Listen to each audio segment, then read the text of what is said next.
We are live from Baytown, Texas, as El Tigre Fight Promotions and Clear Life Media proudly bring to you the Battle at the Bay. I am Clay Roberts. Joining me here at ringside is Breon Gorham. Breon, how you feeling about it, man? Man, I'm feeling good tonight, man. It's going to be 10 fights on the card. I feel like everything's going to be fireworks. Absolutely, no doubt about it. That's all we bring are the fireworks. And here in our main event, we've got Malik Calhoun facing off against John Hercules Torres. I've seen John Hercules Torres in action, and I know that he's going to bring the fireworks tonight, definitely. Yeah, no doubt about it. Going to cap off an excellent card. But speaking of an excellent card, we've got Imad Lewis and Eugene Hill Jr., and the blood is bad in this one, man. Eugene Hill, I've seen him in action before, and Imad Lewis, so I know it's definitely going to be fireworks again with this fight as well. Yeah, no doubt about it. A grudge match to be sure. A lot to talk about there. It's the action we can only bring you here at Clear Life Media. And man, oh man, there you see it. We are just starting to get filled out, just starting to get packed out. Should be a great night of fights. El Tigre Promotions, Clear Life Media in Baytown, Texas. It's going to be a packed house tonight, definitely. Yeah, absolutely. They're still filing in, man. They are still filing in. Oh, yeah. I want to let you know, be sure to share out the stream. Let everybody know you got free fights going on over on Facebook, over on Clear Life Media. 10 fights on the card. We are going to kick off here in just about 10 minutes away. And I tell you, man, it's just going to be a good night of fights. It always is at El Tigre Promotions. They always bring the fights they put together. They're just good matchmakers. Every show that I've been to, El Tigre Promotions, man, it's always been fireworks. It's always been a brick crowd. Yeah. And John Torres, I've seen him. He fought the main event before, and, man, this is definitely going to be something big. I feel like he's been working hard, and it's going to be big, definitely. Yeah, no doubt about it. John Torres, we've seen him fight before. Malik Calhoun, seen him as well. As we see there the records, we see similar years. You know, Torres the slight veteran, but Torres undefeated, and you got to believe Malik Calhoun wants to come in and be the spoiler. Yes, and definitely. John Torres, he's 30 years old, but he's a young 30 years old. I feel like he's had a short amateur career, but he's making his mark in the pros. And here's the thing, Breon, it's not just the men that get a piece of the action tonight. The ladies are gonna box it up. Maria Harrison and Isabel Garcia, we're gonna see them fight tonight. One in a debut, one looking to pick up her first win. Should be an interesting one. Women's boxing is definitely making their mark now. There's definitely been a lot of big women's boxing in today's time, so let's see how it goes tonight. Yeah, no doubt about it. The ladies get a piece of the action. The men get a piece of the action. Boxing is for everyone, just like El Tigre Promotions is for everyone. And, folks, we are getting ready to rock and roll here. Just a few more minutes. And, man, once we get going, we will be going. Make no mistake about it. And, of course, we could not do this. We could not bring you fights for free if somebody wasn't giving us the money, and that's Dairy Queen. Dairy Queen, thank you so much for sponsoring this event. We could not do it without you. As you see there, make sure to check that Dairy Queen out. We got the address on the screen. If you're in the Baytown area, drop by the Dairy Queen. Tell them Clear Life sent you. Tell them that El Tigre Promotions sent you. And there you see Lopez Boxing Club. You know a thing or two about Lopez Boxing Club, Breon. Half of these fighters on this card tonight is fighting from Lopez Boxing Club. A very good Coach Lopez is a very good trainer, you know, and he's putting it together tonight for us. Yeah, no doubt about it. And folks, we are so grateful for all of our sponsors here at Clear Life Media. We could not do it without you. Bringing you fights for free. Saturday night is all right for fighting, as Elton John once said. That's Sir Elton John. And folks, we have got ourselves a good night. It's going to be 10 cards. But folks, we're going to go to a quick commercial break, and when we come back, we're going to be just moments away from the action. Stay with us here at Clear Life Media.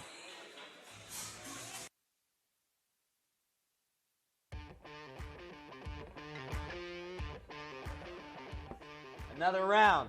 Hey, you guys are tapped out. We said we want another round. I'm sorry, guys. Yeah, I gotta go. Make us. Pillow hands.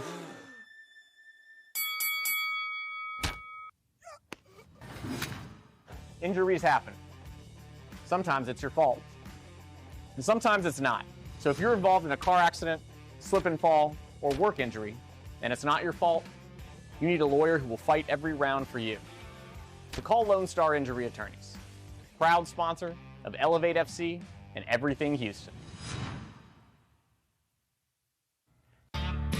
Lone Star Muscle is produced by Clear Life Media, a leader in high-quality video production. Clear Life Media specializes in video production, live streaming, photography, podcast, and much more. With the brand new state-of-the-art studio located in League City, Texas, make your next production come to life. Book today. Check out Clear Life Media on social media and learn more at clearlifemedia.com.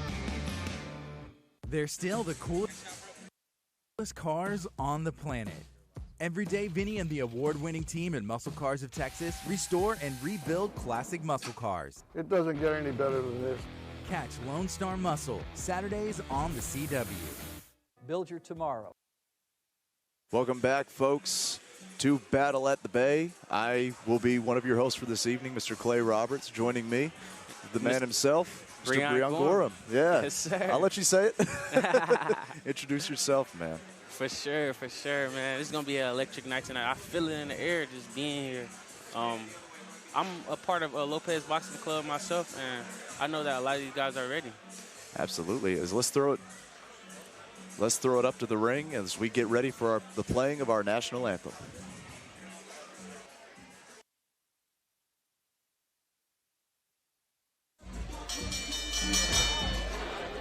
And now, ladies and gentlemen, we are set here at the Battle at the Bay in Baytown, Texas, USA. Inside here at the Little White Sports Campus. At this time, we ask that you kindly please rise if able and remove your hats. Here to present the colors of our great country, please welcome the Marine Corps League East Hex Detachment. And now, for the anthem of the United States of America.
just moments away. We are right at Baytown.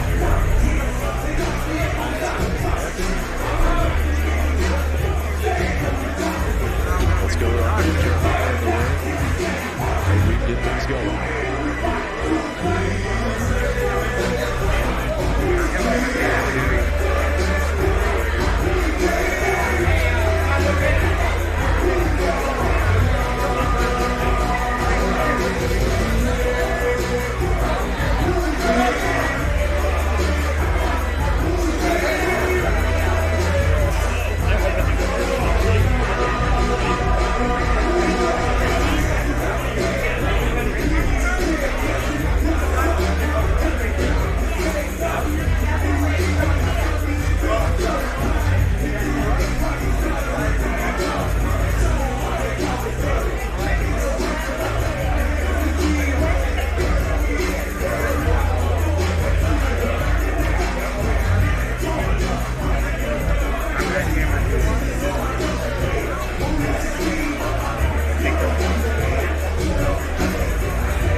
Facing that way, right? Yeah.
All right, folks, we have just gotten word there's been a slight issue getting members of the medical staff in position.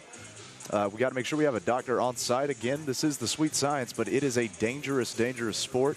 Got to make sure that everyone is taken care of medically. So that's what the slight delay is. We apologize for the slight delay.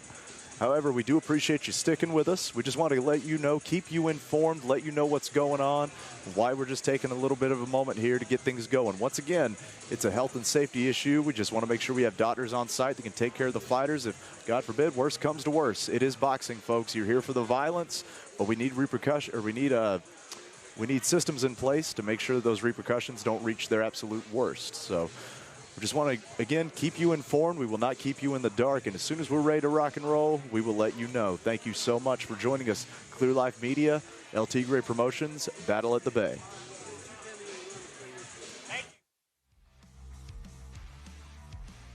Build your tomorrow at Galveston College.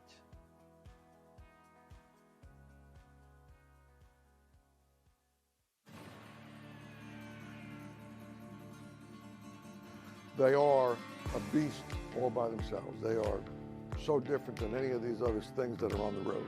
The C2s, 63 through 67 Corvettes, those are my favorite. I think that's by far the sexiest looking car on the planet, even today. To fit all that stuff in that little package is tough, but we make it happen right here at Muscle Cars of Texas.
And it's not a job. If you don't hate it, it ain't a job, right?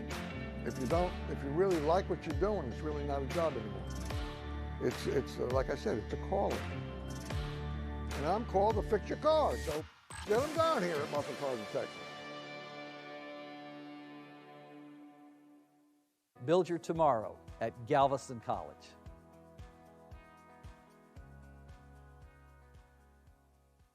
We've got our 65 big block that we built for another old friend of ours that we built another car for. It just hadn't been running right. I haven't delivered the car to him yet. It just hadn't been running right, but finally kind of figured out between carburetor, valve train issues, I had to readjust all the valves on it, and finally I've got it running really decent. Maybe you guys want to hear that.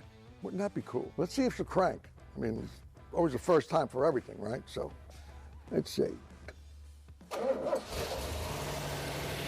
Look at that!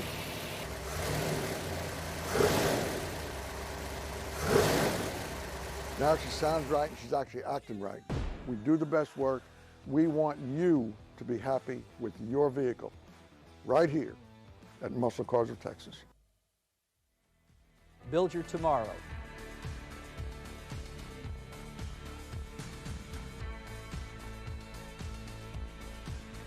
Back, folks.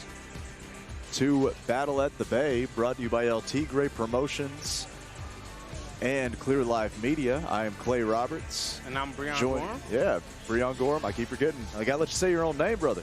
But folks, we are in a slight delay here trying to get the medical staff on hand. There was a delay with getting them to the building. That's where we're at right now. As soon as we get started, we will be going and we will not stop. Maybe a brief intermission here and there, but we would like to take a second to just run through the card one more time to kind of let you know what you have to look forward to, Breon. Let's go. Let's go. It's going to be a big card tonight, man. 10 fights on the card. I feel like it's going to all be fireworks. So we see what we have tonight. Absolutely. It's going to run through every fight here unless we get a graphic up. In our opening bout, we got Mauro Sierra and Robert Moon facing off against each other. Andre Crosby, Daniel Bailey. If you got someone you want to talk about, let me know, man. Sierra? Yeah, Mauro Sierra. I've known him since he was a child, man. Momo Sierra, we called him Momo, and he always threw a lot of punches. So hopefully tonight we see the same thing. Yeah, absolutely. Looking to be a great opening bout. Big age difference in that one, too. That's what interests me. As we see there, second bout is going to be Andre Crosby and Daniel Bailey. Andre Crosby, man, he has a big story. He's in jail for 2 years, and he came back to the sport of boxing. He's taking it serious this time, so he's making his pro debut tonight. We see what he's bringing. Wow, you'd love to see a comeback story. We'll see if it comes into action. You know, Daniel Bailey also wants to be the spoiler in that Cinderella story. Chase Martinez, Lucas McDonald in the second bout. Anything about those guys? Lucas McDonald, I know Lucas McDonald. He's always exciting to see. I've seen him fight plenty of times, and he's an excited fighter, man. His energy he brings to the ring and his personality outside the ring. So it's definitely going to be a big fight for him tonight, too. Absolutely. Coming up next in our next bout, it's going to be Fabian Lopez and Dustin Brown. The technician Lopez, Fabian Lopez, man. We definitely going to see him tonight in action as well. He's fought on El Tigre plenty of time, and he's here again tonight. Absolutely. The next bout, the women are going to be mixing it up. Maria Harrison and Isabel Garcia. Isabel Garcia, Maria Harrison. Like I said before, women's boxing is starting to be big United States now, so it's definitely we get to see some more action from the women. Absolutely. We'd love to see El Tigre Promotions getting in on that sweetness. Next up, it's going to be Christopher Gonzalez and Chancellor Battenburg. Super featherweight division, Chancellor Battenburg, a tall, lengthy opponent for Christopher Gonzalez. That's definitely a different look for him. So we see how he works around that different look. Yeah, absolutely. Coming up next, Dariel Duesne and Deshawn Webster. Dariel Duesne, a Cuban native, comes from a school of boxing in Cuba, and he's working out here tonight with Juan Lopez. So we'll see how he works tonight. Absolutely. Here we go. It's the grudge match. Bad blood is in the air. Eugene Hill Jr. and Imad Lewis. Two talented guys, man. Eugene Hill Jr., he comes from a boxing family. I believe his father was a boxer as well. Like I said, this one is definitely going to be fireworks as well. So we'll see how it comes. Absolutely. Two guys swinging for the fences. Nobody wanting to go home the loser in that one. Next up, the co-main. Ram Gandara and Luis Lopez. Two of these guys, they're Houston natives. I've known two of these guys personally. Both of these guys personally trained with both of them, and I feel like this one is going to be a good one as well. Absolutely. That's why it's the co-main. And coming up in our main event, John Hercules Torres facing off against Malik Calhoun. Hercules Torres, the ABL super middleweight champion. He's definitely coming to fight tonight. Khalil's coming to fight tonight. And I feel like this one is going to be fireworks as well. It's the main event for a reason. Yeah, absolutely. No better way to end off a great night of fights than with a title fight. That's exactly what we're going to have with John Torres and Malik Calhoun. Calhoun looking to take away that title. Torres looking to go home and keep that undefeated record with a title in his pocket. Folks, we're still waiting on things to get going here. Once again, in a slight delay, our medical staff getting to the facility was delayed. We were waiting for the doctor to show up. We do apologize for that. But once we get going, folks, we will be going and we will be rocking and rolling here at Battle at the Bay. Once again, El Tigre Promotions and Clear Life Media. We're going to take a quick commercial break. We'll be right back. Hopefully things will get going here soon. See you in a bit.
Welcome everyone to Baytown, Texas, where El Tigre Promotions and Clear Life Media brings to you Battle at the Bay.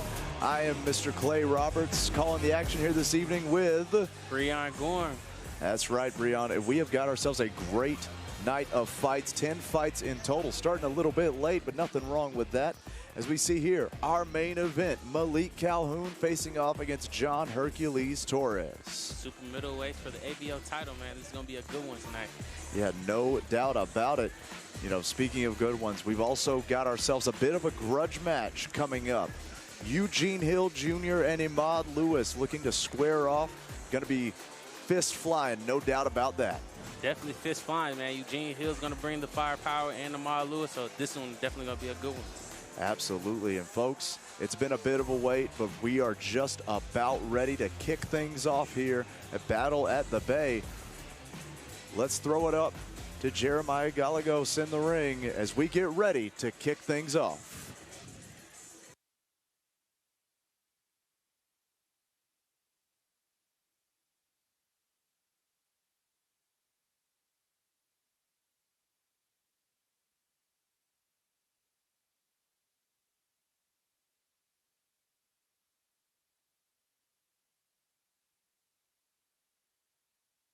Actually, we're still in a slight delay. It seems we have a fighter actually getting checked out, had to get medically cleared first. So that's actually what we're waiting on at the moment.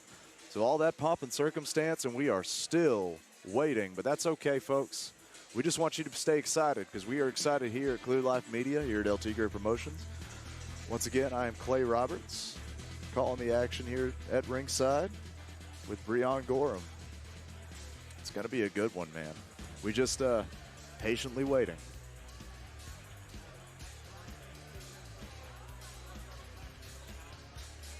To be clear, everyone here at Clear Life Media is also in the holding pattern with you. We will know, as soon as we know, we will let you know what is going on. The energy is definitely in the building tonight. I'm ready to get it started. I know the fighters are ready, the crowd's ready, and they still rolling in. Absolutely. I believe we were just getting one last medical checkup is what is going on. Again, we had the doctor getting to the building was in slight delay. That's what we're waiting on right now. And as you can kind of see, you look, you know, we're in position over here on the right side of your screen. See my hand go up right there. Jeremy in the ring he's ready to go. The ring girls are ready to go. Everyone but one fighter, I believe. I believe it's just one fighter, but we've got to do a medical checkup. The fans are packed in the building. They're definitely ready. I know you at home are ready to go. But that's kind of the way it works. It's a big working clock. One gear goes out, the whole thing stops. So we got to just be patient, folks. Got to make sure everybody's safe. Absolutely. Like you said, this is a brutal sport, man. A super brutal sport. Absolutely. But hey, the good news is sometimes the best things in life are worth waiting for. And a good night of boxing, worth waiting for. Definitely. It's going to be one of those nights. We got it. It's good. We can wait. Absolutely. I know you guys in the Facebook comments over on El Tigre Promotions on Facebook are excited. I peeked in there just a little bit. Saw a lot of back and forth.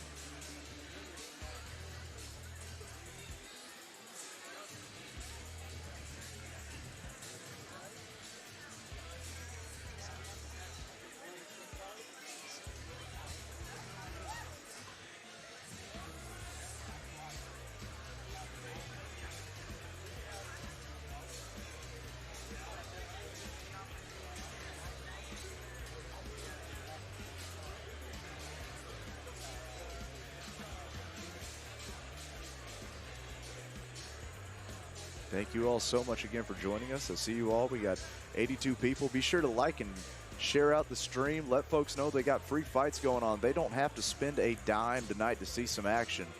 Share it out. Let people know who you're rooting for. We appreciate all of you for joining us for this night of fights. Yeah, free action, man. It's definitely going to be some action tonight, man. Y'all don't want to miss this. Look, I don't know about you, but I'm poor as can be, and I go around complaining about how expensive everything is, and you know, I go to get a soda and it costs me $3, and then I get mad, and all of a sudden my bank account's lower than I thought. You know, I'm a poor old commentator. You know, I'm not even I'm not even an important potato. I'm just a common potato, commentator, right? But man, free fights. You can't beat that on a Saturday night, right? You just can't beat it. So let folks know, like, they don't have to spend any money. They got food at the house. You know, go home, cook that steak you got, whatever you got, or maybe not even a steak. Just make a peanut butter jelly sandwich. That'd be me. That's better. That's way better. Yeah, go home, get your food. It looks like, okay, looks like we're putting some finishing touches on. You can see the fighter walking away from ringside, and I think he got cleared. So no fights off or anything like that. Again, I'm not going to throw it to anybody until I get the okay, so we're just waiting patiently here. But folks, yeah, thank you so much for joining us. Thank you for sharing it out. Thank you for cheering on your fighters. You know, we could not do this without you. We could not do this without our sponsors. You know, we're just the end result. We're the end result of your generosity, so thank you so much.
All right, folks, the wait is finally over.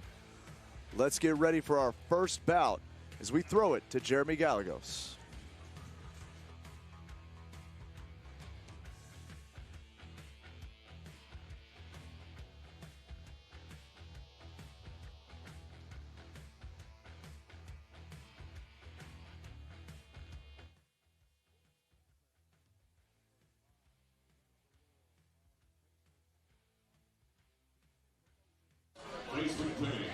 This is our opening attraction of the evening, and it's scheduled for 4 rounds in the super bantamweight division. We introduce you first, ready to make his rerun. In from Dayton, Texas, here is Robert Brandon Marr.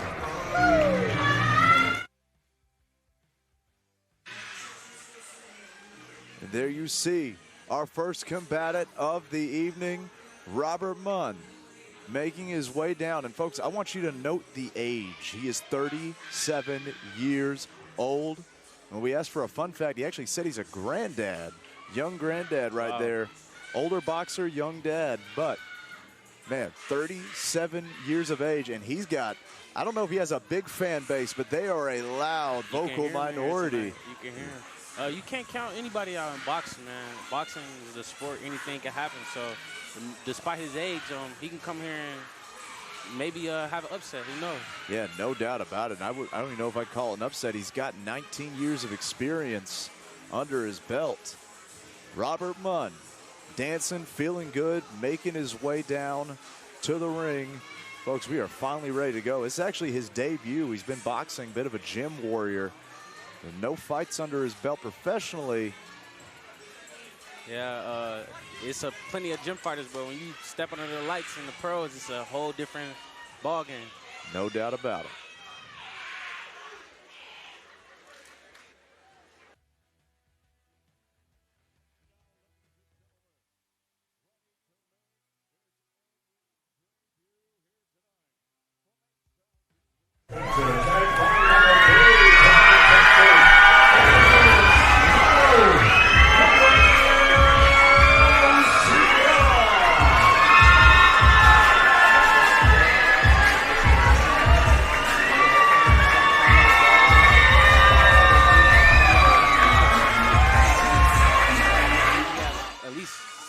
To 80 amateur fights, and tonight he's ready. I feel like he's ready, man.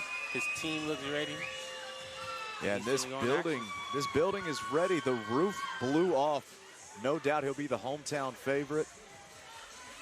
You see there, he looks calm, cool, collected. Yeah, 17 years old again, man. Like you put an age difference on. I think the other guy's 37 years old. That's what, 20 years? Yeah, 20-year age difference. Insane. Makes it very, very interesting, age versus experience, but both in their debut. But then you say the other guy, Momo has 70-something years or 70-something amateur fights. Excuse me. I would definitely say Momo has the experience on this end.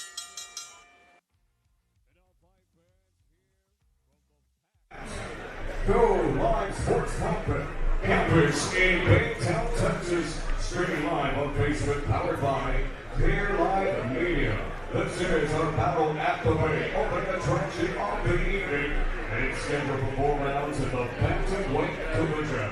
Presented by Tigre Promotions and in association with Lopez Boxing Club. And sponsored by Dairy Queen. That's right, right about Texas. The North American Boxing Federation. Isabel Musica. Robert Longoria Painting Contractor.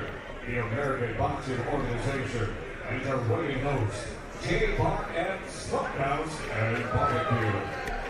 The 3 judges at ringside, Joe Rodriguez, Anthony Moss, and Ronnie Russell. And a referee in charge tonight at the sound of the bell. Here with us, James Green. And now, fight fans, Baytown, Texas, are you ready?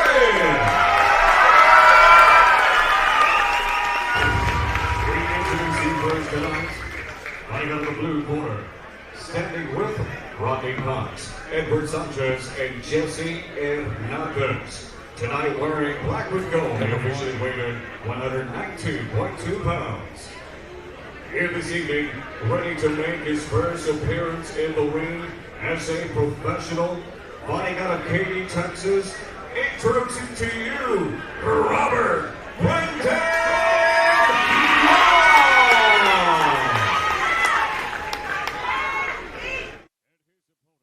Across the ring tonight, right out of the red corner, standing with Coach Juan Lopez, Senior, wearing black with gold trim and the colors of Mexico. He officially weighed in 121.2 pounds. Tonight, he too will enter this contest for the first time as a professional, making his debut from H-Town, Houston, Texas, and fighting out of Baytown, Texas.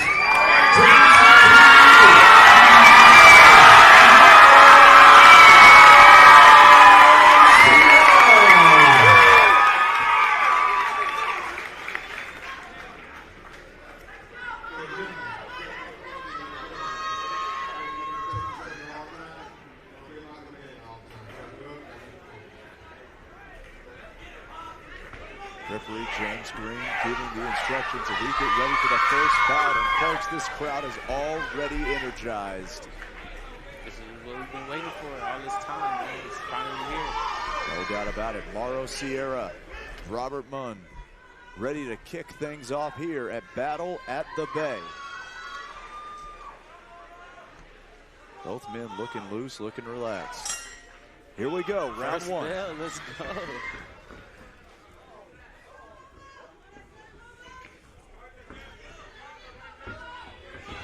Look like Momo's trying to establish a jab right now. Right away, Momo looks like the sharper fighter. Munn trying to stay on the outside. See Munn chin in the air. He needs to fix that. Absolutely. Very upright in his stance. Almost a timid, kind of upright style. Definitely a timid style. This is one of those styles that's jumping. Momo needs to stay solid. Yeah, fundamentals will kill jumpiness. There's no doubt about that. Definitely. You can look at both fighters and tell who's more seasoned. Momo definitely looked like more of the seasoned fighter. He's stepping in, stepping out. And landing a good right hand there. Beautiful right hand.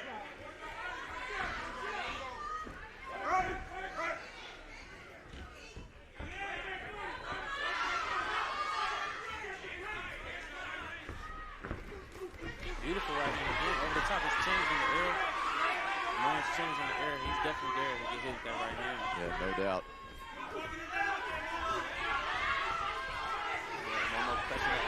Turning up the volume here is Momo. Mauro Sierra turning it up. Robert Munn on the back foot now. Chin low, hands hanging low as well. And that chin is actually lowered down a little bit for Munn after he got tagged. Yeah. I seen him. He switched it up. Smart by Munn. Another right hand. The volume giving trouble to Munn.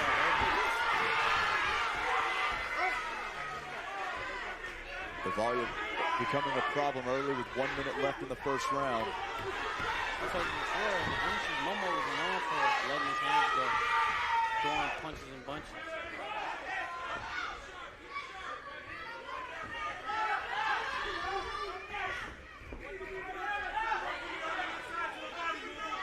Again, Munn standing very upright, looking very timid. Marcia turning up the volume again. Pressure. He's been on the front foot the whole first round. Bit of a switch stance there. Both men trying to find their footing. Beautiful left hook on top of Momo. Nice. Good right on the exit as well. Munn now backed up into that corner. That's not where he wants to be. Nowhere to retreat. As we approach 10 seconds left.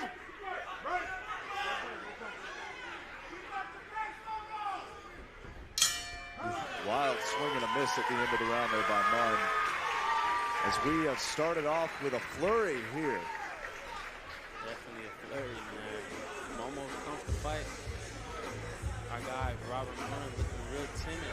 First round, chin in the air. Hopefully his corner can tell him something. Yeah, but that's something you got to learn in training camp. You can't learn to put your chin down in the middle of a fight. Definitely something. It's things like that are habits. Habits are bad for boxing. Definitely. Absolutely. So I think we both agree, Breon. Round one goes to Momo. Definitely Momo Sierra. He pressed the action this round, the first round, using the stick, landing some good right hands, good left hook. Definitely this round. One thing I'll say, you might want to punch a little bit more on the way in. I saw 1 or 2 times where he kind of leaped in, threw some. He got to his combinations well, but he did get tagged with a jab once or twice. Needs to be careful on the leap in. Yes, definitely. That's jumping in and into the punching distance. That's definitely something you have to work on in training camp. Leaping and punching. Now let's see if we make some adjustments here. Right away, right back in the face. Momo needs to keep those hands up. One punch changed everything in boxing, definitely. And Munn is trying to find his jab early. Trying to use a little bit of that range. See, trying to keep Momo on the end of these punches, but he's got to move his head.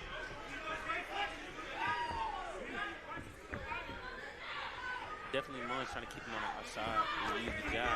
He's definitely being more of the aggressor at this point in this round. Dictating the action with his jab a little bit better. It's quite a different game plan from the first. Good head movement by Munn as well.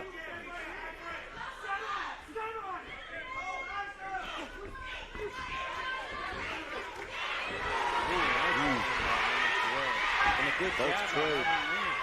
Nice job. Bit of a trade. Good job by Munn there, kind of covering up back and forth, not letting all those punches get through. Overhand comes through for Momo. Another right hand by Momo. Munn needs to get out of this corner. as the 37-year-old is getting bullied by the kid right now. Youth definitely taking over right now. I feel it.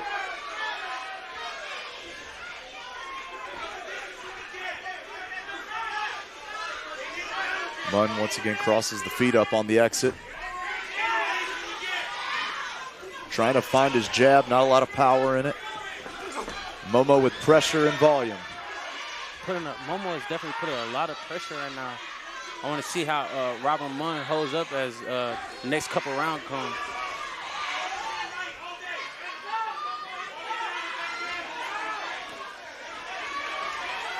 You see the way Momo leaps in on these hooks, though. Robert Munn is definitely, he's giving fighting to survive right now. Yeah, no doubt, a lot of clinching.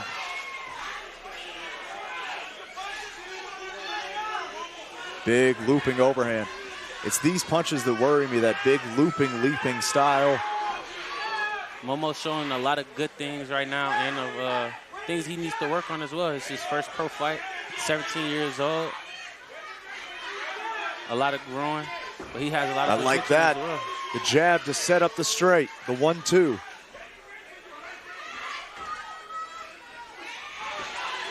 Once again, he's finding success. Jab straight. Wow. Oh, wow. Robert Munn holding on now. He's holding Absolutely. on. 3 seconds left. And I'll be honest, I think what happened was Momo got excited. All this energy you have the crowd cheering for. He wanted the finish. He was blitzing in with hooks and flurries, trying to find a finish. Once he settled in and went back to his jab to set up his other punches, we saw much better success there at the end of that round. Definitely. I feel like he has still some of the amateur style in his boxing right now. Tendencies, yeah. But I feel like as he gets older and he's steady working, steady growing in the sport, he can come into more of the pro style. No doubt about it. A better round for Munn all around. I'd say he did a better job establishing his jab, but I still give that round to Momo personally. Yeah, it's definitely Munn's trying. I feel like Munn is definitely trying to keep him off with the stick right now. Momo needs to put the pressure on a little bit more. I feel like he can do a little bit better the next round. I got to believe Mauro Sierra's corner probably saw the same thing we did. If you settle in and box, you're a better boxer. Settle in, land your jab, and use that to set up your punches and then go into the combinations. But ultimately, round 3 will tell, as this is a 4-round fight. Curious right away, Momo trying to establish the jab. Robert using the 1 and the 2. Now he's trying to keep that distance.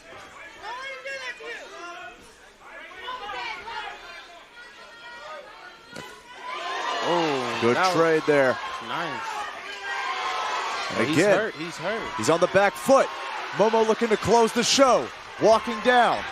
Still moving his head on entry. Munn trying to circle out, find his angle.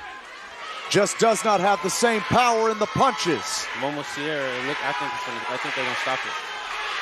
Sierra turning up the volume. Munn covering up.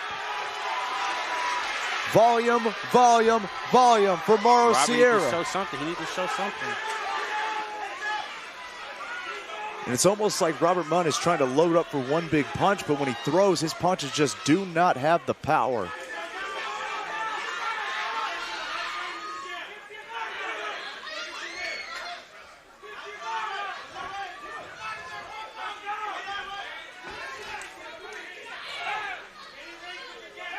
The way Sierra ducks his head into a lot of these shots, I'd almost want to see Munn throw an uppercut, especially as the taller fighter, maybe a counter uppercut.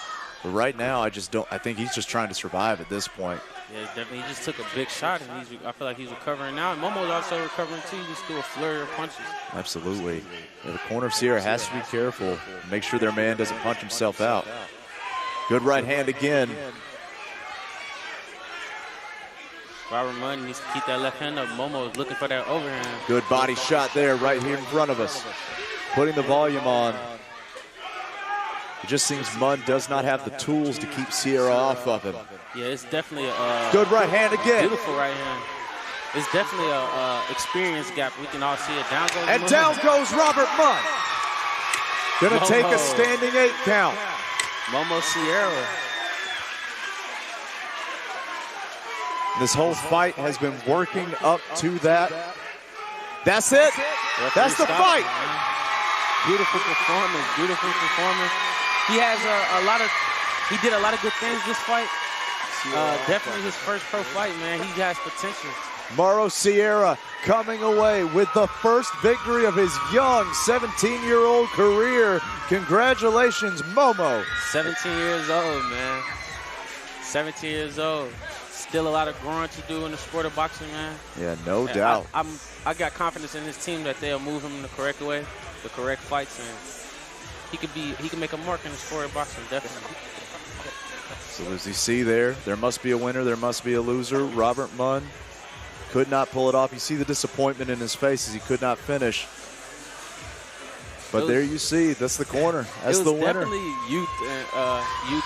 youth took over this fight. Youth and experience from Momo. He definitely had him on the back foot the whole entire time. Yeah, Momo never doubt. took a step back. Absolutely. You see, trying to get the replay going. It was just the volume. It was just too much. The right hand is what did the damage, hurt Munn, and then volume takes a knee. Robert Munn, he had his left hand down the whole entire fight, and Momo just kept shooting the overhand right. It was bound to land, and it landed, and it hurted him. Absolutely. And against the taller fighter, the overhand will always be favorable. The punch moves through the projection of the head. Congratulations, Mauro Sierra. 17 years old, bro. That's amazing. Yeah, man. Starting out young, starting out strong. You love to see it. You start with a TKO victory. As we get ready to throw it up to Jeremiah Gallegos for the official decision.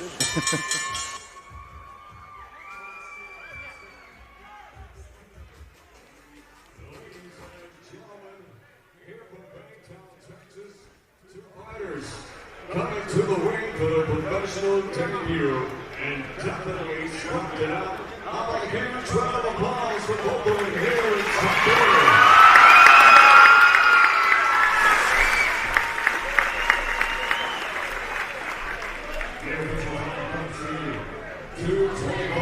Round number 3 is our referee James Queen reaches the Baytown. To the winner, 14-year-old. Ladies and gentlemen, known as Momo.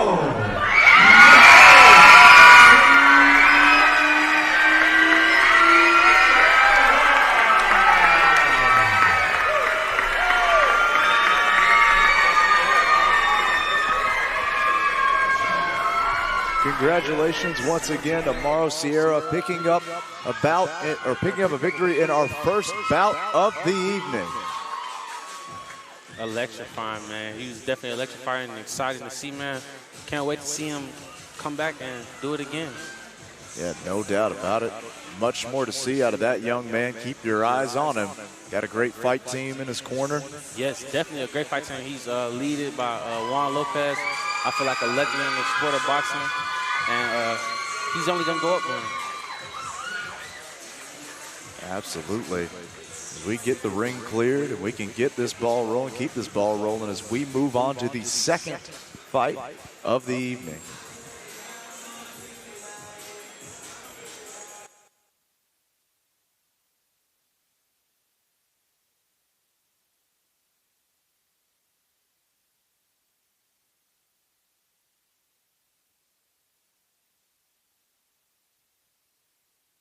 Fight fans, we are set for the next attraction of the evening. And it's scheduled for 4 rounds of the super lightweight division. And introducing first, ready to make his ring walk. Representing the ring team, Dallas, Texas, and hailing from Rochester, New York, here is Dariel.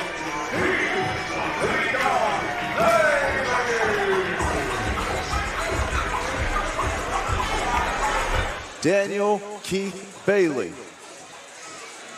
Daniel Keith Bailey. He's going up against Andre Crosby tonight. Making his way down. It looks like his corner man is going to take all this spotlight on the intro. I seen this fight with Fabian Lopez, another fighter that's fighting on this card, and he's definitely using the jab a lot. He has a good job. I haven't seen too much of him, but we get to see him in action tonight.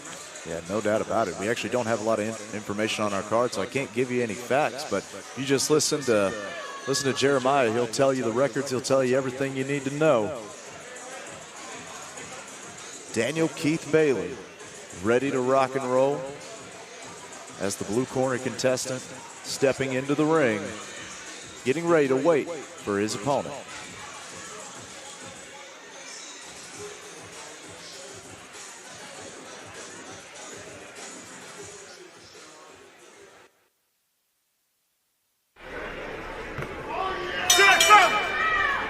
And now, ladies and gentlemen, his opponent, ready to enter the ring for the first time as a professional.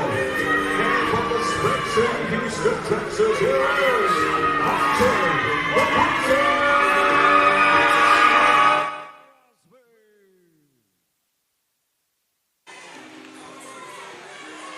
And his opponent, Andre Crosby. Andre Crosby out of Houston, man.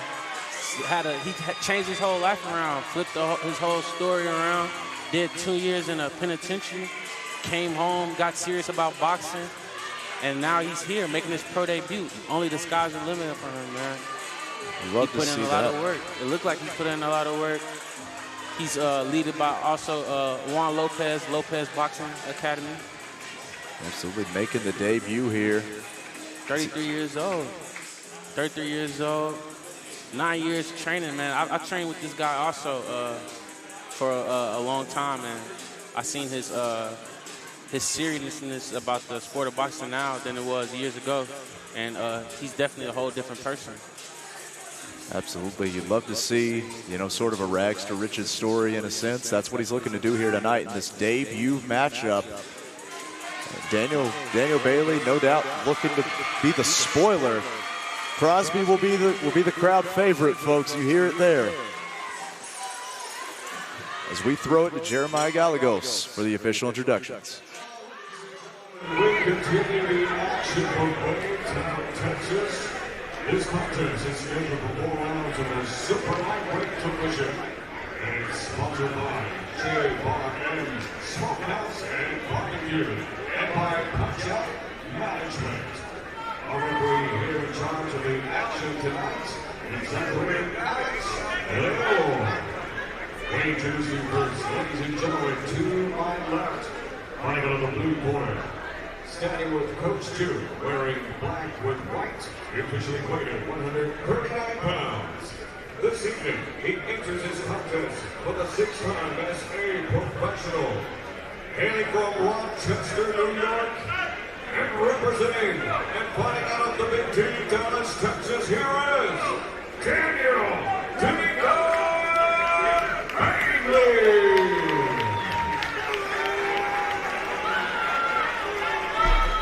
And his opponent across the ring time, fighting on the ring corner, standing with legendary trainer Juan Lopez Sr. Wearing black with orange with white. He officially weighed at 139 pounds. And tonight, he is ready to make his professional debut. For representing Lopez Boxing in Baytown, from the Spring City, Houston, Texas,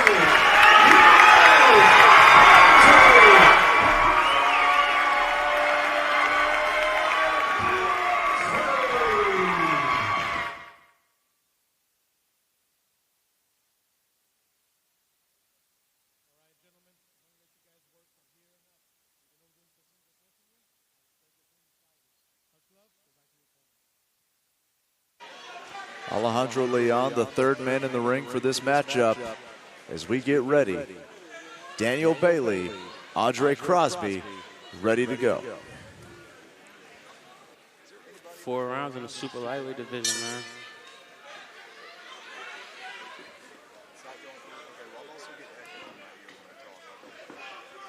Crosby coming out, setting up with the jab.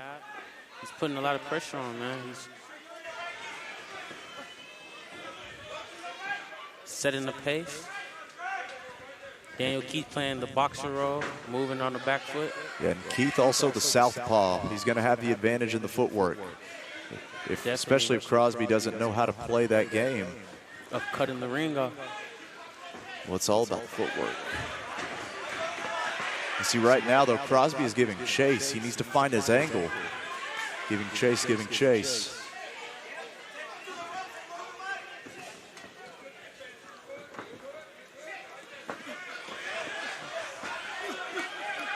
Keith Bailey never been stopped in his career. Crosby looking to pressure.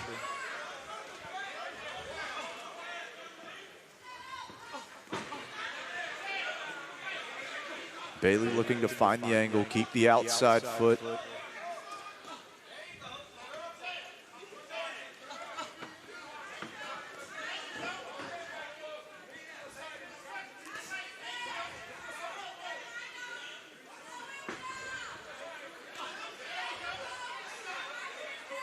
Andre Crosby looking to land that right hand. Straight left by Keith Bailey. Nice straight left hand. Yeah, if Crosby enters in without the angle, he will be eating left hands. He needs to find the angle with the lead foot, which he is trying to do. Of course, if you can smother your man like this, footwork won't mean anything. Make him fight in a phone booth. Getting rough on the inside. Nice body shot. Beautiful body shot by Crosby. Working that body. He is throwing with a lot of force. Bailey staying calm once again, back to center. Beautiful right hand by Crosby again, down the pipe.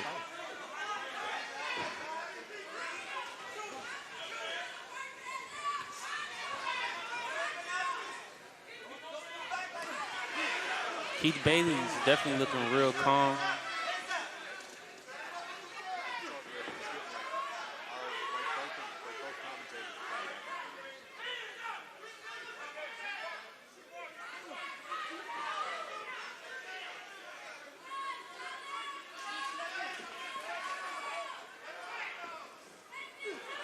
I've got program almost all the way down, and palm beam and side toner almost all the way down. 10 seconds in the first round left. Crosby trying to jump in. Definitely putting the pressure on. As we get the end of round number one there, what I saw at the end there, it looked like Crosby was getting a little bit frustrated, trying to jump into the southpaw. You don't want to see that. Definitely, I feel like in boxing, you can't fight with your emotions at all. You have to stay completely focused, man, from the first round to the last round. Yeah, no doubt about it. What we saw there, I believe he did win that round. I believe Crosby took the round. Definitely. But by the end of it, we saw sort of the frustration. I think Bailey's footwork was giving him a little bit of trouble. Crosby definitely just has to stay composed, I feel like. As Keith Bailey, he's staying composed. He's looking real composed. Crosby's pressing the action, and he's winning the fight. But he definitely has to stay composed, like Keith Bailey's staying composed. Absolutely. The corner, the Lopez corner, needs to make sure that he does not punch himself out. He's putting a lot of force into those. It is just a 4-round fight, but it does not take long to wear yourself out. Right away, Bailey comes out as the aggressor, throwing that jab.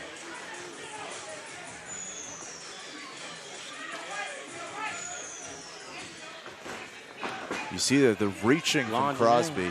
Can't launch in. Crosby really reaching, trying to leap in on these shots. Bailey staying real comfortable. Explosive, man. Real explosive. Good body shot there from Crosby. You can hear that body shot. Another good body shot return. Body shot by Keith. Left hand straight, left hand to the body. Angle out there from Bailey.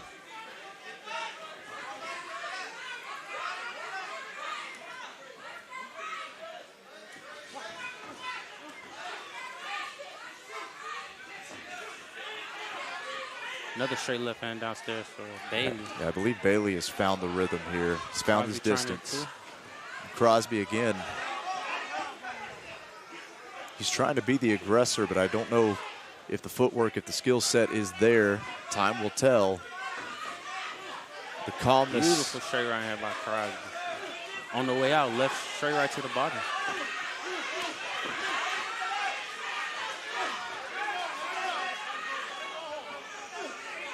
Keith Bailey needs to work in the inside.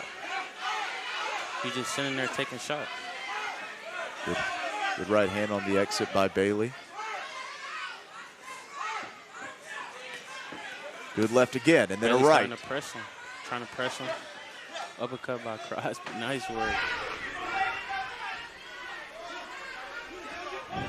Both of these guys look in real good shape. Good uppercut there.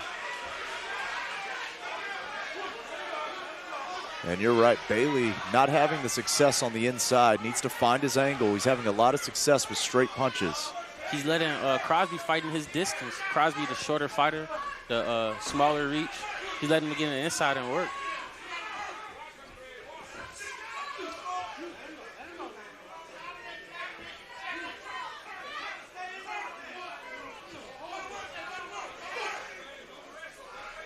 Referee doing a good job of letting these guys fight. Beautiful right hand by. It looked like Bailey wasn't quite ready. Once the ref says go, we got to go. Bailey wasn't ready. Crosby takes advantage. Best punch of the fight so far. Beautiful straight right hand. Bailey again, when he can get on the end of his punches, he's winning the exchanges. He just can't seem to keep the fight there. 10 seconds left here in the second. Lunging in by Crosby.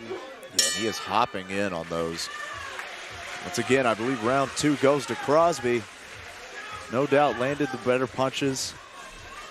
Definitely a round for the Lopez fighter. Yep. He's working his way in, fighting his range. He's fighting in his range. Keith Bailey really not doing the best job of keeping him at the end of the jab. Bailey needs to do a better job of circling out. Definitely. He did it. He showed little spurts of it that round, but he just couldn't keep it up. The pressure from Crosby he's putting on him. Yeah, no doubt about it.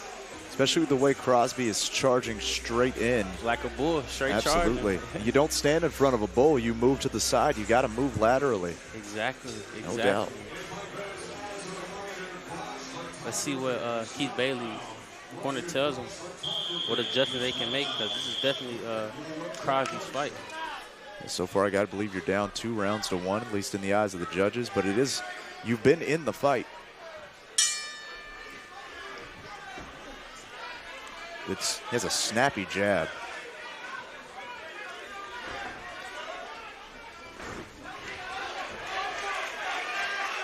Crosby trying to catch him on the way out. Here's the thing, Breon. I really think that Bailey could find a home for a left straight. We've already seen it land twice to the body. He just needs to find the angle to set it up, especially with the way Crosby is jumping in. Yes, definitely. Bailey has real good length in the ring right now. He just has to know how to use it off the angles a little bit better. Absolutely. I think Crosby's trying to set a trap. Crosby lunging again. Yeah, he needs. Keith Bailey hasn't caught on yet. Absolutely, he's just ducking in and lunging. It's a recipe for disaster. Somebody's going to get hit eventually. There we go, angling out on that jab. Now he has to time that angling out with those bull rushes. Good left hand by He tried that straight Bailey. left hand right there. He tried it again. Yeah, the southpaw left straight and the southpaw right hook are dangerous, dangerous weapons.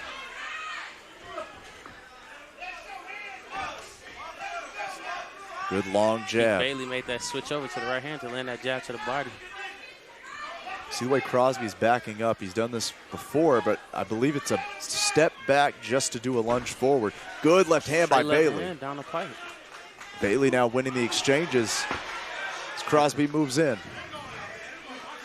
Now Bailey needs to get out of here. He does not do well in these clinches. There he goes. Once again, when he can contain this energy, contain this aggression of Andre Crosby, Daniel Bailey has done a good job in this fight. Lunging, straight right hand. Ooh, looking for the uppercut. He's trying to time that lunge and land an uppercut against the shorter fighter. Smart work from Daniel Bailey. So far in this round, angles out with the jab. He's trying to use those angles a little bit better, Keith Bailey.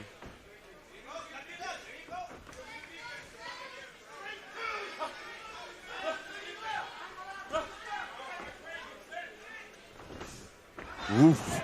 Looking for the right hook. Beautiful defense by Andre. That is, he's trying to time these lunges with the big punches. You saw him swing, saw Bailey swing with the uppercut. We saw him swing. It was that right hook of the southpaw. If he can find the timing on these, it could be a collision course one way or the other. I feel like Andre Crosby lunging in. Bailey's best bet would be the uppercut than any other punch because he ducks his head when he lunges in. Yeah, no doubt about it. Right hook right there. And Bailey has outpointed. He has taken this round and lands a straight there at the end. All Bailey that round, no doubt about it. We've got a very interesting round number 4, Breon. Definitely interesting. Crosby's definitely up in the fight, 2 rounds to 1. Absolutely. Let's see what he brings out this round. At least that's the way we see it. Who knows how these judges see it, am I right? Exactly. We agree on that. I think that 3rd round, the momentum definitely swung in the favor of Daniel Bailey. He was able to outpoint, outbox. The aggression of Crosby was a little pulled back that time, and I got to wonder how much of that was him holding things in reserve and how much of that was the actual tactfulness of Daniel Bailey. Could be a possibility. He was trying to reserve a little bit of energy. He used his angles a little bit better, and using those angles, it takes a lot of energy, so that could be a possibility. He was using it to get on later on in the fight. Absolutely. We will see as we get ready for the final round. Round number 4 in the middle. The last round. Oof, good right hand. Good job. Right away. And Bailey is coming out. Crosby with the jab down to the body.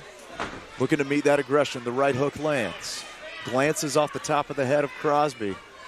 Bailey is going to look for aggressive counterpunching, I got to believe. Staying in the pocket. Good job again. He does an excellent job. Jab, jab to set up the body shot.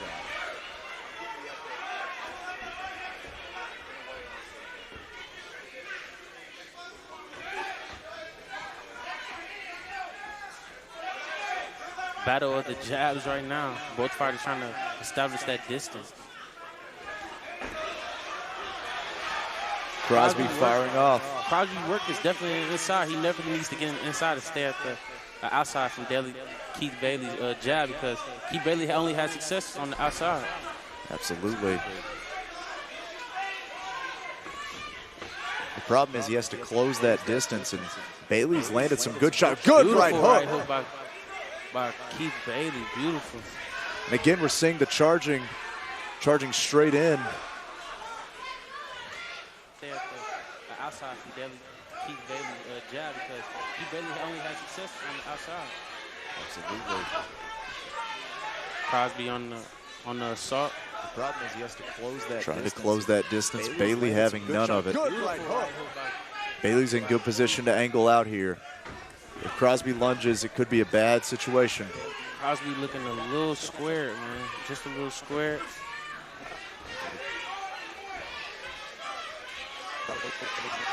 Moving his head to where on to get in. That's how you're supposed to get in on a taller fighter. Moving your head, changing the height level.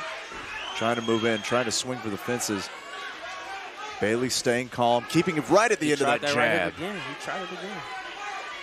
Definitely. Parried off that jab, lands the body shot. I believe that hurt Bailey, but he shrugged it off.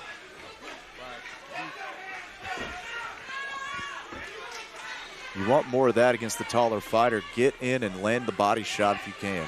Yes, the body shots, man. He has a lot of torso. Long guy, man. Long arms. Chop that tree down. Good hook upstairs. Crosby now bullying in the corner. You have to work like that if you're the smaller fighter. You have to get in and get the work and keep the. Referee breaks, 10 seconds left. Longer fighter. Another right hook. Crosby looking to steal this round here at the end. Again, right hook over the top. As that will close out the round.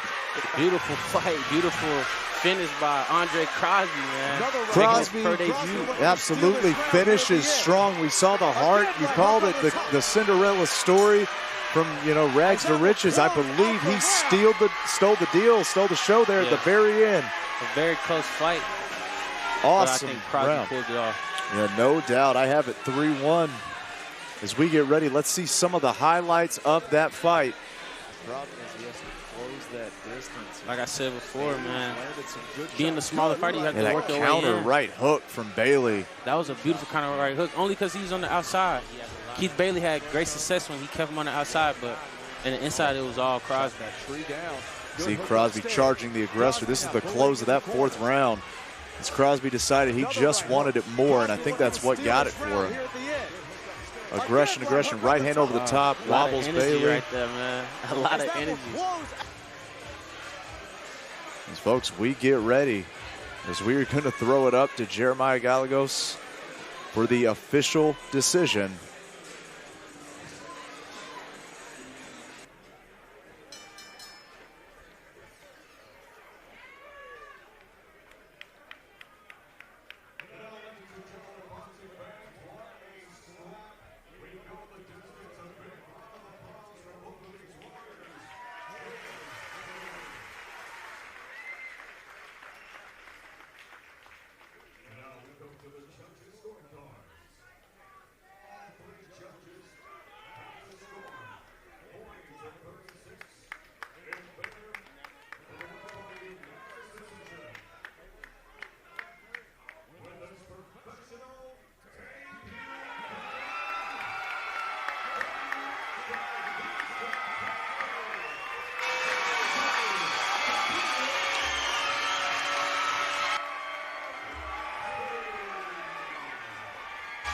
Andre Crosby.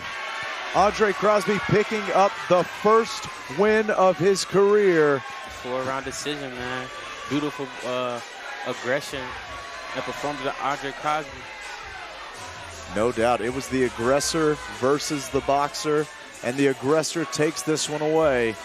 Fantastic win.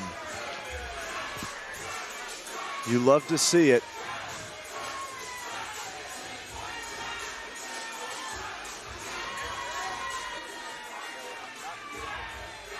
Beautiful story, man. He turned his whole life around. Now you get to celebrate tonight. First win, pro debut, man. 1-0. Absolutely. To see him sporting there with his team. Congratulations, Andre Crosby. First win of your career.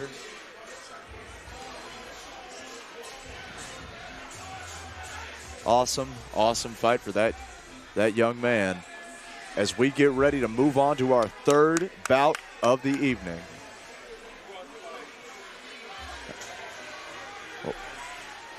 And we want once again thank Dairy Queen for sponsoring these fights. We could not do it without all of our sponsors. Big shout out to them, and big shout out to Lopez Boxing Club in Baytown, Texas. Once again, thank you to all the sponsors. Could not do this without you.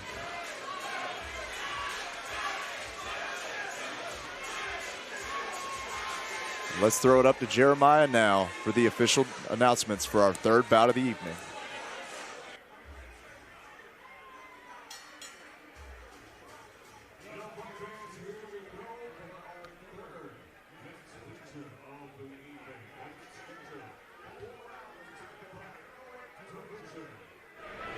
Introducing you first, ready to win his weight loss. City, Texas, USA, coming out of the blue corner, here is the veteran himself, Luke Torres.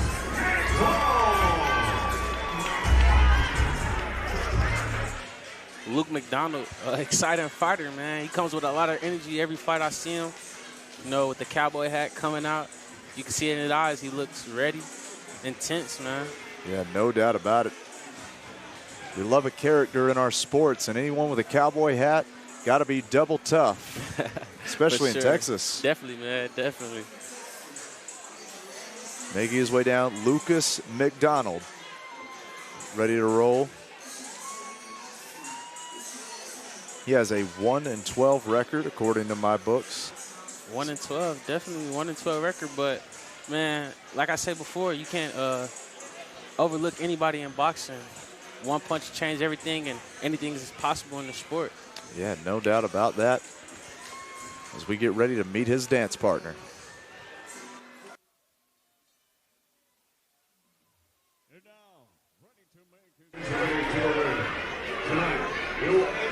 contest for the first time as a professional. Ladies and gentlemen, the Fighting Pride. Here is Chase Martinez.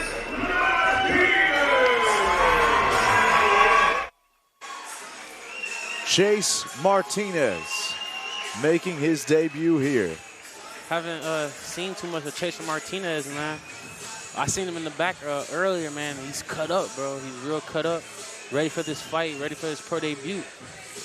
You've got to see if that translates to good conditioning. Only a 4-round fight, but you can wear yourself out real quick if you ain't careful. As we see the tail of the tape here, once again, Chase Martinez in his debut. Lucas McDonald 1-12, but he does have the advantage in the experience department. Yes. No doubt about it. 15 years, training for 15 years, man. Long time. Almost a little bit more than half of Chase Martinez's age, so we'll see what happens tonight. Yeah, absolutely. And we are just about ready. Let's go for the official announcements. Now, ladies and gentlemen, the fights continue here from Go Live Sports Campus in Baytown, Texas, USA. Live on our Facebook screen, powered by Tigre and Media. As a leading promotions in association with Lopez Boxing Club, presents Battle at the Bay. This next feature is scheduled for 4 rounds in the middleweight division and is sponsored by Isabel. The 3 judges at ringside, starting this contest on Joe Martinez, Anthony Moss, and Randy Russell, and a referee in charge at the sound of the bell, James Green. And now, here we go with introducing first to my left. Laying out the blue corner, he's standing with trainer Roy Martinez tonight, wearing black with red and silver. He officially weighing 158 pounds. This evening, he goes through the ropes for the 15th time as a professional. Here's the Fighting Pride of Sealy, Texas, USA. Here is Luke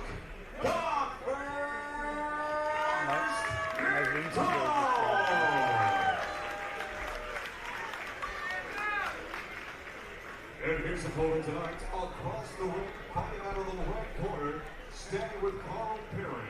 Tonight, wearing teal and neon green. He officially weighing 158.4 pounds.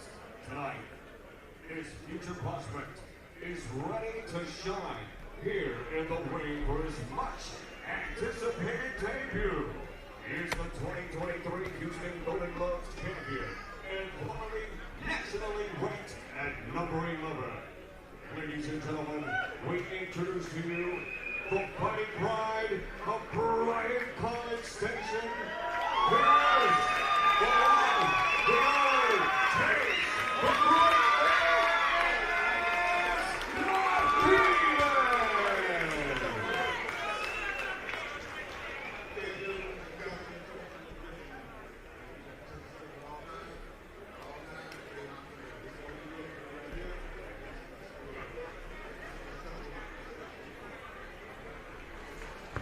James Green, our referee for this contest as we get ready. Lucas McDonald, Chase Martinez, ready to kick it off in this first round of our 3rd matchup of the evening. It's time to roll.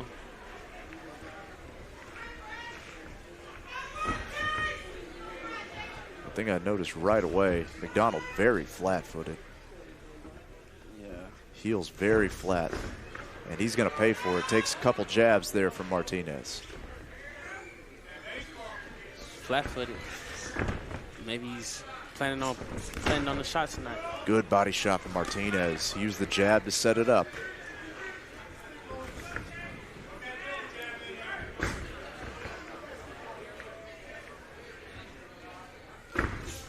Good right hand over the top from Martinez. Chase looking for that counter right. Beautiful attempt right there, though. Good head movement from Chase Martinez. Oof. Wow. Chase Martinez letting his hands go right there with a 3-punch combo. You know, it is his debut, but we heard it in the introductions. He's got a laundry list of accolades already coming into this fight for Martinez. Yes, definitely. McDonald's now starting to tee off. I feel like Chase maybe be baiting him in, letting him shoot those shots. Oh! Down goes McDonald! Wow. Huge left hook from Chase Martinez. Wow. McDonald up, no sir! Left hand counter. Chase Martinez in his debut, professional debut, left hand knockout. I didn't know Chase, but I know him now. Beautiful. The world will know. The world will know. Fantastic. Left hand knockout. Can we see it again? It happens so fast. So Blink and shot. You'll miss it. McDonald, pressure, pressure, pressure. That was just a baiting tactic right there, I feel like. Giving off those shots. It was a baiting tactic to make Lucas McDonald feel comfortable, and there it goes. He slipped the jab and landed the left. That counter left, the Joe Louis special. Chase Martinez with the highlight of the night so far. What do you expect, man? Chin in the air, recipe for disaster. No doubt about it. We said he had a laundry list of accolades coming in, and he just added one more. 1-0, one knockout. My goodness. My goodness. And it was the shot so nice, we got to see it twice. Oh, my goodness. And it was right on the edge of that hook, right on the edge of that jab. Wow. You see the legs stiffen up McDonald. Changed the height level, came over the shot. My goodness. A glimpse of Mike Tyson right there. Absolutely. He bent the legs, changed the height level, and came over the shot. It was super explosive. Reminds me of the shot Joe Frazier knocked down Ali with. Duck that jab and come up with the left hook. Beautiful, beautiful work. That was beautiful. Chase Martinez. He's having a harder time with the gloves, I think, than he did the opponent. My goodness. Get those things off as we throw it to Jeremiah Gallegos for the official decision.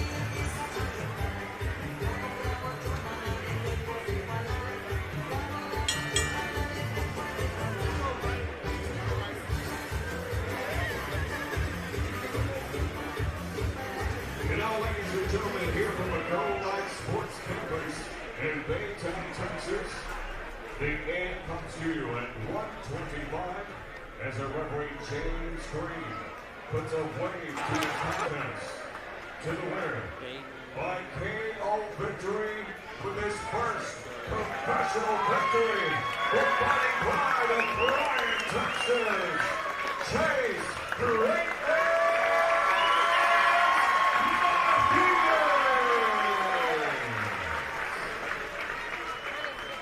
Congratulations once again, Chase Martinez.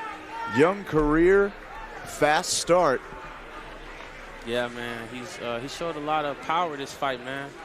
And in boxing, power sells tickets. So I'm looking forward to seeing him again in the future. Absolutely. I think we all are. He's kind of guaranteed that everybody here will say, Chase Martinez, that guy can knock you out. That immediately puts butts in seats. Definitely. And he has some nice trunks, too, man. He came out flashy tonight. Absolutely. Only thing flashier than the trunks is that knockout. Definitely. He said, hey, I know the referee was late, or excuse me, the doctor was late, but I want to give him a reason to be here. For sure, man. Good thing the doctor was here. Able to check up on McDonald. Absolutely. Folks, we are actually going to take a brief 10-minute intermission as we get ready to move on, but it'll be shortly after this break, so go get you some snacks, go use the restroom. We'll be right back after this short break. He did. Oh, you did? When? When they were facing.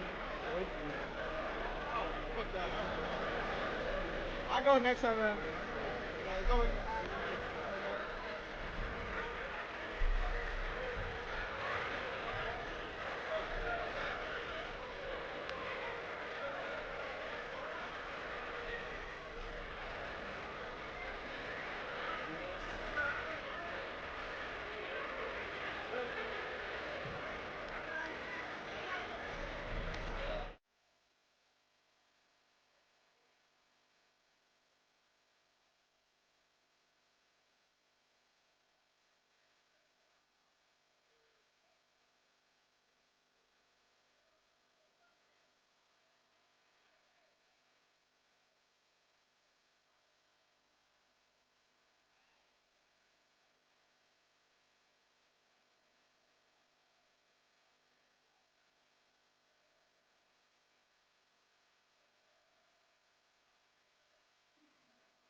Hey, fans, don't forget you can get a photo with the rain car models from a Tigre Promotions, Alyssa and Anna.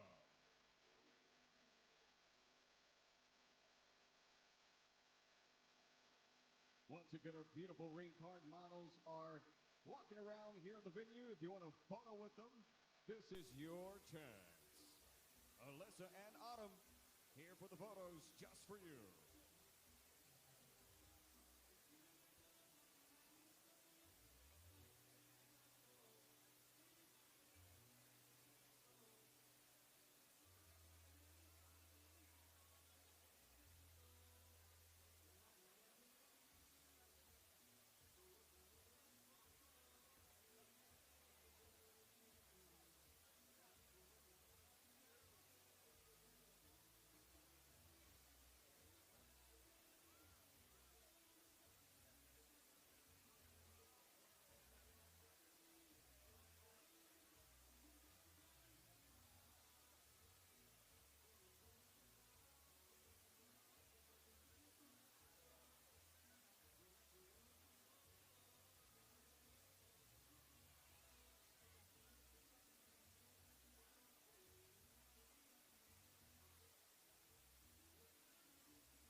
Hey, Fight fans, we are about 5 minutes away 5 minutes away, so wrap up what you're doing. Make your way to your seats. We're about 5 minutes away.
All right, folks, we are just about ready to kick off our fourth bout of the evening. Should be a good one as our officials are making their way back to ringside. The intermission is locking down.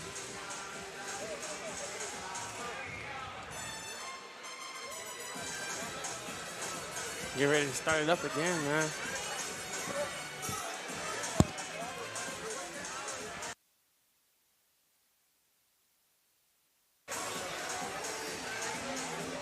That's right, we've still got plenty of hard-hitting bouts to come, which should be a good night We're only 3 bouts deep to a 10-fight card, so my Alabama math is correct. That is 7 fights left, folks. It's going to be a good one, man. Exciting already, that last fight. Chase Martinez with the first-round knockout.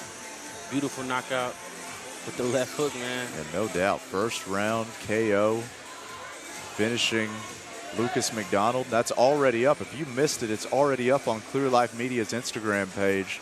Go to Clear Life Media over on Instagram and see what could have already been the knockout of the night. But again, we're not even halfway through the card yet. Yeah, it definitely has potential for it, bro. Hopefully we see some more of that. I want to see some more of that, more knockouts. Yeah, no doubt about it. We've had 3 fights, and 2 of them have been stoppages already. So, you know, get your popcorn. You had an intermission to get your popcorn ready. Don't go anywhere, folks.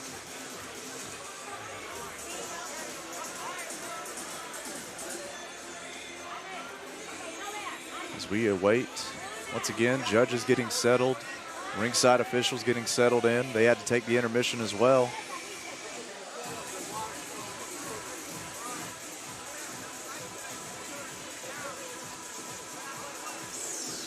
Here we go, folks. Let's go to Jeremiah Gallegos.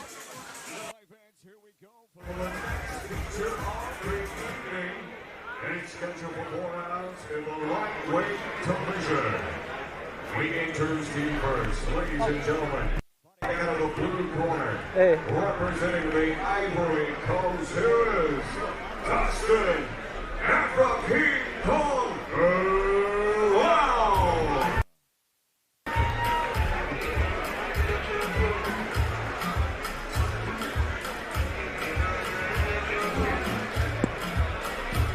Dustin Brown making his way down to the ring first.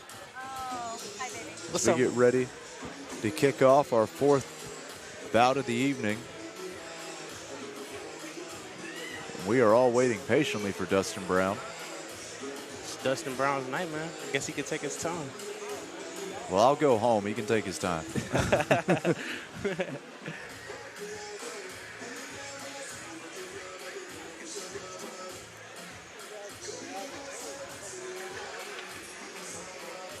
Here he comes, Dustin Brown.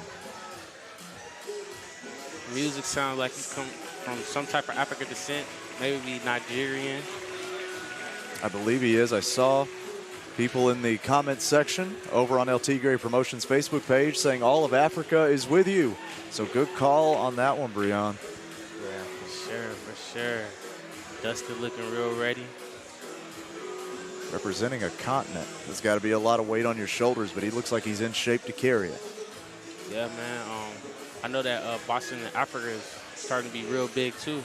Like you said, a whole continent. You know, a lot of fighters from everywhere, they have whole countries behind them. Mexico, Argentina. He bringing Nigeria, the continent of Africa behind them. It is the sport of nations, no doubt about it, is boxing. Everyone gets involved. Everybody can fight. Everybody can get it. As we await Dustin Brown's opponent. And his opponent, ready to make his way into the arena, here from Baytown, Texas, USA.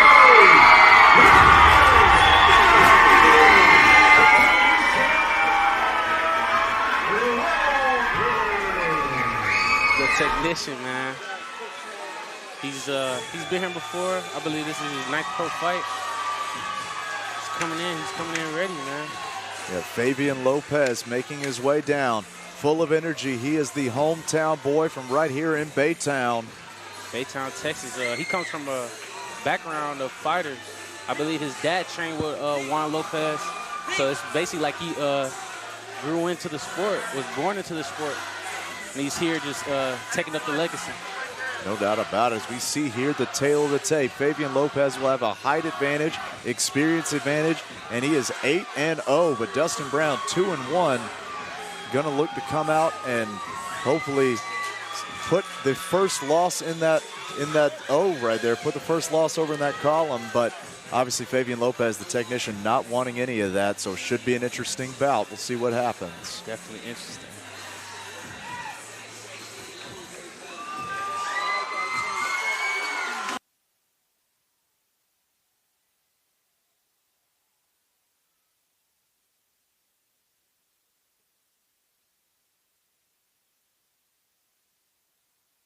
boxing fans for the Go Live Sports Campus in Baytown, Texas, USA.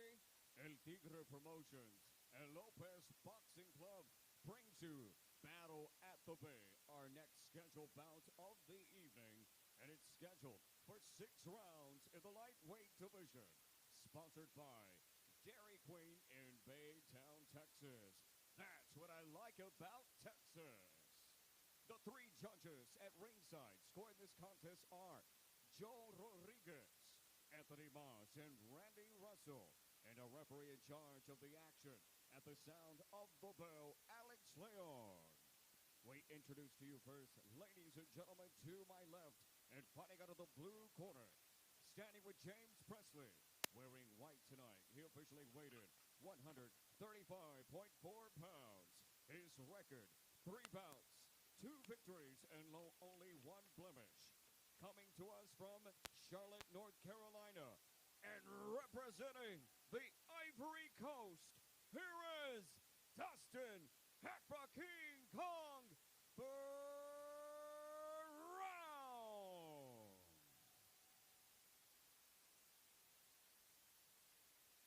And his opponent across the ring tonight, fighting out of the red corner, standing with legendary trainer.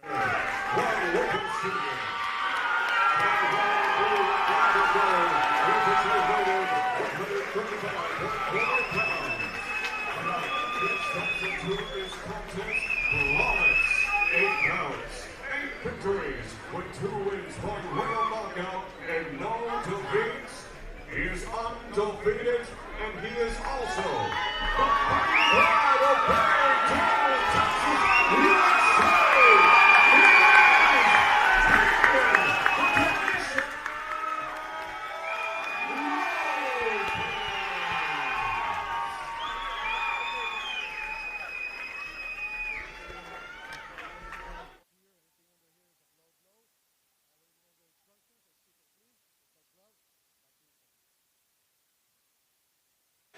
Alejandro Leon, the referee for this matchup, as we get ready. Dustin Brown and Fabian Lopez. An intense face-off right there, man. Yeah, no doubt. Brown trying to put fear into Lopez. Lopez going to look to use the technique and skill to have none of it. Brown, real cut up right now, but muscles don't win fights in boxing. Skills do. Right away, Brown is the aggressor. Lopez with a good counter jab, and Lopez, no doubt, is the hometown favorite. He is here in Baytown. Brown with a good jab. He has the crowd with him. Brown was real antsy, real jumpy, using a good jab, though. Absolutely. Lopez just kind of floating away. He's trying to find the range, engage the range, it seems. Dustin Brown definitely the aggressor right now. No doubt. Good job by Lopez moving his head, not letting that hook get there. Oof, overhand just misses. Smooth work by Fabian Lopez right there.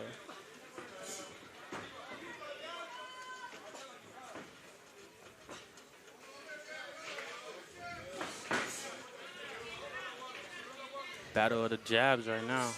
Absolutely. Both fighters trying to establish a jab, work the range. Beautiful right hand by Dustin Brown. Yeah, Lopez landed a few jabs, but Brown hit a big right hand. That's always, I wonder how judges score that. And 3 lighter punches and then 1 heavy punch comes in return. How do you score that? Who won that exchange? Brown with a good 1-2 there. I feel like fighters should judge a fight off the definition of boxing. The definition of boxing is hit and not get hit. Whoever hits and not get hit more should win the round. Brown doing a decent job so far of range management. Gets a jab and then gets out.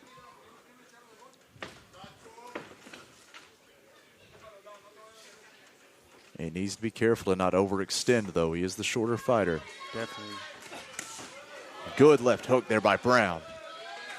It's the punches that follow that left hook that worry me, where he's overextending with his right. Lopez turned the corner, got Brown's back to the ropes. 1-2 just come up short there. So far, Brown has actually done a better job at the range. Good jab by Dustin Brown. Another jab. He is timing Lopez very well so far. Definitely timing Lopez with those jabs. Has to get on those toes and beautiful right hand over the top of Fabian. A good return from Lopez. Best shot of the night for him. Brown stays in it, though.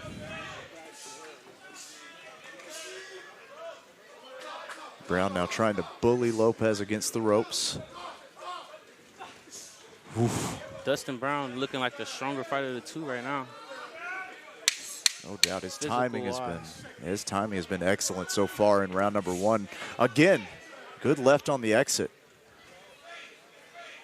And Lopez is end of round number 1. At the end, we saw Lopez's hands went very earmuffs, very high, trying to keep a high guard. He did not want to eat another one of those hooks.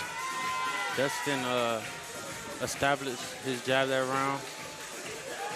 Absolutely. Put Fabian on the back foot. Yeah, that was all Dustin Brown in my eyes right there. No doubt about it. Kept the pressure on. It was effective pressure, too. Yeah, it was some real good effective pressure, real good jab work. Like I say, he established that jab well. And I give that round to him as well. Yeah, it's interesting to see. You know, you have a shorter fighter who can establish that jab early. It's going to start to open up other shots. It's going to be up to Lopez to take that jab away, mix up the timing, use some feints, use some angles, try to mix things up. The feint, I think, will be key to Lopez in the second round. Definitely. He can begin to bob his head a little bit, kind of move his body a little bit, get Brown second-guessing on these timing on these shots. Yeah, keep his head off that center line. Keep giving angular movements left to the right. He's the technician, so he has to be technical. Absolutely. Good jab again by Brown. Dustin Brown trying to be real aggressive. Absolutely. Now against the overextension, he'll land a good shot, and I understand setting up second shots. But when you're the shorter fighter, you wind up extended out of your range sometimes. Dustin Brown. Fabian Lopez coming out with a sharper approach this fight, swinging his head left and right off the line. They're trying to stay a little bit more in the pocket, be a little bit more aggressive. Now Brown, that's the second time I've seen him throw that uppercut. That's an interesting choice against the taller fighter. He's definitely trying that punch. He's trying that punch. He's trying to see catch Fabian on the center line. Fabian with good head movement right there. Right hook over the top, just misses. Tries it again. Brown with solid fundamentals right now. It's almost like Lopez is just waiting for the opportunity, waiting for his moment, but the round is going away from him in this time. Lopez has to press the action and keep a solid defense. Yeah, short jab there on the exit, kind of set up an opening for Lopez. Brown just moves back to center. Good shot there by Brown. Good catch by Fabian. He's there. Fabian still trying to establish the range a little bit better.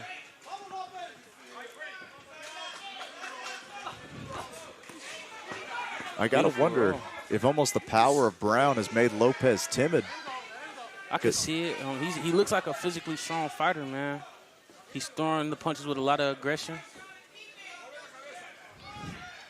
Obviously, he is a technician. You know he wants to get his openings, but there's almost a timidity to the style as Brown, when he hits these jabs, you just see the sweat go flying, man. There's power on the punches, but it's also a calm, relaxed power. To me, also the control of the range that Brown has. He's not staying. He jumps into his range. He moves into his range. Good shots by Lopez there. You see the way he moves in with his head low, bobbing and weaving as he comes in, does Brown. Ooh, looking for the right hand. Referee tells him to watch out. A little bit of blood from the nose of Dustin Brown right now. Yeah. I think those quick little jabs have an effect. Yeah, Lopez landed some good jabs. Another good jab right there. And that's what Lopez needs. He needs something to get blood in the water as we get ready to close out round number 2. That's what you don't want to see. You don't want to see Brown reaching the way he was there. You saw him swing, miss, those wide leaping shots. He's got to refine this range. Much better round for Lopez, much closer round 2. I'm actually not sure who you would score that one for. Glad I'm not a judge. Definitely, man. That was a super close round, but I can see Fabian established the range a little bit more that round, using the jab, and he was real effective with swinging his head off the line. The first round, he was in the middle of the range. He was in the middle of the line to get hit. Yeah, no doubt. That was definitely a better round for Lopez. Question, was it a better round than Brown just had? That's the problem. Now, who knows how the judges score it? But ultimately, we've got a close fight here.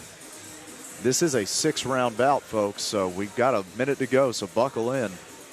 Brown looks very good. Now, Brown needs to try to find that range again. Lopez did a much better job, as you said, taking that range away, taking that distance away. Forcing Brown to leap into these exchanges as opposed to box his way in with his jab. Round number 3, man. And Lopez looks much looser now. You can see he wants to be the aggressor a little bit more. Beautiful. Keeping his hands up. And now you see he's making Brown reach on these shots, and he's walking him into jabs. Now we're starting to see a little bit of technicality from Fabian Lopez. Yeah, he made the adjustments. Breaking his head off the line. Good feint by Fabian. Another jab, nice. The feints throw that timing off. Lopez finding a rhythm. Dustin Brown looking real. He's trying to go get him right now. He's making Brown reach into these exchanges. See there, he's reaching. Lopez takes a step back and just counters again, finding the angles. Capitalize off the reaching. Oh, but a good right hand from Brown. Right hand from Dustin. These exchanges are interesting, folks. Beautiful defense by Fabian Lopez. And I want to say, when Lopez gets hit, he almost gets timid. There's a little bit of gun shyness. He starts to back up. Lopez needs to stay in this fight. He's had the most success when he dictates the range. Whoa. Good right hand, just like that. Fabian Lopez getting that right hand right back, man. This is a tip-for-tat fight. He also switched to the southpaw position, does Lopez. He's going to make Brown reach with his power hand. Or excuse me, it's actually Brown that switched. I got my angles mixed up, folks. Fabian Lopez definitely establishing that jab, establishing the distance right now. Yeah, and Beautiful. Brown. Another right hand over the top. Yeah, Brown is switching out to a southpaw stance. And Lopez immediately starts taking the angle on the lead foot. Lopez trying to combo up. 1, 2, 3, 4. Dustin Brown trying that overhand right over the top. And Lopez just rolled his shoulder with it. Yep. Oof. Wow. Hard hand, just gets blocked. Some power on those shots, man. You saw how much power. He almost fell through the ropes. Some power on those shots, man. You got to believe that's what Lopez is feeling. Oh, another good right hand. He just blew his nose there. Oof, again. Skills pay the bills. And Fabian Lopez, he's definitely showing a lot of skills right now. You're starting to see the skill gap between both fighters. Dustin Brown being a power forward fighter. Ooh, good 1, 2, 3 there.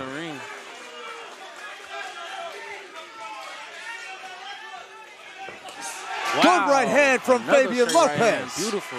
Counter right lands to close the round.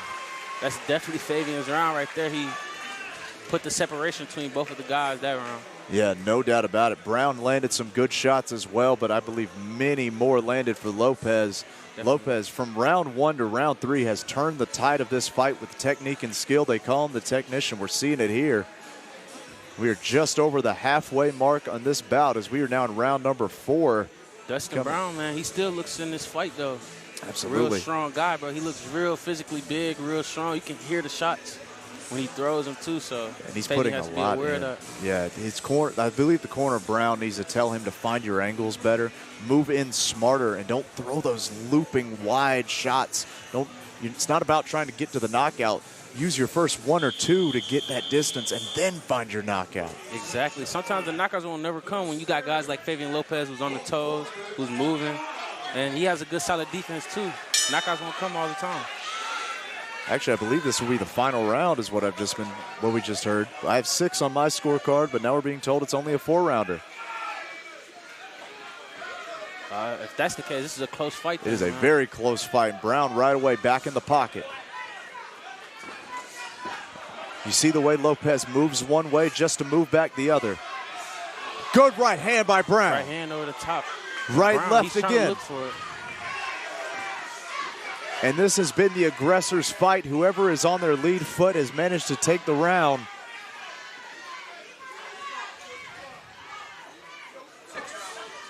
You see there Brown reaching. Dustin Brown definitely loading up on those shots, man. He has got to cut the ring and make this fight happen in a phone booth. Lopez has got to do his best to turn it into a better boxing match. Trying to find his angles. Right there, Dustin. You see the way Lopez moves right, left. Over the top. Brown looking for the kill shot, measuring. Again, another right hand. Fabian trying to fight him out right there. That was a good overhand right. Angling off.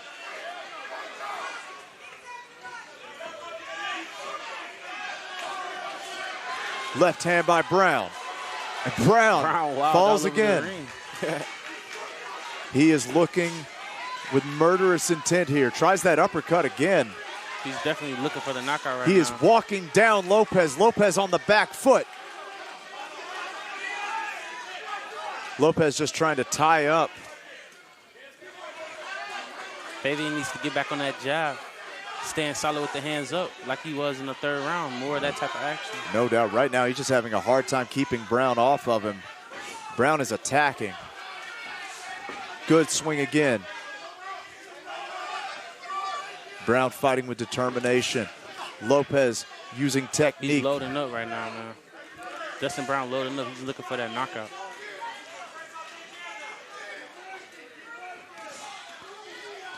And it looks like Brown might be slowing down just a bit.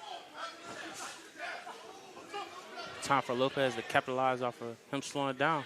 40 more seconds in the round. And that's one of those things where, no, they're not knockdowns, but if you're constantly the guy having to get up off the floor, the referee is going to take that into consideration as they trade again. Now Lopez turning up the volume. Has Lopez Brown punched himself out? Down, throwing those shots, man. That's Lopez finds the range.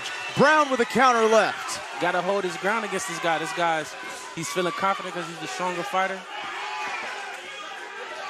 Fabian boxing, moving around. Brown, there's the uppercut. And then the left hook. Brown with an overhand right. Fabian's showing a great chin, man. He got a chin. And that is the end of round number 4. Yes, it is a 6-rounder. Okay, and we had it right. Jeremiah, I love you, but you got it wrong. We're going into round number 5, folks. This is a fight. We've got ourselves a fight. I believe it is 2-2 going into round number 5. Definitely, man. Definitely a 2-2 round. It's a big round for Dustin Brown, man. He landed a good shot. Could have hurt Fabian Lopez. Yeah, absolutely. I got to tell you, Lopez has landed some really good shots. He's definitely won, I believe, 2 of the rounds. Now, I'm not a judge, but with that being said, Brown has landed the more devastating shots. It seems like when Brown lands, Lopez goes on the back foot. These shots are dictating where the fight happens. But again, Brown is constantly having to pick himself up off the floor, which makes me wonder about the counter shot. You know, he's setting himself up to get countered. So we got an exciting fight, folks. Here we go, round number 5. One thing I know that Lopez is cornered. Wow. Another right hand from Brown. Takes down the cameraman. Wow, the cameraman just went down, bro. Cameraman goes down. I don't know if I'm live. We're going to pretend we are. Wow. We are still live, folks. We've lost our audio feed, or we've lost our monitor feed, excuse me, but they're still trading. It's a fight going on right now, man. There are casualties in war, and these two men are bringing it right now. Lopez with the counter. Using Lopez right again. Brown reaching. Lopez looking to counter. Lopez finding rhythm. Fabian Lopez still right here in the fight.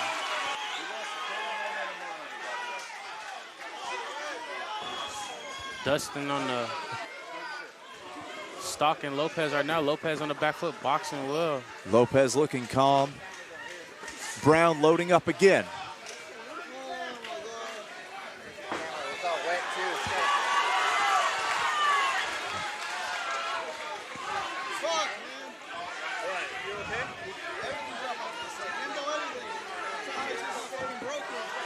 My goodness. This is definitely a fight in here tonight, guys. Definitely a fight. Fabian Lopez, you're loading up. Yeah. Meeting the aggression. Sometimes that technique needs to turn into aggression. You got to remember, you're in a fight. Trying to blitz in.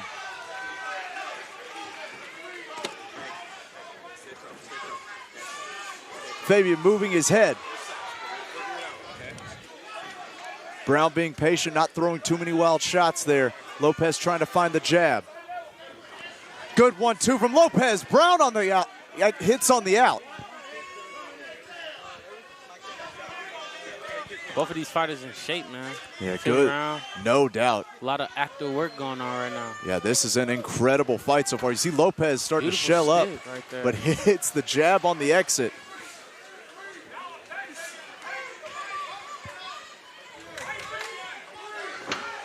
Brown with a good long step gets Lopez back into the phone booth. Lopez ducks down. Big swoop and shot over the top. And left hand from Brown there. Lopez fighting in the phone booth. Folks, we have lost one of our cameramen, one of our camera angles, but we are still rolling here as Fabian Lopez and Dustin Brown are in the middle of a fight. Good left hand again by Brown. Return to sender by Lopez.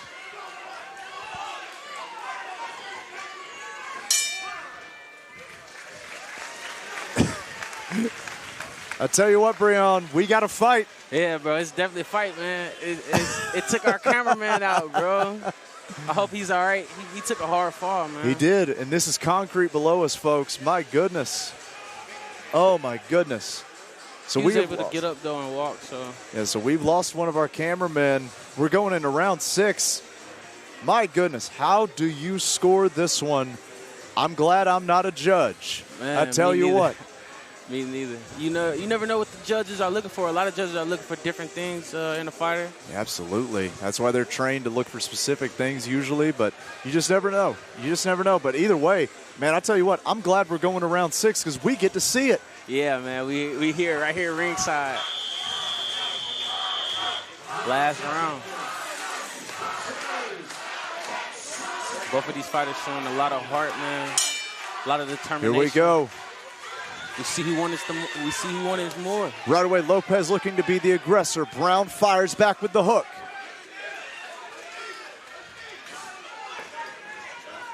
Brown following Lopez. Excellent footwork by both men.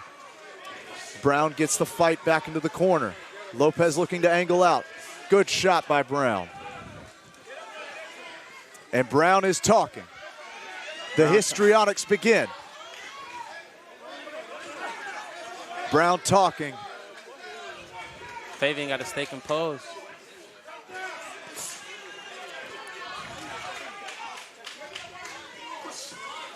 Trade of jabs there by both men.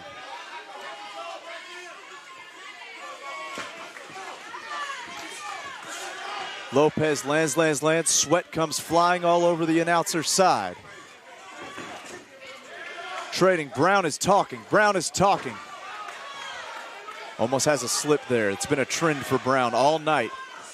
Good jab return by Brown.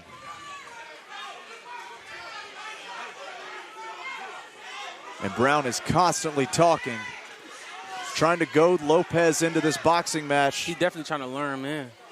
Fabian doing a lot of moving with his feet. That's what the talking is. Just try to get a guy to learn. You can see, at least from our vantage point, there are welts all over the back of Lopez where he has been bouncing off the ropes. Beautiful body shot by Fabian.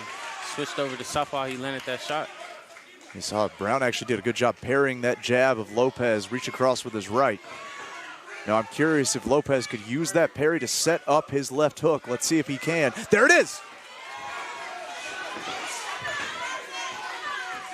Dustin definitely on the stalk right now, man. He's being super aggressive. And they are going to war. Brown switches to the southpaw.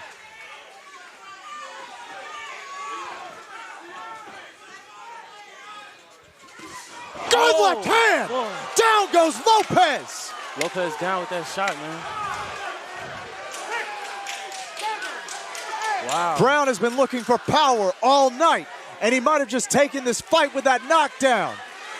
And right away, Brown talking again as he walks in, looking to close the show. Wow, big shots. Swinging again. Big shots by Dustin. Trying to close the show right now. Lopez on the heels. That was a big shot by Dustin Lopez from the southpaw stance. Dustin Brown switched southpaw to set up the hook. Brown feeling good, shifting his feet, jawing with the referee now.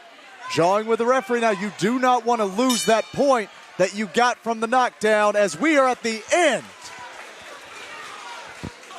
What a fight between Fabian Lopez and Dustin Brown. My goodness. My goodness. That was a fireworks fight, man. It was. I guess you could say, no, without a doubt, that Dustin took that round with the knockdown. Absolutely. And here's the thing. He got back. It'll be a 10-8 round. He'll get back some of the points he lost from rounds that he lost. I don't know. Now, there was a lot of calamity and confusion on our end, Breon, with the cameraman falling down. And so the round scoring got a little bit away from me there in the fourth and the fifth. But with that being said, I got to believe Brown won the fight, but how will the boxing match be scored? That's what we need to see. I'm leaning toward Dustin Brown. I think he just gave Fabian Lopez the first loss of his career. Yeah, man, big possibility right here. See how the judges score tonight. Absolutely. Either way, hats off to both men. Yeah, definitely. They definitely showed a lot of heart and entertained this crowd tonight. They definitely entertained these guys. A lot of entertainment here tonight, bro. Yeah, man. We've had a TKO, we've had a KO, we've had a decision, and we just had maybe the fight of the night, fight of the year. That was an incredible back-and-forth 6-round bout. Yes, My goodness, let me tell you, I'm so glad it wasn't just a 4-round fight. Yeah, me too, bro, because we probably would have never seen this type of action. So, big fight, man. Big ups to Dustin Brown. Yeah. And I tell you, the one person who's happy it wasn't a 4-round fight was our cameraman that took the L on that one. Yeah, man, that was a hard fall, bro. He almost crashed against me. Oh, my goodness. Whew. I'm happy he's okay, though, man. Yeah, same. He's got the ice pack on his head. Cameraman, he's just recovering. Just a minor concussion in the sport of boxing.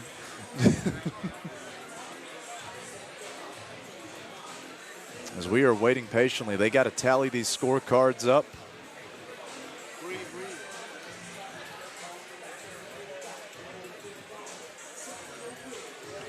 And I believe we are ready. Let's go to Jeremiah Gallegos for the official decision. And now boxing fans here inside the Go Live Sports Campus. Tonight, a display of grit, heart, and passion in the ring and strength. A big round of applause for both of these warriors here in the ring.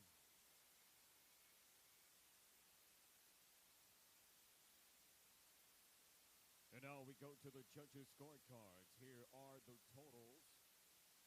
Judges Joe Rodriguez and Anthony Moss have this contest 59-54. And Judge Randy Russell scores his contest 57-56 to the winner by unanimous decision. The fighting pride of the Ivory Coast, Dustin African Kong Brown.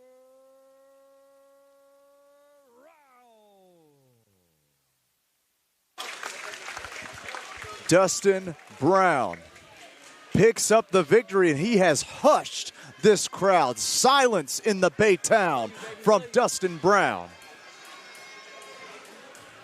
There you see Fabian Lopez not happy, takes the first loss of his career.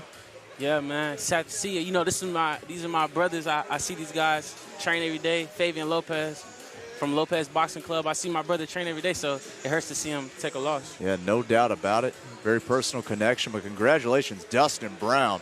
Came in as the hometown spoiler. Mission accomplished young man representing Africa proud. Yeah, man, the North Carolina native by way of Africa. Fantastic. Hey, we got more action. Let's move on to the next bout. It's the women's time to fight.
And now, fight fans, here we go for our next feature of the evening. And it's scheduled for 4 2-minute rounds in the women's lightweight division. We introduce to you first, hailing from Clovis, New Mexico, here is Isabel, the chosen one, Garcia. Isabel Garcia making her way down. And Brianna, I tell you, I think that our Facebook chat over on El Tigre Promotions Facebook page is most excited about the women's fight. Yeah, man. Women's boxing has been real big. It's coming on the come up. The fighter from Puerto Rico, what's her name?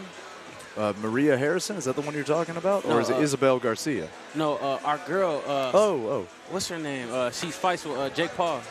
Oh, I have no idea. But I do know we have Isabel Garcia in the ring right now.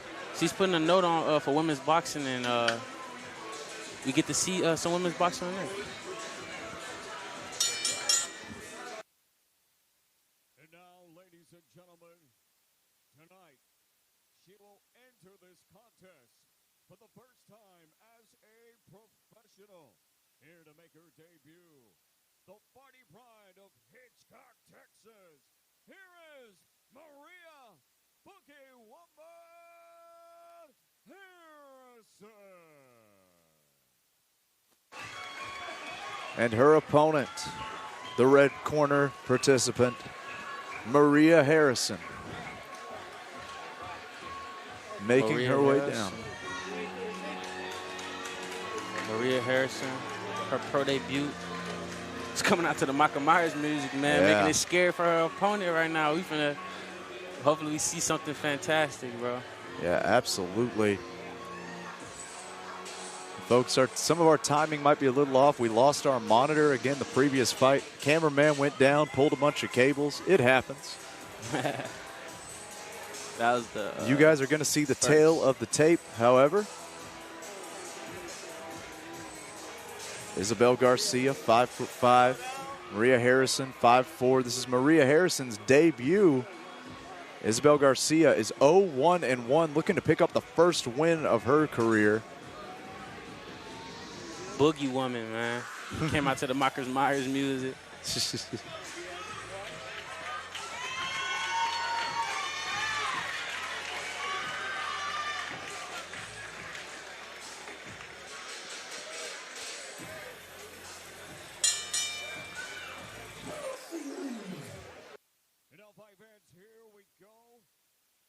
Set for our next attraction of the evening from Baytown, Texas. This women's contest scheduled for 2-minute rounds in the lightweight division. And it's brought to you the courtesy of El Tigre Promotions in association with Lopez Boxing Club in Baytown, Texas. Sponsored by the American Boxing Organization. Our referee in charge of the action here tonight inside the ring with us, James Green. We introduce you first. Here in the blue corner here tonight, standing with trainer Lupe Perez, assisted by Joe Garcia. Wearing blue with black, she officially weighed in 137.2 pounds. This evening, this brave police officer enters this contest as a professional for the third time. Coming to us from Clovis, New Mexico, here is Isabel, the chosen one, Garcia.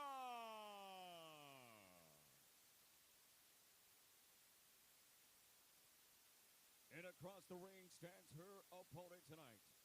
Fighting out of the red corner, standing with trainer Roy Cortez, and also with the legendary Mean Gene Hill. And Joe Rivera, wearing black and gold. She officially weighed in 137.4 pounds. Tonight, she enters this exciting attraction for the first time as a professional. Here is the fighting pride of Hitchcock, Texas. Introducing Maria Boogie Harrison.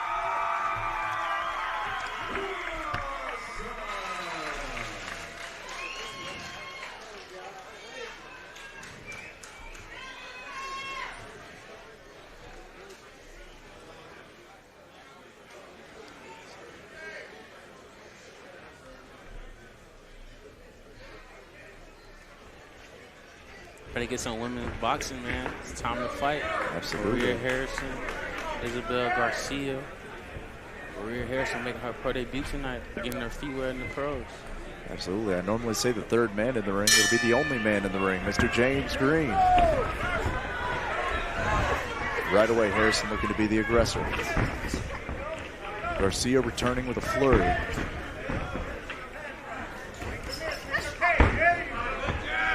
Isabel Garcia looking to go down to the body early. Quick hands by both of them. Absolutely. Garcia just flurrying like mad. Those hooks, lefts and rights. Harrison looking to be the longer puncher, using a lot of jabs and straights so far. Left, right there from Harrison. Harrison with a nice stab to the body, changing the height level with the punches. Absolutely.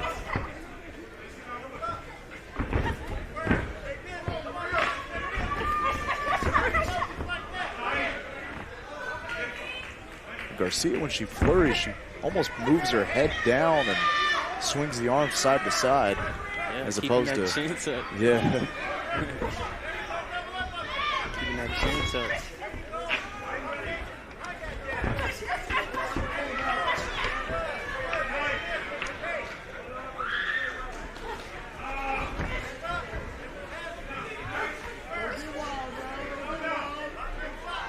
Harrison seemed to be the more technical, more efficient boxer so far. It's only when she gets inside Garcia able to flurry. It's a good jab there by Harrison. These flurries from Garcia, what's getting her points.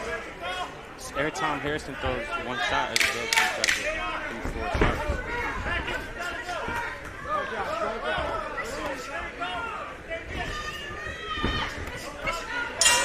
Good right hand there to close out the round. Isabel Garcia. Good back and forth exchange there. Definitely a lot of punches in the first round. I believe Harrison was the better boxer in that one. Landed cleaner shots. A lot of flurries from Garcia, but I didn't see a lot land.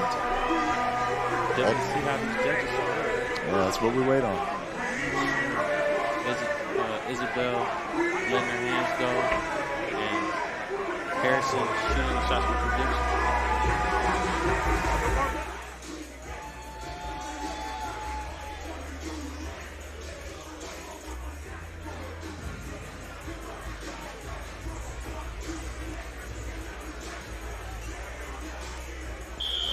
Both fighters not taking a seat in their corners.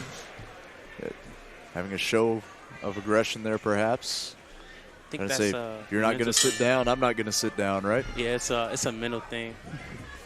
Round number 2 starts. And Harrison right away trying to come out with be the aggressor. Garcia meeting it with hooks.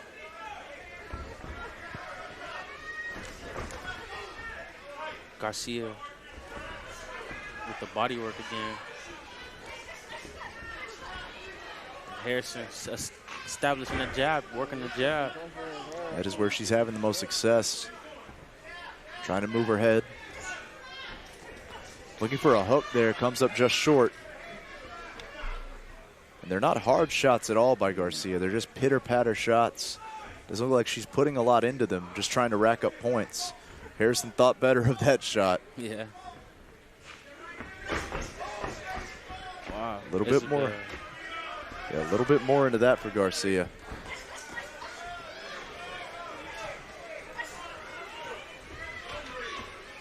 Isabel got a mean demeanor about her. Yeah, no doubt. Good body shot there from Harrison.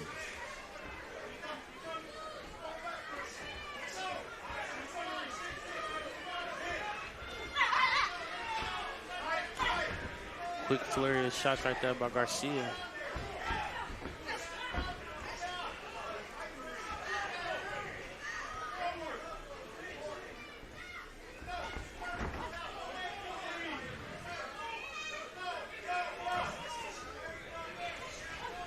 Isabel Garcia's on the back foot. Well, she's working her hands a lot. Versus Harrison, she's pushing forward. Absolutely. Just working the jab.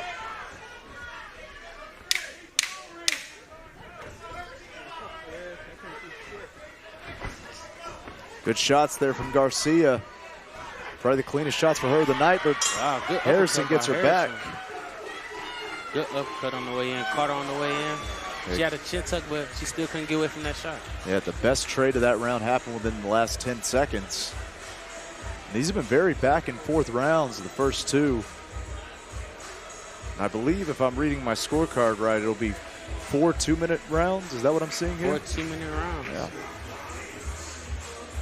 So we'll move on to the third round. The halfway point of this fight.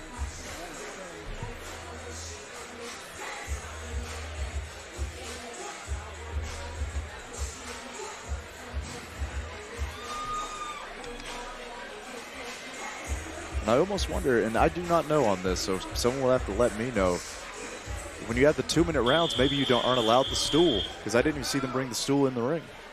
I don't know. I feel like all fighters should have the option in the stool, but maybe these girls, they want to put a mental note on each other.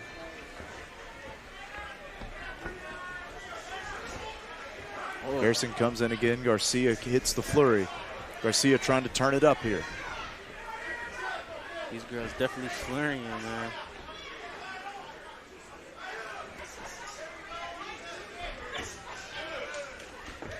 Good Garcia shot there. looking like the faster of the fighters right now. She's in and out. Good shots there from Harrison, going low to the body. Beautiful shots there.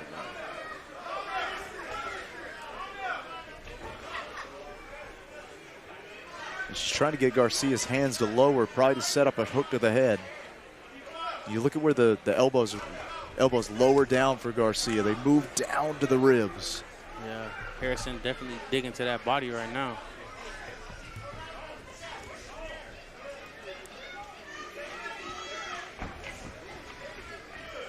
Good jab there from Harrison.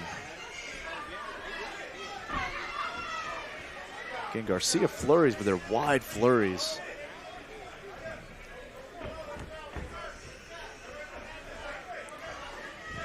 Can definitely say Maria Harrison definitely working the jab a lot better than Garcia is. Garcia fighting in flurries. No and doubt. Maria being consistent.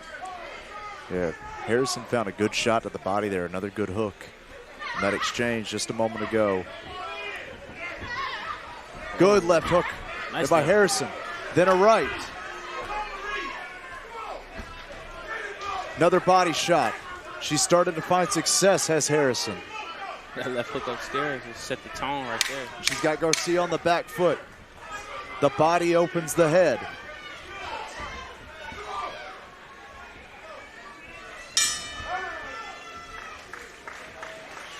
Our last round. I believe that round was the first clearly defined round. I think that was Maria Harrison's round right there. Definitely. As we get ready to move on into the fourth.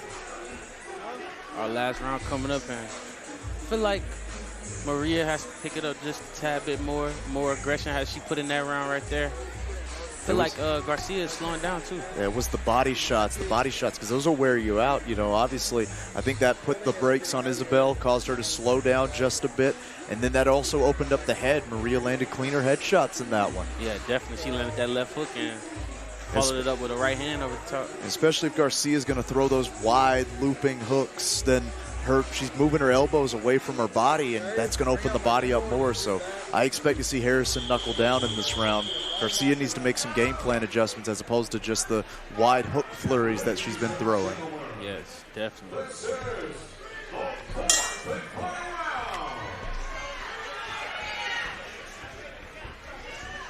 Harrison looking to establish the jab right away. Beautiful jab by Harrison. Actually, Garcia trying to throw a jab for the first time in this fight, it seems. One of the first times.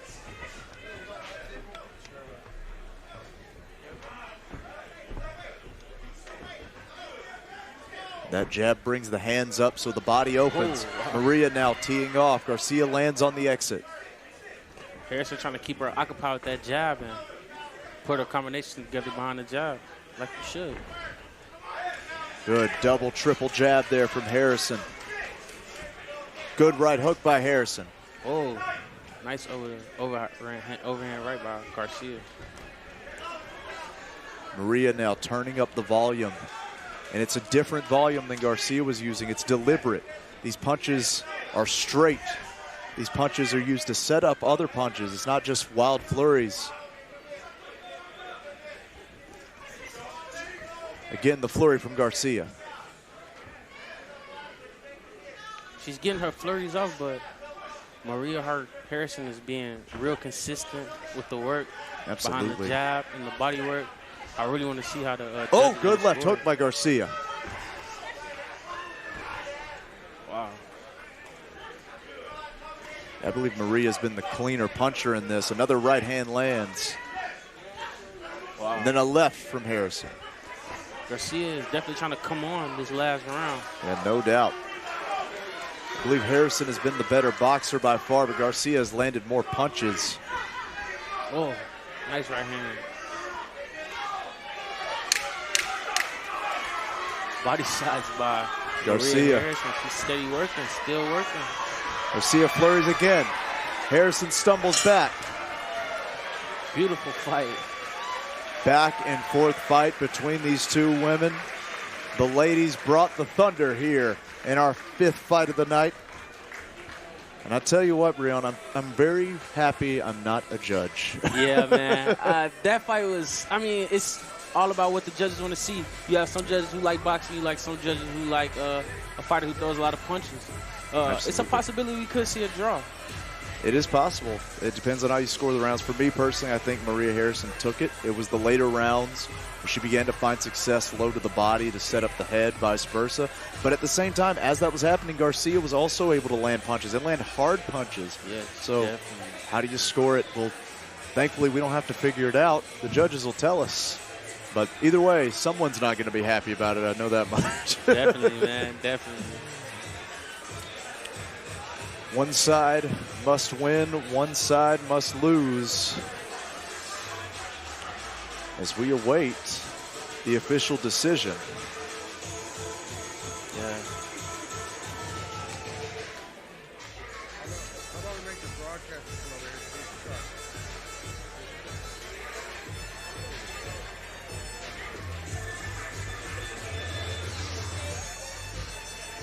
Tallying up the scores.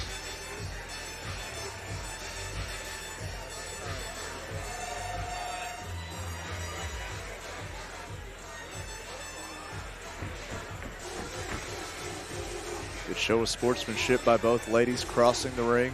I love to see that. We come in the ring, try to fight each other, take each other's head off, and at the end we can be able to hug it out. That's beautiful. Absolutely. Nothing brings you together quite like a fist fight. Definitely. Definitely. All right. Again, thank you to Dairy Queen, our sponsor for this evening, making sure these fights come to you free. Dairy Queen here in Baytown. Oh, and Lopez Boxing Club, thank you so much to that sponsor as well as we get ready for the official decision. Lopez Boxing Club.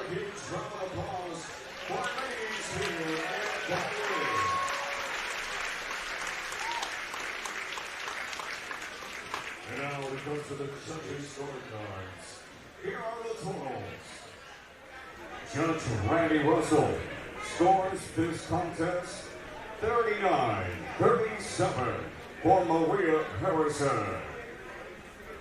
And judges Joe Rodriguez and Anthony Moss have this contest 38-38 declared a majority draw. There you go. I felt that. It was a real close fight. Both fighters just putting in a lot of punches, so it was kind of hard to decipher. Absolutely, yeah. Breon, you called it, man. You said it felt like a draw, and as you said it, I kind of agree with you. Obviously, I want to pick a side, figure out who's doing what, but no one really did enough in that fight to kind of pull one way or the other. So yeah, they both had their moments. When Maria was using her jab, she did a lot of good work, but Garcia, she came back with flurries of shots, and here we got it. Let's draw. Yeah, absolutely. Good call, man. Good call, my man. But hey, good news is they can always run it back. They want 5 rounds, they can have another one. Definitely. I think we are just about ready to go to our 6th contest of the evening. Waiting to see. Making sure we don't have another intermission or something. It's been exciting. It has been a great night of fights so far. Only halfway through. Absolutely. Still got 5 fights to go as we get ready for our next contest of the evening.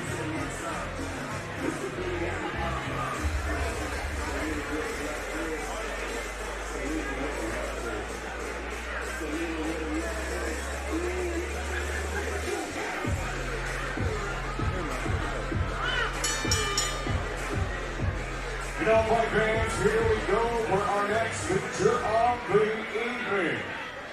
This scheduled for 6 rounds of the super featherweight division. We introduce you first, ready to make his ring block, and from Kingwood, Texas, here is Battenburg.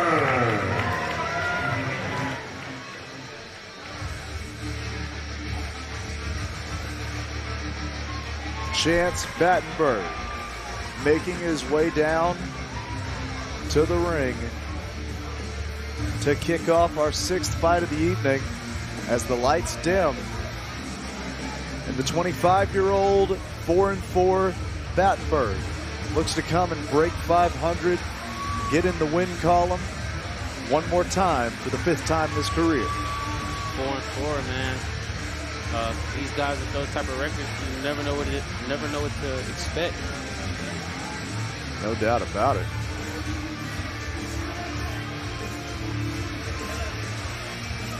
He's ready to come in to the ring right now as he waits his opponent.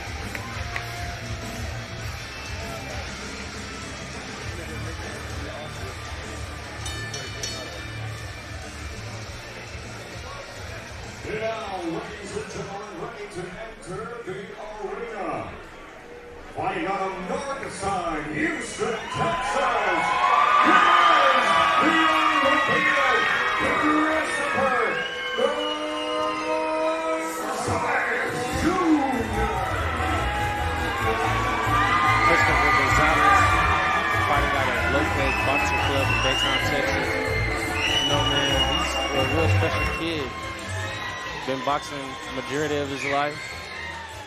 His father bagging him. His father was bagging me in my amateur career and going into my pro career as well. So, real great kid, real good fighter, man. Absolutely. The 5-0 Christopher Gonzalez making his way in as we get ready for the tail of the tape. There you see it. The height advantage will go to Battenburg. He'll have the advantage in most areas, but 5-0 out of Lopez Boxing Club. Gonzalez gonna look to be a problem for him, I gotta believe. Yeah, Battenburg with the experience, 12 years of boxing versus Christopher, 7 years. We see if they play a key tonight. Absolutely. Anything can happen when they put on the gloves and get in the ring. There you see Christopher Gonzalez, the majority hometown favorite. He definitely has a crowd here behind him. Every fight he has, man, he brings a crowd. So the support system is definitely there. Let's go to Jeremiah Gallegos for the official introductions. Ladies and gentlemen, the battle at the bay, presented by Tigre Promotion. Boxing Club continues here on the No Life Sports Campus in Baytown, Texas, live on Tigre Promotion's Facebook page, and it's powered by Daylight Media. This next bout, scheduled for 6 rounds in the super featherweight division, and it's sponsored by the North American Boxing Federation and by Punch Out Management. The great judges at ringside are John Rodriguez, Anthony Moss, and Randy Russell, and the referee in charge of the action at the sound of the bell, Alex Leon. Introducing to you first tonight, fighting out of the blue corner, standing with trainer and father, Jeff Battenburg. Also goodbye, Coach Deshawn and Lynn Sumgen. Tonight wearing gray with green and gold, he officially weighed in 128.6 pounds. Tonight he enters this contest with an even record. 8 bouts, 4 victories, 4 wins, 22 by way of knockout, and only 4 defeats. Ladies and gentlemen, here is the Fighting Pride of Kingwood, Texas, USA, Chance Battenburg!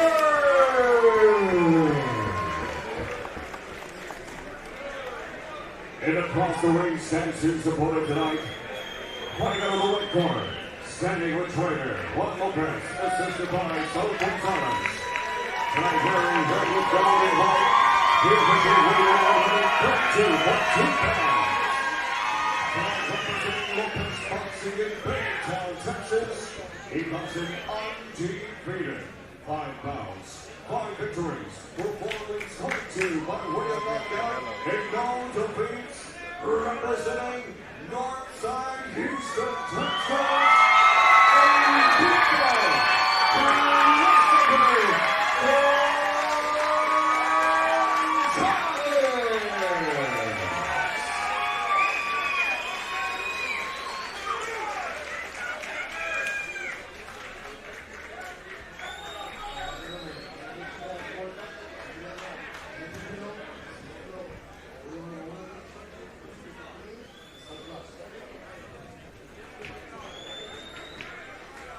Alejandro Leon, the referee for this matchup. Chancellor Battenburg, Christopher Gonzalez, ready to go. Let's go.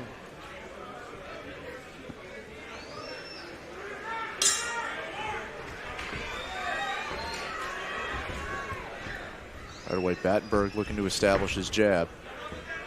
He's definitely long, has a long torso. I think it'll do a lot of good if Christopher goes to the body. Absolutely, but he's got to get around that jab first. But I completely agree with you. Chop that tree down. Yeah, man. But you gotta get some work to get in the inside. It's a very tall, lengthy guy in Battenburg. Absolutely. Battenburg trying to stay on the outside. Gonzalez now has him cornered up against the ropes. That's not where Battenburg wants to be. Battenburg throwing those shots to keep him at the end.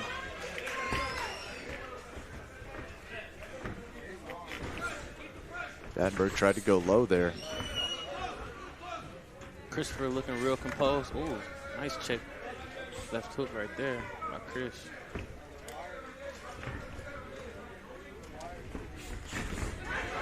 Good 1-2, 1-2 there. Gonzalez. Pop, pop. Battenburg again trying to jab to the body. Good shot to the body there from Gonzalez. But Battenburg needs to throw another punch besides that jab. If he just jabs, there's an uppercut. Yeah. If he just jabs, then you got to use that to set something up. You can't just poke him because all you're doing is giving the other guy your range. Yeah, he's getting in on the inside fairly easy now. Christopher is. Ooh. Absolutely, he realizes nothing on those jabs. Gonzalez just starts to move in.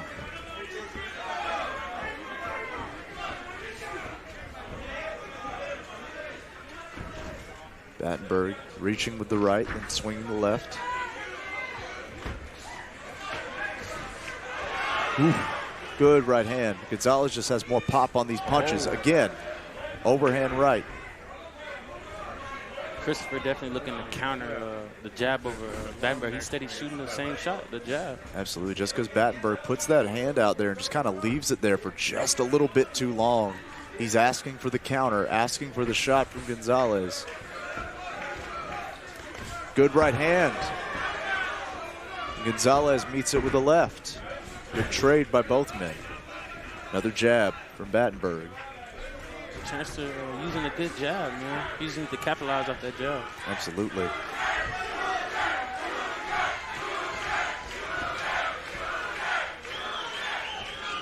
You hear Chance of Jr. in the crowd. There's people definitely here to support him.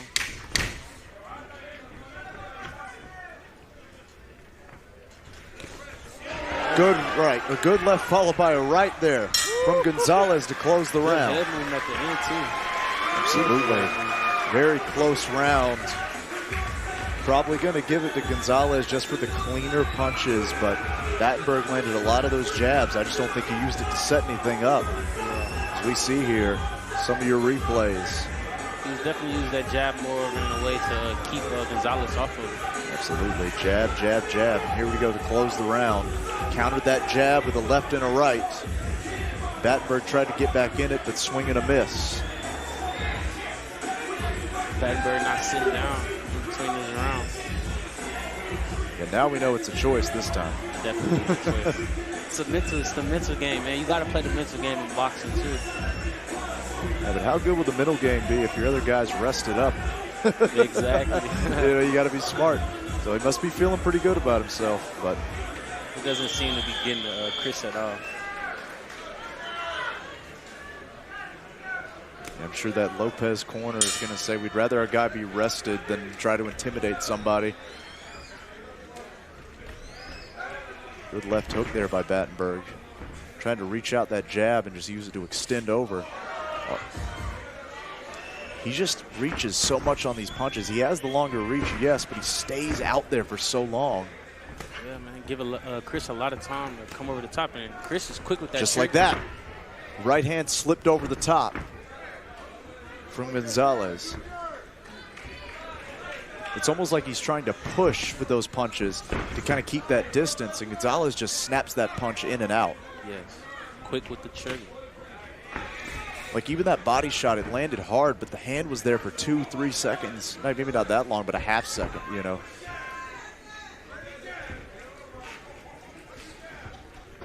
Reaching with the right. Little lines right there. He's trying that right hand.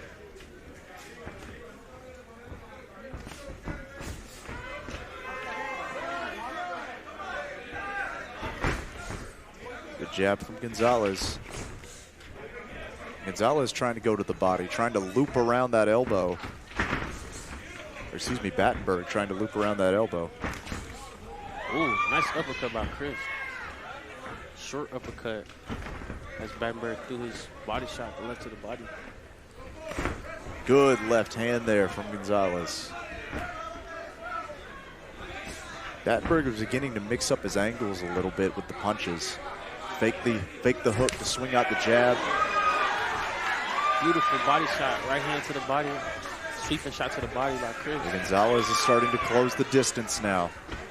The jabs, you see that just light kind of pushing straight, not having any effect. And Gonzalez's punches are having the effect. Yeah, he's starting to land his shot. Battenburg on the back foot now. Gonzalez walking him down.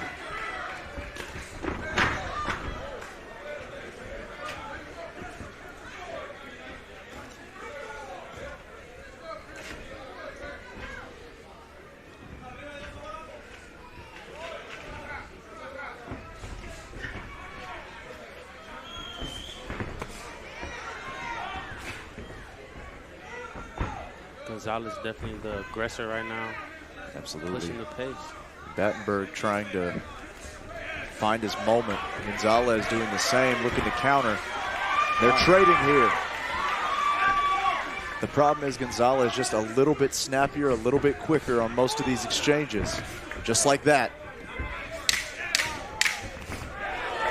Again, the speed. Gonzalez just swinging over the top of these long punches.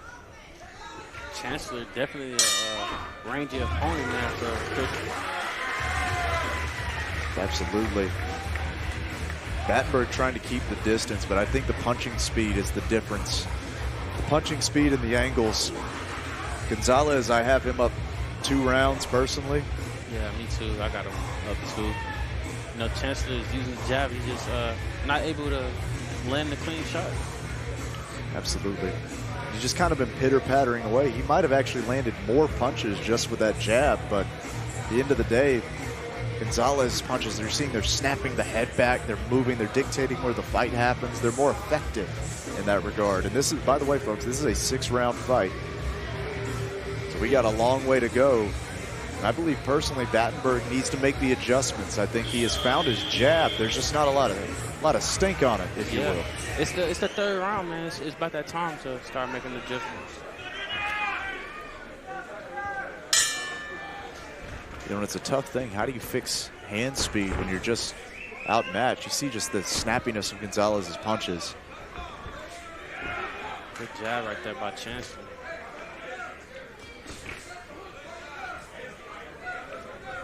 See, Gonzalez makes it hard for a Chance to land those shots. He swings left and right when he's getting ready to throw his shot. He moves his head. It's defense mixed with offense.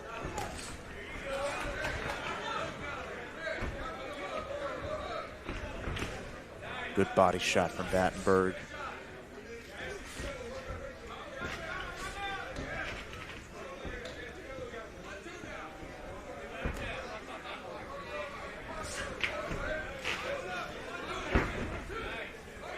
Battenburg double, triple up that jab.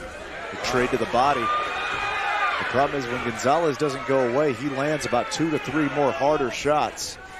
Just like that, you see the head snap back of Battenburg. Gonzalez jabbed Battenburg's hand and made him hit himself. Absolutely. There's just so much more on the punches of Gonzalez. Battenburg trying again to mix up the hand angles. Like you see there, he lands a right straight. Like it was a clean right straight. It just doesn't have the impact. They're just almost pitter-patter shots.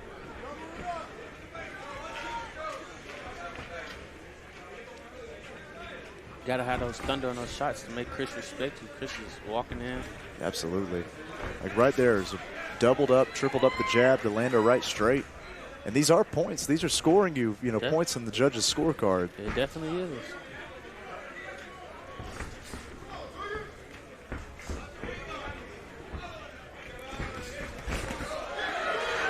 Good defense there from Battenburg. Gets the arms up high to block those hooks. Battenburg is finding a rhythm here. I can see it. He's trying to bait Chris in, touching with the stick and setting up those power shots. Absolutely. I was talking about power. Maybe he's thinking volume, 6 rounds. Maybe if I just keep pitter-pattering away, the accumulation of damage will be much too much. Good defense again. You see the way he uses his arms to almost parry and counter off these shots. Yeah. It's almost George Foreman-esque, the way Foreman would cross block and put arms in the way, that mummy style that Muhammad Ali used to make fun of. Yeah. It's very effective. He's able to do that because how long his arms is, man. Absolutely. Just put things in the pathway of the punches.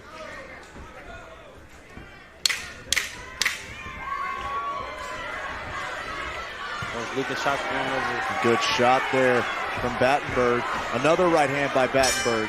I believe this was the best round for Battenburg so far. Definitely the best round for him. No doubt. Used the jab and he pity-patted his way through that round, landing shots, landing the points. I could see it being 2-1 right now in favor of Gonzalez, but again, it's a long fight. It's 6 rounds.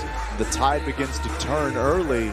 It could get away from Gonzalez, so it's going to be up to his corner to kind of settle him in. And it's also up to the corner of Battenburg to say, hey, you're starting to get effective. Let's keep this rhythm going and then make small adjustments to keep being successful. Definitely a battle of the corners right now. In boxing, this is not only the fighters in the ring, but it's a team thing.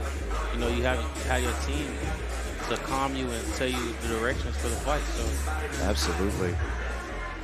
That team knows you better than you know yourself sometimes. They know if you need the pep up. They know if you need to calm down. Almost every sport, whether you want to believe it or not, is a team sport, folks. Here we go, right away. Battenburg, and now there's a little more pop on those jabs, too. Wow. Battenburg has found the power now. Might have been saving some in the tank. He lands an uppercut. Gonzalez returns. Good body shot from Battenburg. Battenburg with that long left to the body. You can hear that shot. They're trading. Gonzalez trying to fire back. Wow. Trying to get into the body. I tell you what, Breon, Battenburg might have been working me. He might have been saving some of that power for the later rounds. Yeah. There's not no more pity pat on those shots right there to the body, man. He's loading up. Absolutely. held it in reserve, and he's going to the body now. Gonzalez, for the most part, doing a good job of keeping those hands low, or the elbows tucked in, excuse me. Good head movement from Battenburg. Chris trying to, every time Battenburg shoot that jab, he's trying that right hand over, and I think now that Battenburg's catching on to that. Absolutely. You got to switch it up. Battenburg has very good head movement, leaning away at the waist. Swing and a miss right there. And speaking of which, Gonzalez with the head movement as well. Oh, good right hand from Gonzalez. Battenburg says, no, you didn't.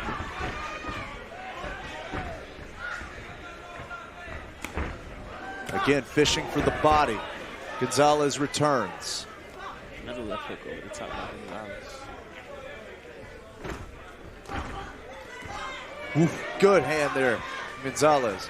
Beautiful work Battenburg right angles out. An impressive display of skills from both fighters. Definitely, definitely. This is a thinking man's boxing match right now.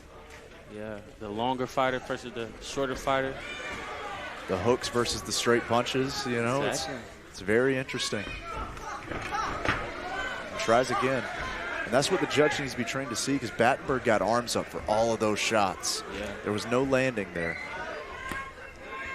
You see Battenburg kind of reaching and looping in on those hooks. Yeah.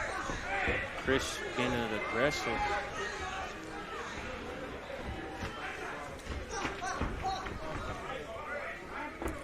Yeah, a lot of punches are just hitting glove right now for Gonzalez. Yeah. Battenburg. Battenburg. There you go. Hey, I messed it up too. He's doing a good job of deflecting those shots, man. A lot of fighters can't get away with that, deflecting the shots, letting the arms fly everywhere, but he's doing it pretty good tonight. Absolutely. He tried a pole counter there. Gonzalez did not bite. Ooh, good body shot. Battenburg turns it up here in the last 10. Goes for another body shot. Ooh, ducking, swinging hooks. Back and forth round. My goodness. Chris trying to take it home with that one right there. Absolutely. I think both fighters were swinging and looping over.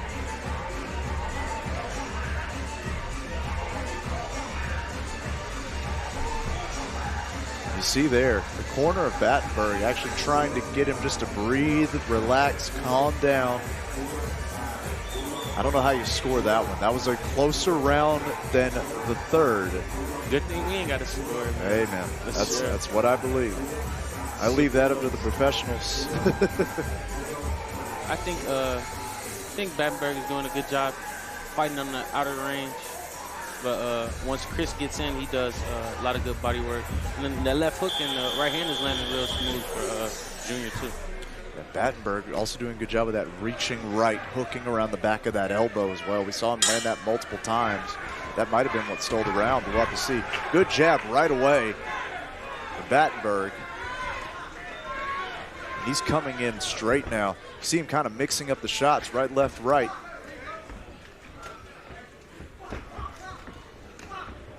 Good deflect there. Battenburg's defense is deceptive, man. You think you got a shot on him, that arm just pops that hand out of the way. Exactly. That's real crafty from Absolutely. Chancellor. And I believe when I was looking at the notes, he trains at Battenburg Gym. So if his dad owns the gym, he's got time to, or whoever owns the gym, a family member, he's got time to get all those skills underneath him. Ooh, good left hook just goes around the ear for Gonzalez, hitting the corner of Battenburg. Chris does his best work in the inside, you know.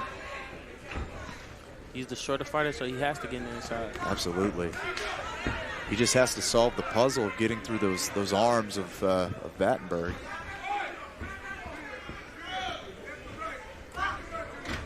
Good deflect again. Good defense right there.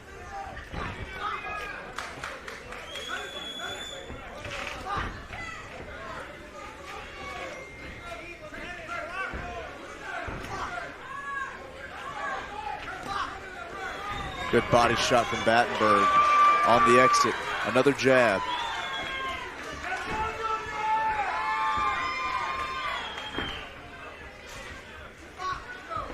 Straight right there. A good right hand by Gonzalez. Battenburg double tough. Both men hanging in there. Good duck. Ooh, Battenburg, good restraint. Chris is looking a little antsy right now. He's trying to land that left hook. I got to believe it's the frustration trying to get inside. And you're eating shots, and when you do throw, they're getting deflected. And on top of that, Battenburg also has decent head movement as well. Good right hand there. Real unorthodox, man. He's real unorthodox, real lengthy and long, you know. Oh, good right hand by Gonzalez. Nice right hand. He just has a lot of tricks in the playbook. You know, a lot of skills he can pull from is what I'm seeing, and it's a lot of defensive work from Battenburg. Looking for that counter left hook right there, man. It's a lot of steam on him.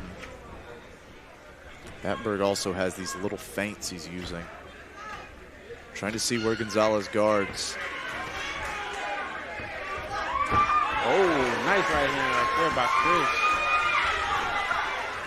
Trying to flurry up, double up, triple up. He's got the body of Battenburg moving. Good right hand by Gonzalez. Best punch of the round. He loaded it right there. That might have stole the round.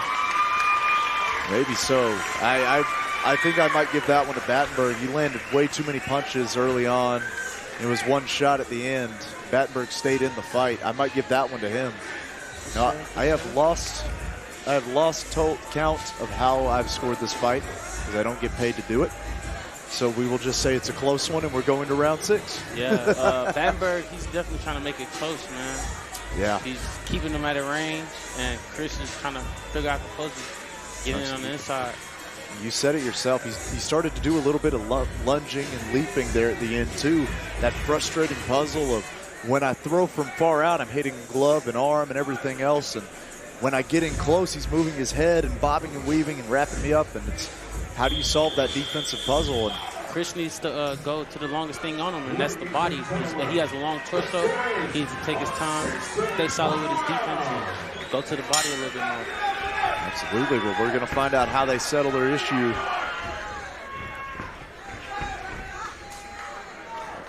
Gonzalez trying to jab for jab. Battenburg finds his range again.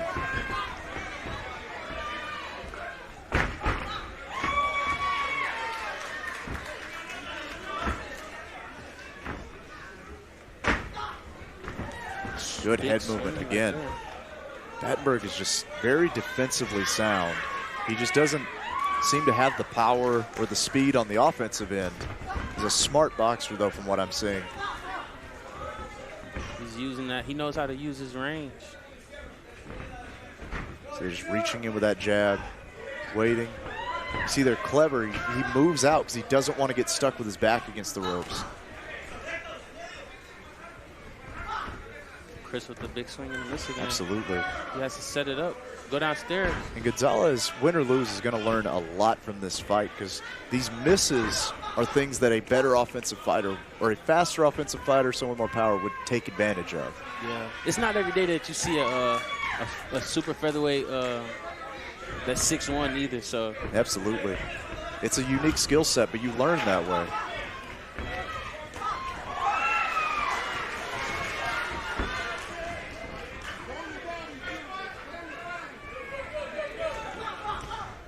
Chris having a success on the inside. When the fight's on the inside, Chris has a success, definitely. Gonzalez right now getting back up to the rope, trying to fight his way out of the phone booth. Battenburg feints him back again. You see how the roles have reversed. Now Gonzalez is back against the ropes, and Battenburg is the aggressor. Chris looking like he's trying to bait him in, moving backwards. That's another way you take a fighter's hideaway. You back up and make him come to you. Gonzalez content to punch his way through the jab. Wow. Good right hand from Gonzalez. Chris definitely working real good this round, making him give up the height. That's how he's able to land these shots right now.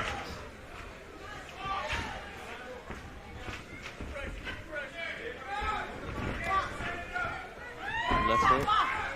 2 body shots. Beautiful work.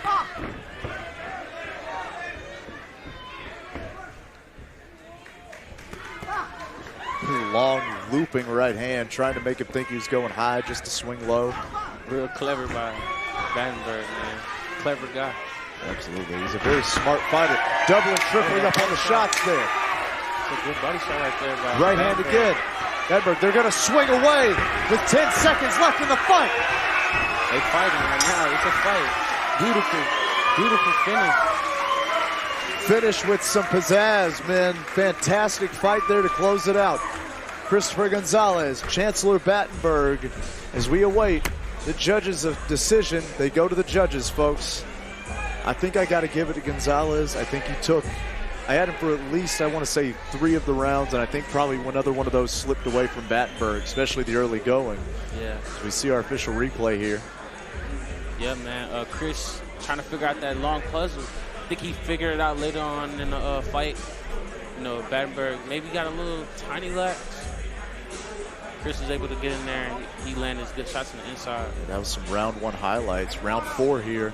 That's the thing. I don't know that he ever figured it out. I just don't think that Battenburg had the skill set on the offensive side to take advantage of what he was creating, you know? So I don't know that Gonzalez ever truly figured it out as much as there's the round 6 highlight. Round 6 here. I definitely think that Chris wasn't able to figure out the range. Chancellor, a real lengthy guy, man. Either way, a great fight. We'll await the judge's decision. We got a good 6-round back and forth contest. It goes to the judges.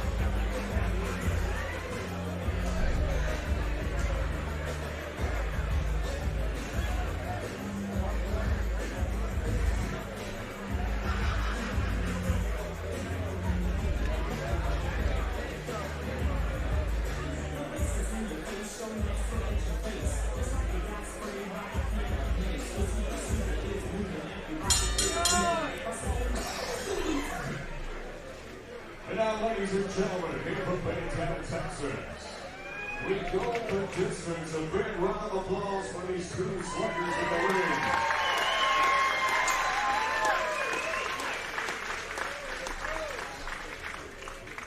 And now we go to the judges' scorecards. Here are the totals. Judge Randy Russell scores this contest 57-57. Judge Joe Rodriguez and Anthony Moss have this contest 59-55 to the winner by majority decision.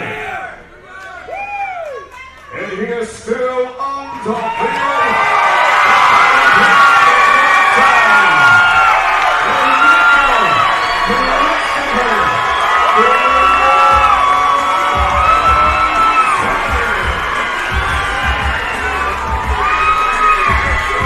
Christopher Gonzalez remains undefeated. Absolutely. We heard the judge's decision. One judge had it as a draw, 2 saw it 59-56, I believe it was. My goodness. A close majority decision, but he remains undefeated over Chancellor Battenburg. Congratulations to Christopher Gonzalez.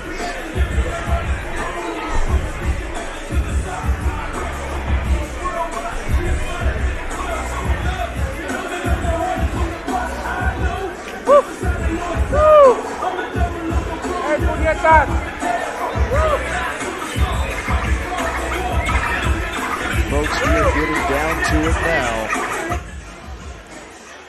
4 fights left. We're getting in. There will not be a fight left on this card that is less than 6 rounds.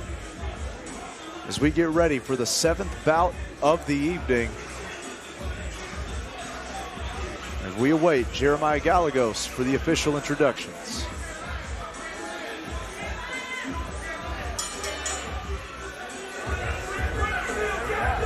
Ladies and gentlemen, at this time, we are going to take a quick 10-minute intermission. 10-minute intermission.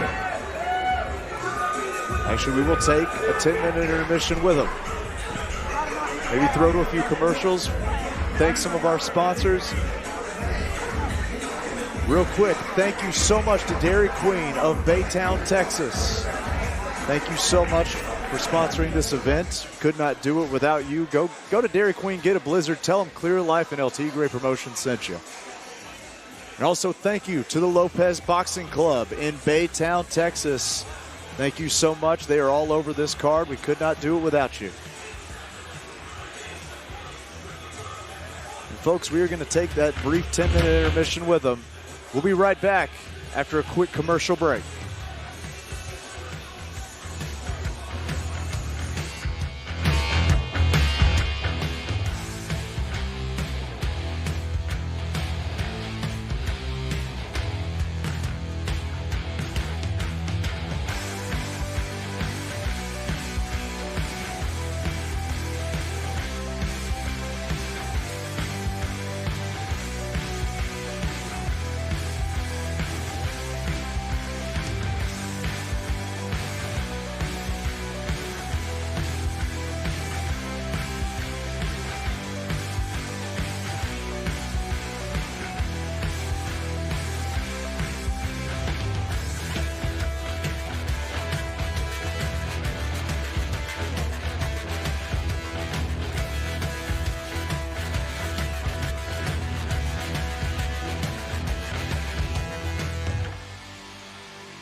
right, folks, we are just about done with this 10-minute intermission here. Want to take a second to run down what we have left on the card. We've already seen a fantastic night of fights. Once again, I am Clay Roberts calling all the action here this evening with my man, Breon Gorham. That's right, Breon Gorham. Folks, we have seen knockouts, we have seen TKOs, we have seen decisions, we've seen draws, we've seen everything so far, and we still have 4 fights to go. Coming up, Dariel Duquesne will face off against Deshawn Webster. Yeah, man, that's going to be a firefight. Another Lopez fighter in Duesne. He's a power puncher, and I feel like he's going to bring the power tonight. Absolutely. Then we've got, it's the grudge match, the bad blood fight, if you will. Imad Lewis will face off against Eugene Hill Jr. And, you know, we spoke to one of these men earlier and said, you know, runs his mouth too much, going to look to put him away. So expect to see a firefight in that one. Excited about that. Yeah, man, big firefight in that one. Then in our co-main event, Gandara will face off against Luis Lopez. Super bantamweight. Gandara, another fighter, Lopez Boxing Club, and he brings thunder every fight. Absolutely. And in the main event, the ABO super middleweight title is on the line. Malik Calhoun will face off, looking to claim gold against the champion, John Hercules Torres. Hercules. Absolutely. And folks, we've still got so many fights to go. We've already seen so much. You know, for me personally, my fight of the night so far has been Dustin Brown and Fabian Lopez. They went to war. We saw knockdowns. We saw it go to the judge's decision, and, you know, a heartbreaking stoppage there, heartbreaking finish for this hometown crowd, but victory for Dustin Brown. Awesome night of fights, man. Yeah, man. I just checked up on Fabian Lopez, too, man. He's in good spirits. Good. Learning experience for him, man. Dustin Brown, he came in ready. He came in shape, and he gave him a tough fight. Yeah, no doubt about it. No doubt about it. As you see here, we are jam-packed here. Once again, thank you to El Tigre Promotions for having us here at Clear Life Media, bringing you all the action at Battle at the Bay.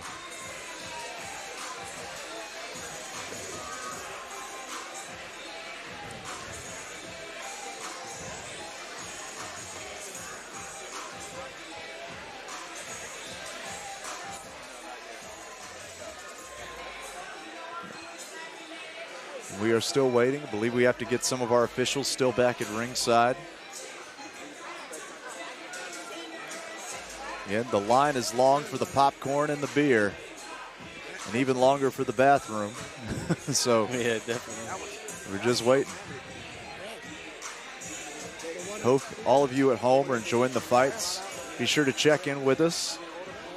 Clear Life Media on Instagram, El Tigre Fight Promotions on Facebook. That's where you can stream it.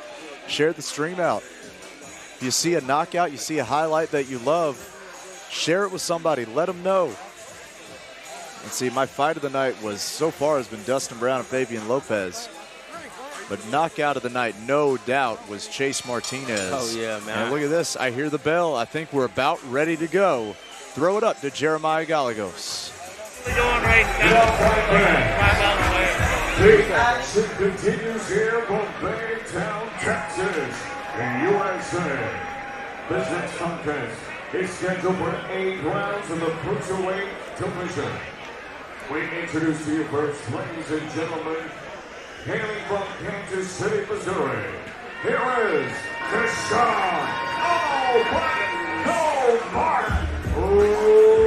Webster. Deshawn Webster. I hear that right. All bite, no bark. Heck of a nickname. We'll see if he can live up to it. Deshawn Webster, 12-7, entering into this matchup. That's some big guys. 200-pounders, cruiserweights. You know, the bigger division, the more power. So, possibility to see a knockout. Absolutely. You know, he's 6 feet tall. He's actually going to be giving up a height advantage. We'll see that shortly with the tail of the tape. Right now, Deshawn Webster.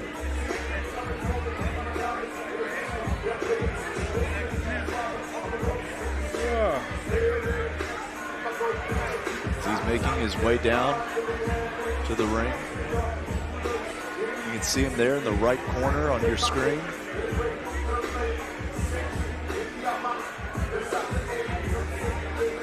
As we await his opponent.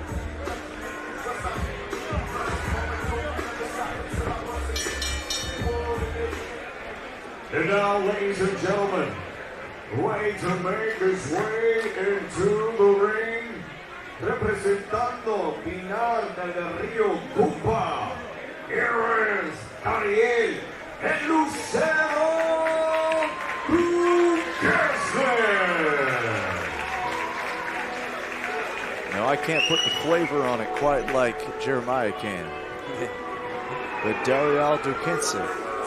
There you go. If I can get it right. Are you funny? Yeah, you're going to keep me straight, man.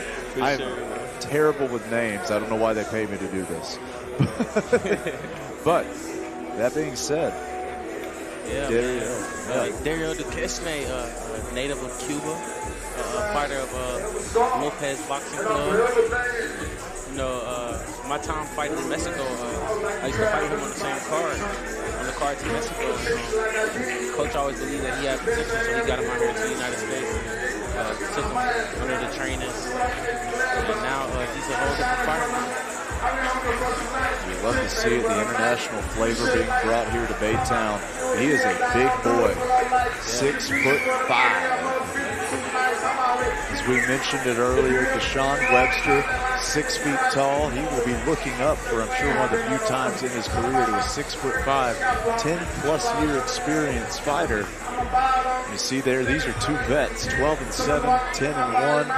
Webster, Dariel Duesne. It's going to be a good one, man. They're trying to move Dariel fast, man. You know, get him on his way to a world title. Absolutely. Well, this will be a step to it. Obviously, Webster will want to have something to say about that.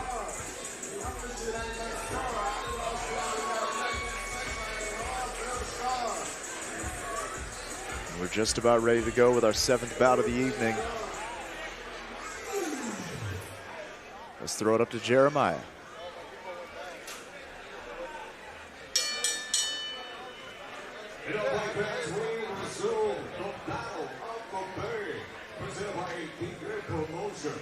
In association with Lopez Boxing Club in Baytown, Texas. Here for the Go Light Sports Campus in Baytown, this is the next bout of the evening, and it's scheduled for 8 rounds of the cruiserweight division, and it's sponsored by Robert Longoria Painting Contractor. The 3 judges scoring this contest at ringside are Joe Rodriguez, Anthony Moss, and Randy Russell, and a referee in charge of the action. At the sound of the bell, James Quinn.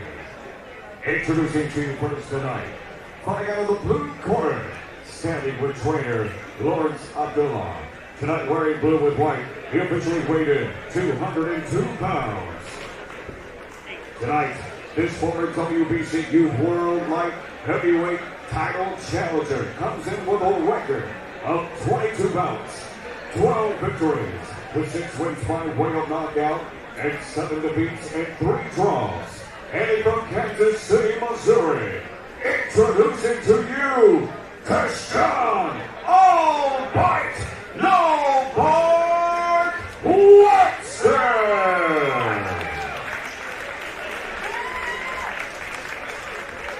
And here's the opponent across the ring tonight, fighting out of the red corner, standing with trainer Juan Lopez of the Lopez Boxing Club. Tonight wearing blue with gold, he officially weighed in 200.6 pounds. This evening he enters his feature with an impressive record of 11 bouts, 10 victories, 9 wins coming to you by way of knockout, and only 1 blemish. Fighting out of Baytown, Texas, and representing Pinar del Rio Cuba, here is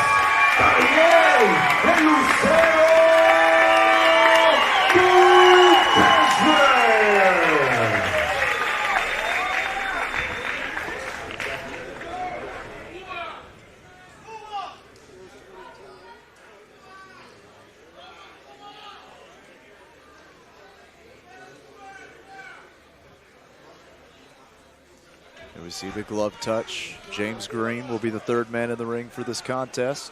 Deshawn Webster, Dariel Duesne. Said that one right. Yeah. I'll get it right every like 1 out of 3 times probably. For sure, bro. Call him Dariel. Here we go. The taller fighter looking to be just that. Very upright with the stance. Trying to swing down into uppercuts. Dariel, man, he has a lot of thunder on those shots, bro. Webster trying to jab his way in.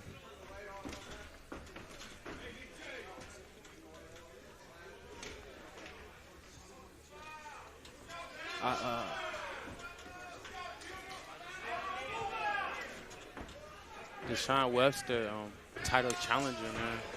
It's a big step up for Dariel. Absolutely.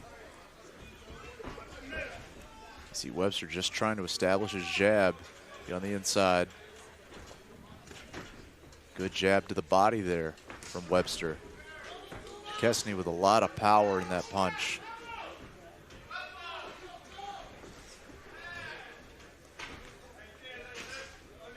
Trade of jabs right now. Both men a bit in the feeling out process. Webster lands a good right.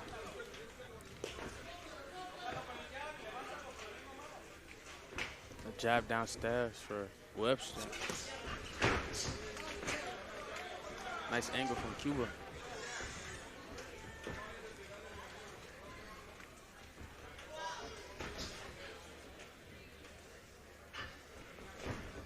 Cuba is something we call him in the gym, you know, or El Lucero.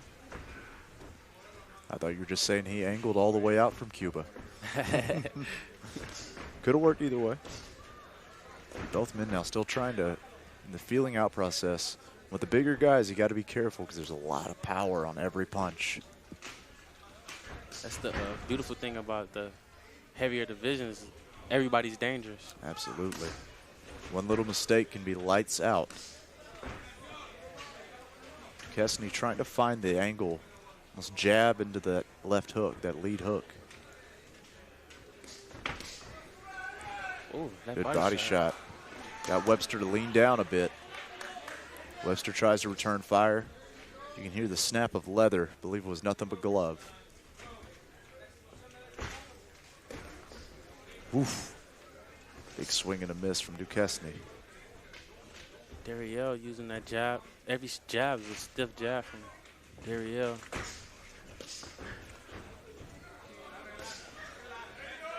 He's looking for the uppercut as well. Against the shorter fighter, makes a lot of sense. Yeah, you can see that on Deshawn Webster. He has that. He's leaning a little bit forward. That's why Dariel is shooting that uppercut. Absolutely. End of round number 1.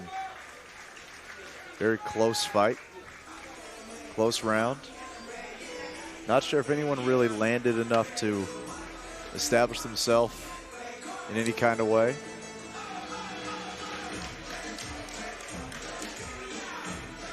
Both men will take a seat this time. If you're keeping up at home with who's standing and who's sitting between rounds.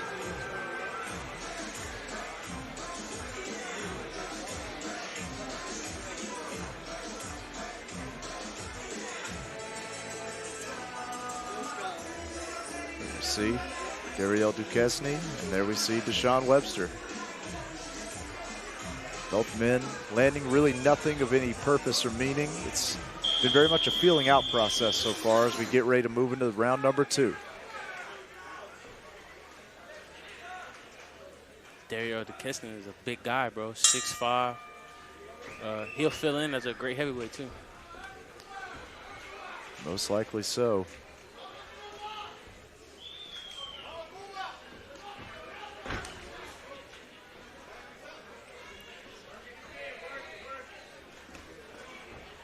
Toying with him with the jab.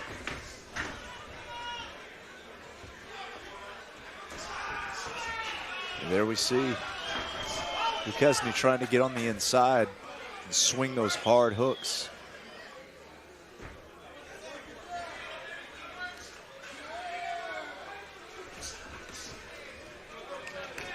Beautiful body shots right there from Duesne. He's touching him. Well, referee actually warned him to keep those shots up. As the taller man having to reach down, he actually just got a warning about slipping below the waistline. Webster now looking for the body shots. We saw there 2 hooks. A series of shots again from Duesne. Good body shot from Webster. Nice body shot. If Webster wants to slow down Lucero, he has to do more of that. Shooting the shots to the body. Duesne setting the pace with the lead hand right now.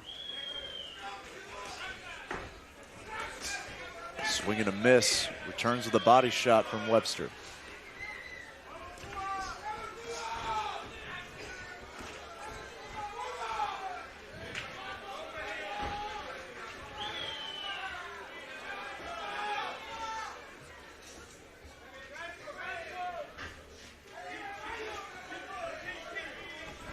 Duesne now with his back to the ropes.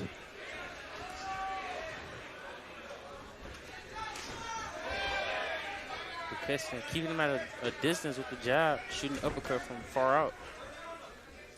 You can get away with that when you lengthy like him. Absolutely. Crack of foreheads there. That's a problem with taller fighters. And they have to lean down to hit those shots. A lot of times they'll lean down into headbutts. Holyfield and Tyson being a prime example of that. Yeah, man, definitely, man. Clash of heads is something you don't want. Going to the body there is Webster.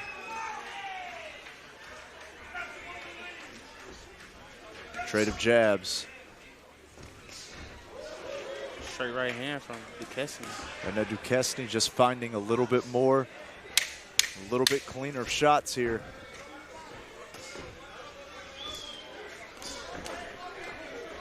Webster tries to come over the top. Does it quite land clean? Good back and forth in that matchup.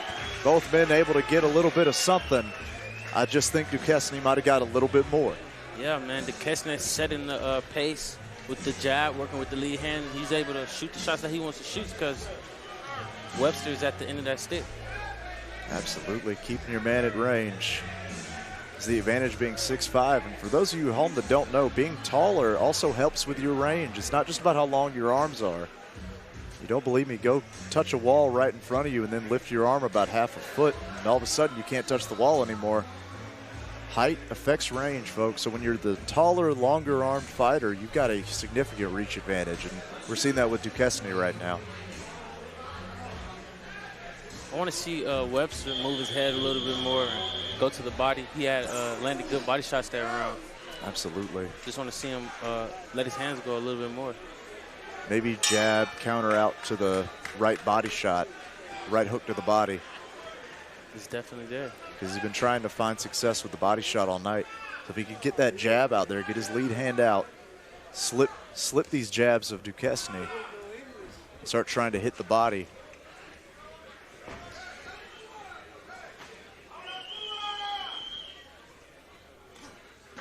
He is trying to get the jab.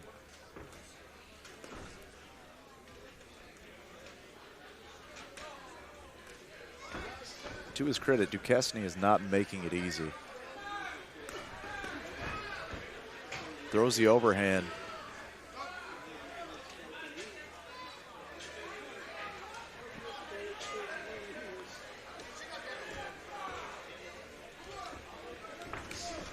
Hard swing right there by Duesne. Catches mostly glove. Duesne loading up on these shots now. Everything with bad intention. A little push right there by Deshawn Webster. Referee with another warning.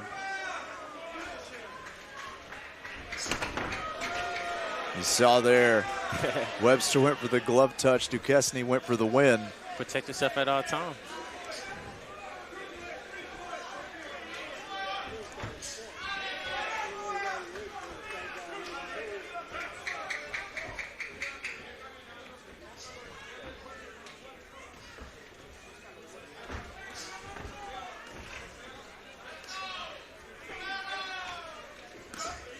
Ooh.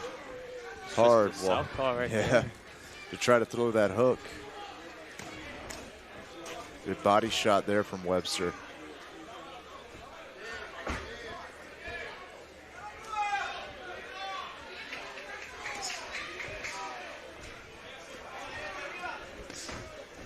That was a low. That was a low hook there. Yeah.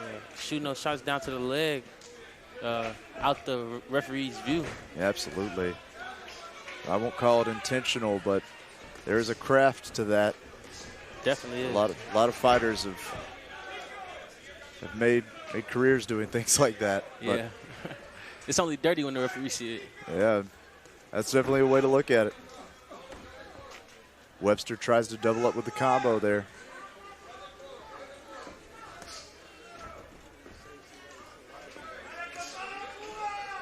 I don't think Duesne needs to work so close and inside. He has long arms.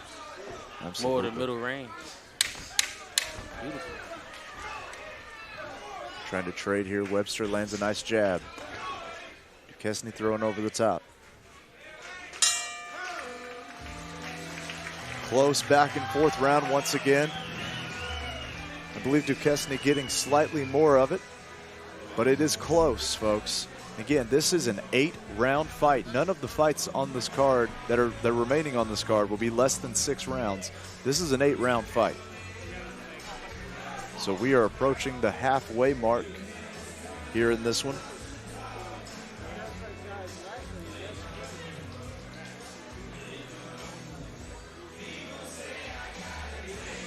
We see Deshawn Webster. Got to wonder what the corner is telling him. He's received multiple warnings about shots to the top of the head, possible headbutts. Yeah, man, it's common with a taller and shorter fighter. Webster needs to get more on the move, head moving, breaking his head off the line, and get to work. You know, it's the 4th round already. Duesne is setting the pace with the jab and working at long range. I got to wonder if maybe Duesne thought he would be putting his man away at this point. Webster just hanging in there, double tough. Good body jab there by Webster. Yeah, Webster is no doubt he's still in the fight. He's still a live dog. And Duesne still has to be on his P's and Q's the whole round. Yeah, no doubt about that.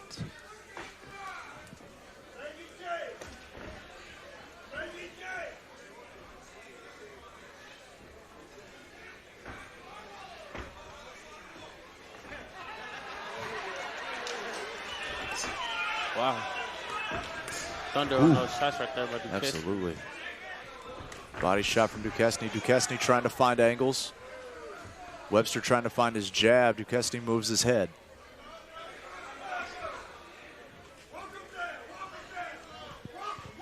Duesne walking around the ring. You can just see when Duesne, even when he lands his jab, it has some thunder on it. Has some pop. It's some big guys, bro. Yeah, no doubt about it. I'm glad they're the ones getting hit and not me.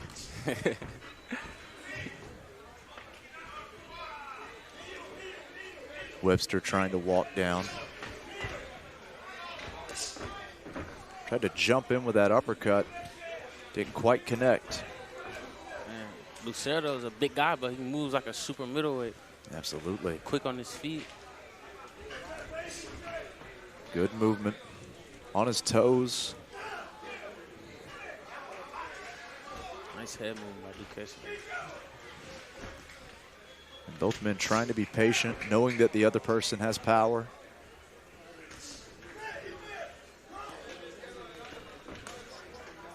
Good body shot by Webster. Good way to set that body shot. He needs to do that more. More than one punch. He's doing a lot of getting tagged and then shaking his head saying no, no, no.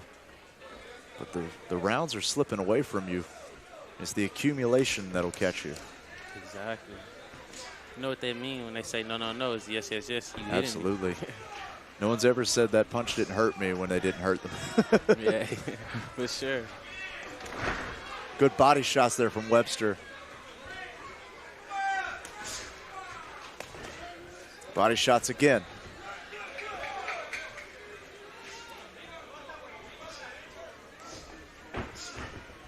Webster now with that high guard, blocking a lot of these shots from Duesne.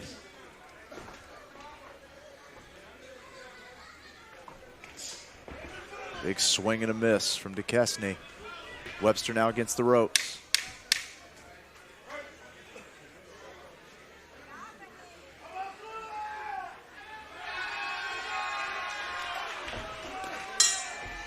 End of the round.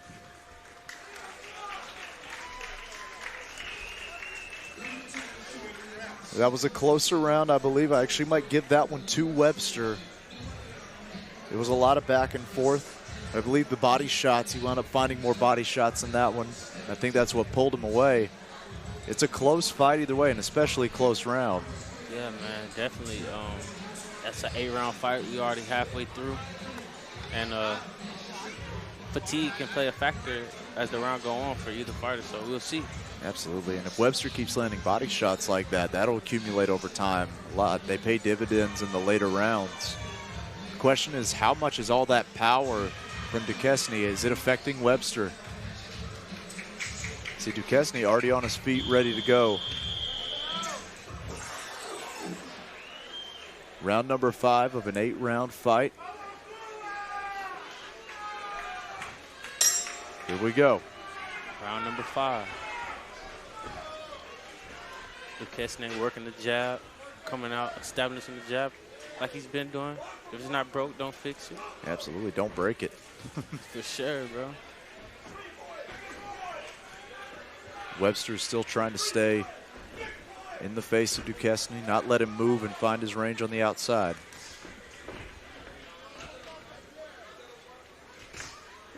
Good body shot there from Duesne.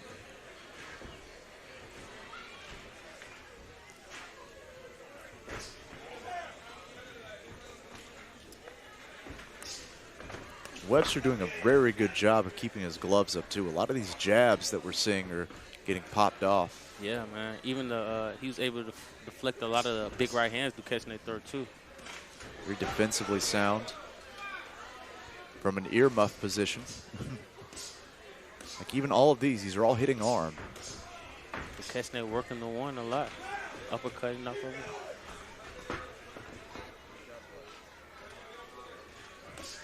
Folks, we want to let you at home know that we will not be taking any more intermissions tonight.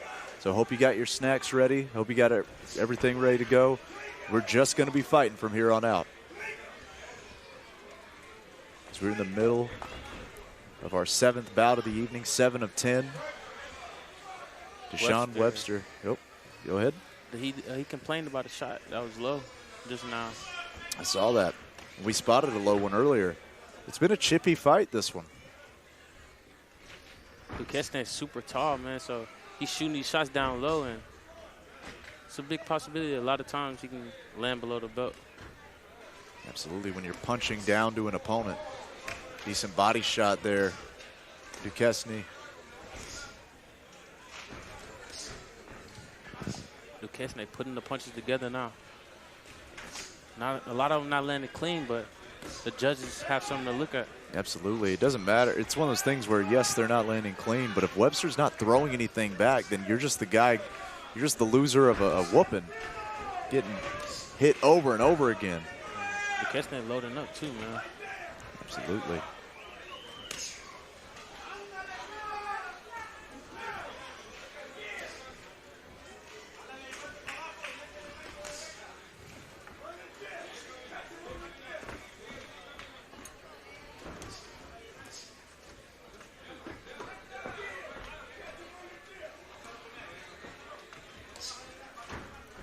Webster just shelled up, but eventually he has got to land. So that hook lands. Nice right hook behind the ear. The shell starting to find cracks now. Starting to chip away. And that round was Duesne, no doubt about it, in my mind. Yeah, man. Duesne is making it easy for himself, using his long range, his God-gifted long range, and it's time for Webster to make some adjustments. Yeah, no doubt about it. If you're the corner of Webster, you've got to be letting him know this is slipping away from you. You need to retake the momentum. As we are approaching the 6th round here, you've only got 3 more rounds to make something happen, and I believe he has lost the majority so far. he being Deshawn Webster. Duesne just has to keep doing what he's doing. I know that's what Coach Lopez is telling him. Just keep doing what he's doing and pick up the pace. Absolutely. Put it on the other guy to change his game plan and make you change yours. You know, don't, like you said, if it ain't broke, don't fix it. Duesne right back to his jab. Right back to trying to, yeah. Right back to trying to create openings.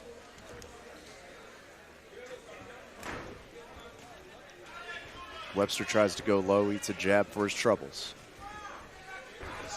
Duesne has found his range.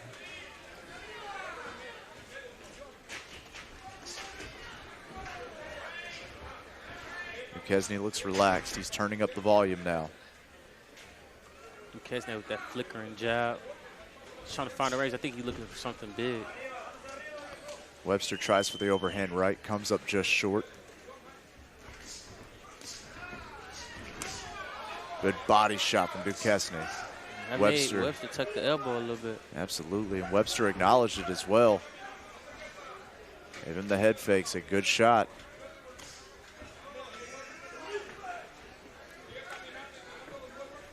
Could be a glove malfunction right there. Duesne's right glove. Looks a little lopsided.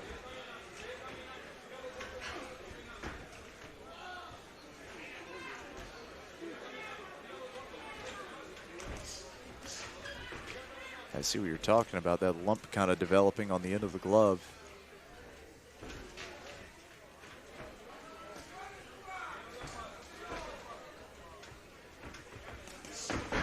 Oof, good trade there.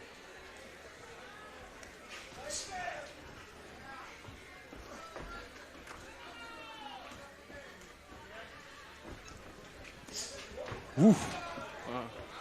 A right uppercut from Cuba. Webster said it hit him low. Referee didn't call it. Duesne now trying to turn the volume up.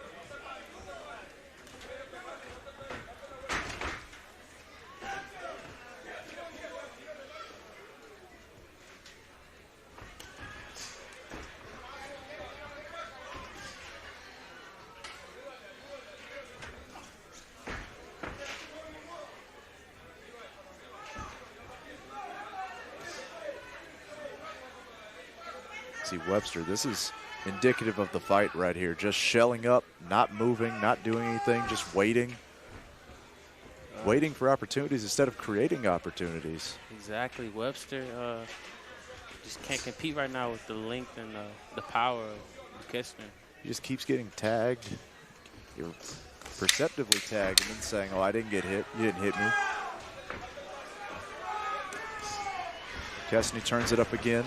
Webster comes in with a jab. Webster tried to bring the assault right there. Where was that the whole round? I believe Duesne took the majority of that. Webster did turn it up at the end, but I do not believe that is enough to steal a round. Not at all, man. Duesne pushing the pace and entertaining the crowd right now.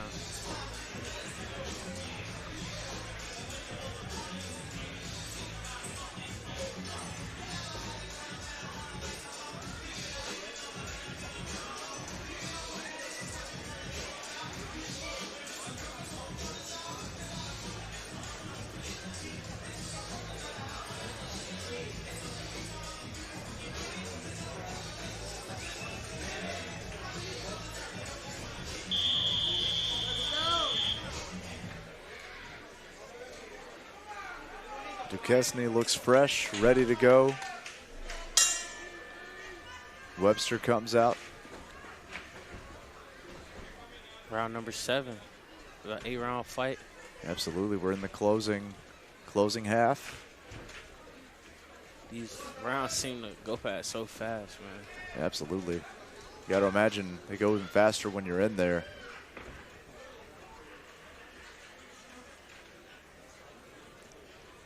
In my opinion, Webster has to do something to turn the volume up, something to take this fight, because he has just let rounds slip away from him. Spent the majority of the night shaking his head no, exactly. as a round slips away. Yeah, man. I feel like he needs a knockout now at this point. It's only this round and one more round left, so he's definitely down on the scorecard. Absolutely. Some kind of finish. At least that's the way I see it. That's the way you see it.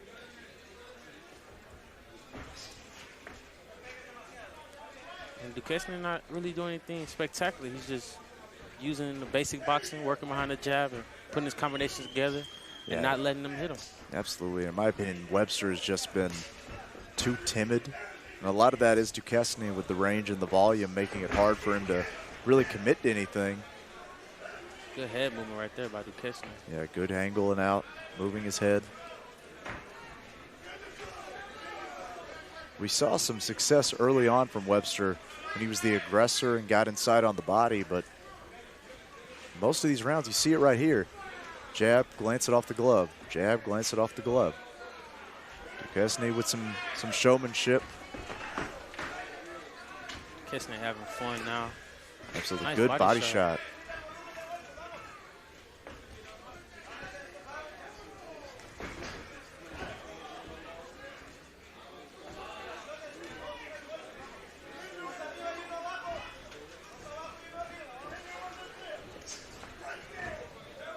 Duesne goes low with the body shot. Trying to land the uppercut now is Duesne. Trying to catch Webster as he leans in.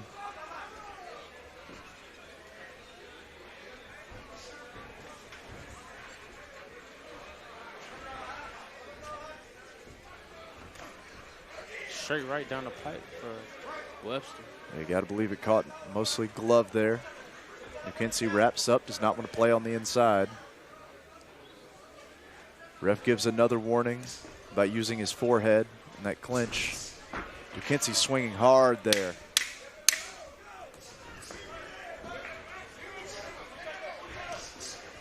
Body shots by Duesne. Good left hook there on the exit from Webster. Best punch of the round, but I think it was much too late. Duesne dancing, man. He's feeling it tonight. He's boxing, putting on a boxing clinic. Absolutely. The story of this round has really just been good shot from Webster, but much too little to take a round. As we pull up here into the final round, I gotta believe Webster needs to do something drastic. He cannot commit to just keep shelling up, putting his earmuffs on and getting pitter-pattered away at by the bigger man. Yeah, man. I feel like he probably felt the power later on, earlier on, and it made him shut up like that, bro. So it's very possible. He has to pull it out at the back now. It's the last round. Put it all on the line. Well, here we go. You got to show these people that you want to win. That's the thing, right? The guys that have to take a second and get the crowd hyped up between rounds, like, you know, what were you doing during the round that they died down in the first place?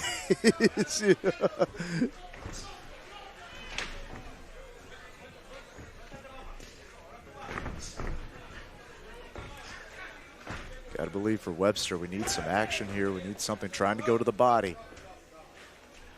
Webster charged his way in with his head. Again, being warned about having his head down. And for those of you wondering, it's the crown of the head. He dips his head all the way down and uses the crown of his head to push his way in. The problem with that is that when he sits up, there's a chance he might headbutt Duesne. Ooh, wobbled him a bit. Duesne wobbled Webster just a bit there. Now pouring on some volume. Webster. Duesne warns about the head again.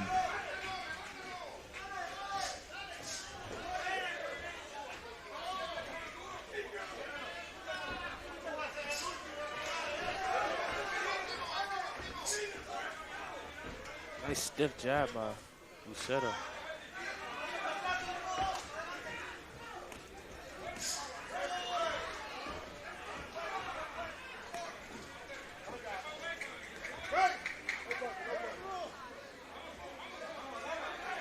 A shot to the back of the head there from Webster.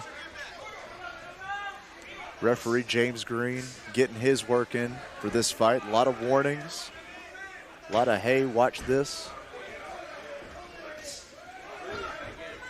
Here we go now. Duesne trying to turn it up. Duesne throwing that uppercut from under, man. Absolutely.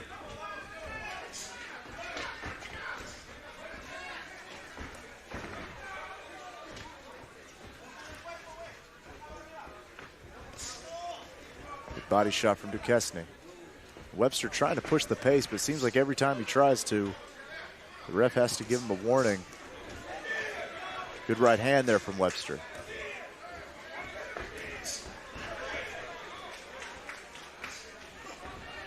Good body shot there from Webster. Referee wants to keep the punches up.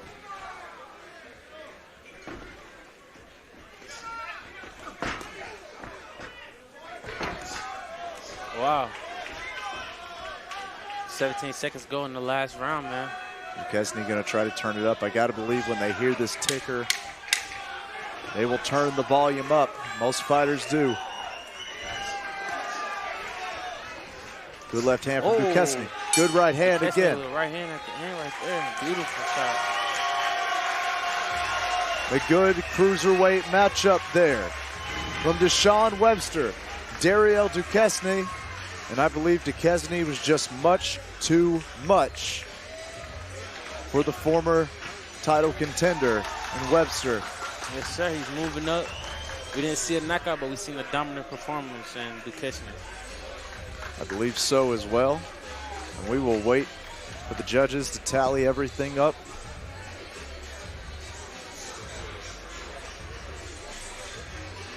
Juan Lopez and the Lopez boxing team inside the ring right now with Duesne taking off his glove. It's a lot of the fighters from Lopez boxing gym, they all have a similar style. Let's take a replay, some of the highlights from that matchup. As we see, Webster did have success occasionally on the inside, but much of the bout is Duesne finding success at range. You see that hard right hook and slips down into the uppercut. Lucero bringing that uppercut away from Cuba, man. Yeah, the uppercut against the shorter fighter, always a favorite. Webster, pressure, pressure, pressure. You see that right hand just glanced off but wobbled Webster. That's the real story of the fight right there. Referee warnings. The referee had to do his job today for sure. Here we go. Just at the end of the round there. Bang, bang. They really turned it up. All right. Let's go up for our official decision.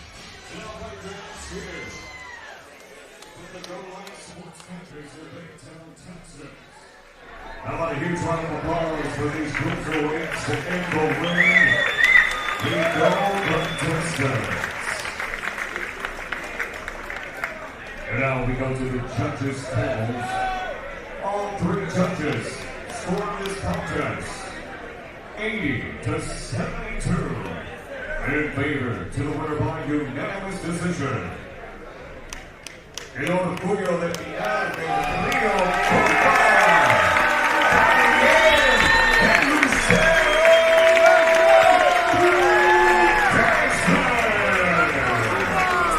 Dariel Duesne picking up the victory as we saw it. Unanimous decision. Congratulations to Duesne with another win for the Lopez Boxing Club squad, bringing it home in his hometown. Absolutely. Webster just not enough output, not enough to pick up the victory. Duesne poured it on from start to finish. Showing something off in the back of his trunks. I couldn't quite read what it was. I'm sure he'll let us know on social media. And if you're on social media, be sure to follow us at Clear Life Media, clearlifemedia.com. Follow us on Instagram. Follow us on Facebook for all the updates. Of course, you can go El Tigre. Of course, you can go to El Tigre Fight Promotions and let us know. Let us know that you're seeing everything, and be sure to share out the stream as we are getting ready Oh, we're going to throw to some of our sponsors here. We want to thank Dairy Queen at Baytown, Texas. Thank you so much to Dairy Queen. Go by, grab yourself a Blizzard. Let them know we sent you at Clear Life Media and El Tigre Promotions. Let them know where you heard about us. And, of course, Lopez Boxing Club. They're all over this show, and we could not do it without them. Thank you so much to all of our sponsors as we get ready to move on to the 8th matchup of the night.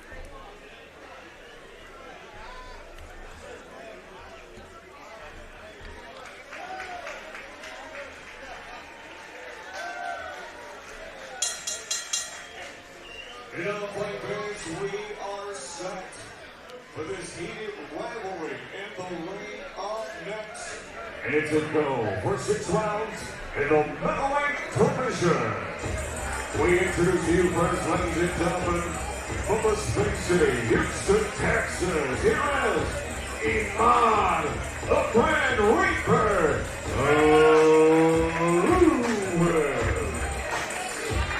Imad Lewis. Coming off a loss with the main event fighter tonight, John Torres. You know, this is an anticipated fight, Imad Lewis, and it's going to be a big one. I feel like it's going to be big. Absolutely bad blood between these two fighters. Expected to see a lot of fist flying, a lot of hatred and anger and aggression in this one. You know, we had Lewis on the Clear Life podcast earlier this week, and he said, quite frankly, Eugene Hill Jr. has been running his mouth too much, and every time he opens it, I'm going to close it for him. I'm going to hit him. So when you put it like that, we're expecting to see a lot of punches in this one. A lot of bitterness, a lot of resentment. Yeah, man. Imad Lewis got something to prove this fight. He's coming off a loss, like I said, and he's coming tonight to redeem himself against a young, up-and-coming fighter in Eugene Hill. Absolutely. As Lewis steps in, we await his opponent.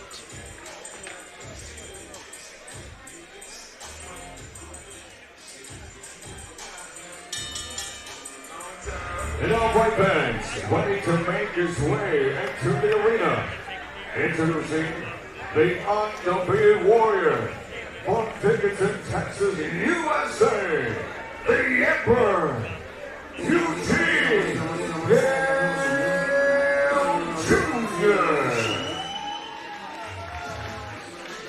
Undefeated Eugene Hill Jr. Man, this kid coming from fighting family, his father a pro boxer, and he's taking up the legacy. Coming out here to take on Imad Lewis, undefeated. Absolutely. Making his way down.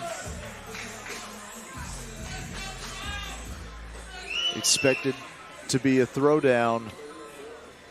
Let's see just how even these men are as we go to the tail of the tape. The 24-year-old Eugene Hill Jr. against his senior statesman, the 31-year-old Imad Lewis. You see height nearly identical. Houston, Dickinson, 10 years experience, 7-0 versus 7-2. Both men have had the same amount of victories, same amount of wins, but it's those 2 losses I'm sure that haunt Imad Lewis might actually be the difference, makes him the better fighter, but we're just going to have to sit back and see. The good news is we don't have to wait much longer. Yeah, man. Losses don't define you in boxing, man. It's all about how you bounce back and how you come back. You know, Imad Lewis with 2 losses, but it doesn't define who he is as a fighter. Here we go. This is Battle at the Bay in Baytown, Texas. This exciting attraction is scheduled for 6 rounds in the middleweight division. Presented by Tigre Promotions in association with Lopez Boxing. Sponsored by Dairy Queen in Baytown, Texas. That's what I like about Texas. Your judge inside the ring, your judge at ringside, rather, is Joe Rodriguez, Anthony Moss, and Randy Russell, and our referee in charge of the action, Alex Leon. And now, here we go, ladies and gentlemen. We are set for 6 rounds in the middleweight division. We introduce you first. Running out of the blue corner here tonight, standing with Ron Collins, wearing black with white. He officially weighed 167.6 pounds. In 9 professional bouts, his record outstanding. 7 victories, 4 wins by way of knockouts, and only 2 defeats. From the Space City, H-Town, Houston, Texas, here is Imad, the Brand Reaper Lewis. And his opponent across the ring tonight, fighting out of the red corner, standing on the legendary trainer and father, Eugene Hill Sr. Tonight wearing gray with black. He officially weighed 166 pounds. Tonight he steps into this contest, perfect 8 bouts, 7 victories, 6 wins by way of knockout, absolutely no defeats, and 1 draw. Ladies and gentlemen, introducing to you the Fighting Pride of Dickinson, Texas, USA. Here is the Emperor, Eugene Hill Jr.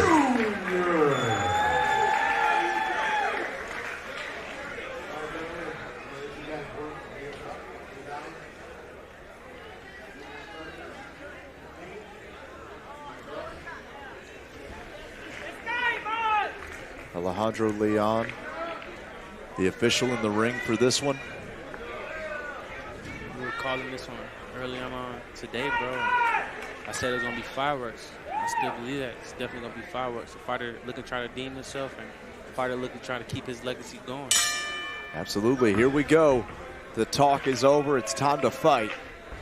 Imad Lewis and Eugene Hill Jr.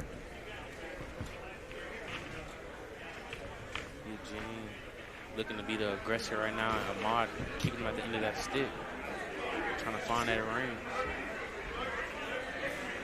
You see Hill with the earmuffs on,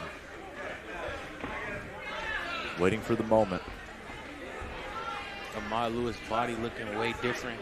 Took on a strength and conditioning trainer this training camp. Yeah, it might be something he learned from fighting Hercules. Got bullied around the ring a bit. I commentated that fight as well. Yeah, man. That's what it's all about. Picking up where you lack on things, and he learned from his mistakes and capitalize on it. Absolutely. How you bounce back.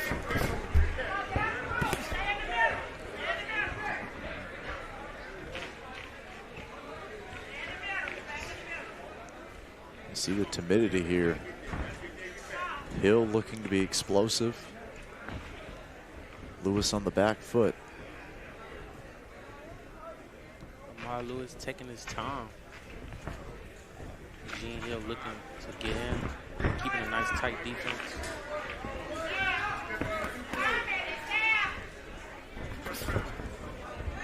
Josh is glancing off the glove there.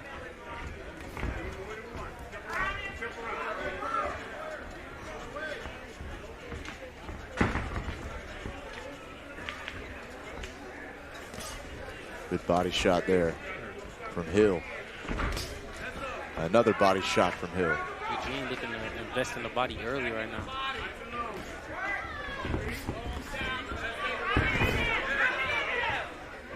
That's what you do with the taller opponent. Go down to the body. Absolutely. Right now, Hill is just using his footwork, his feints, to keep Lewis on the back foot, keep his back against the ropes.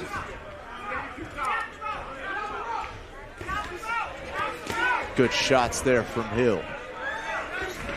And again, Hill loading into the body on Lewis.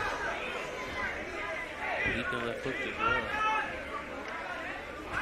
Hill's just using ring craft right now. Just little baby steps, little bits of head movement. Nothing huge, nothing exaggerated, but it's making Lewis on the back foot. You see there how he just slowly moves back toward those ropes. Those little steps towards him, closing the distance little by little to get a range and throw those power shots. 10 seconds approaching. I wonder if we'll see either man explode here. I got to believe the patience will be a factor. This is a 6-round fight.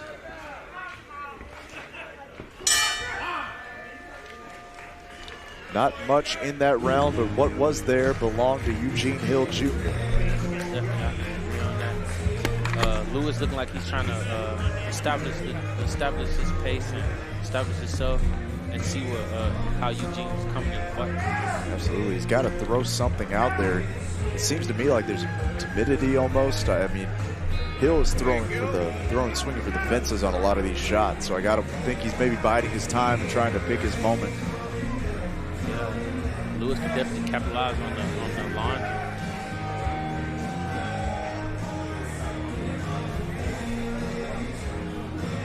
As we get ready for the start of round number 2, you see his father, Mean Gene Hill, coaching him up. As we get ready to start round number 2.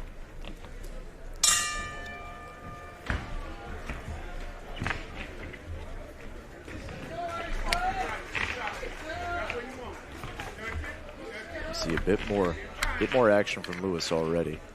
Putting his jab out there. There we go. That's what we're wanting to see. Hill returns with the body jab. Hill definitely a shorter reach between both of the fighters. He has to get in there like that. Body shots. Lewis returns fire.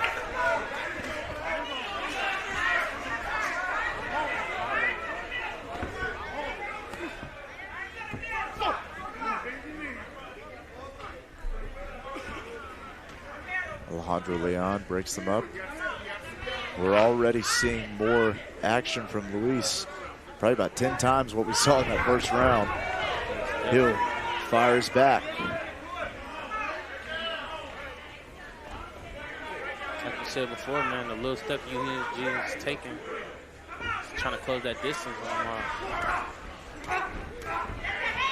Trying to pick away at the body.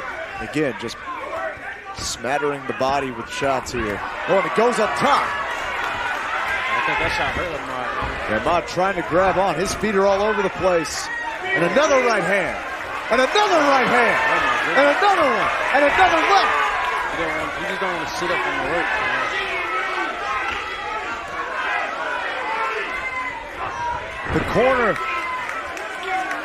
The corner of Hill.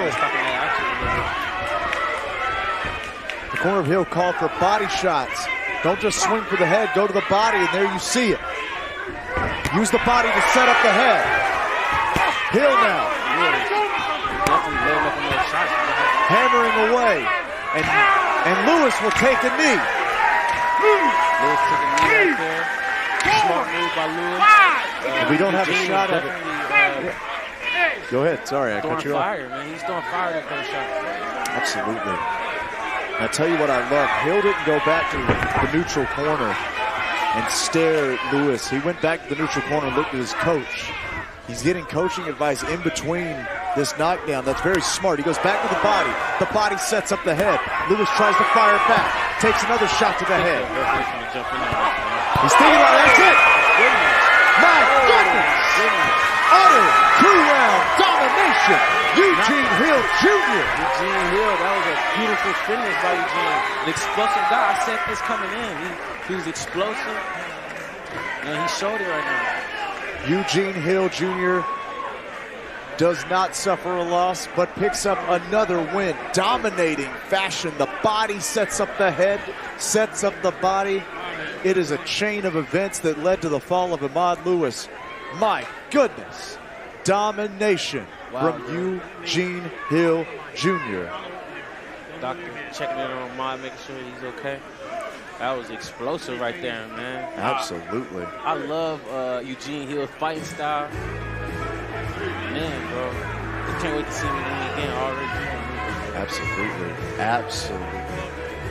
Let's see that brutality one more time. We see the walkout here. Wow, bro.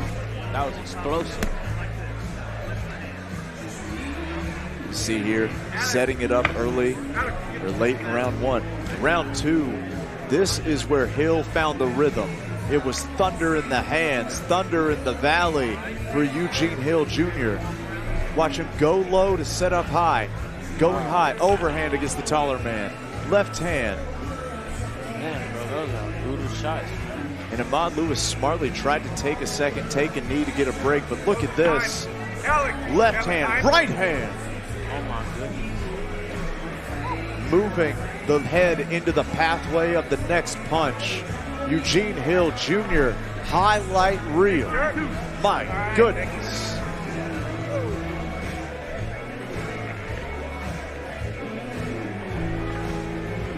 Oh my goodness. Man, good thing the ref jumped in when he did. You know, those shots are career-changing shots, man. Guys taking those shots, you know, at the end of the day, this is boxing. But the human head is not meant to get punched. No, it is not. Eugene Hill in the business of making the head do things it's not supposed to do.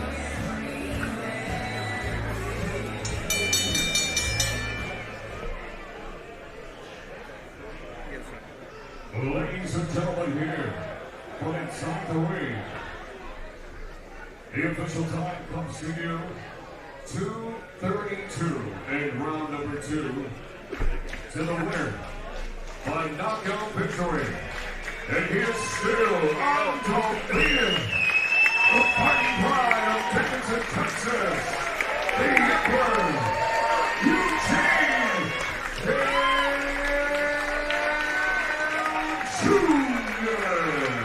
Eugene Hill Jr.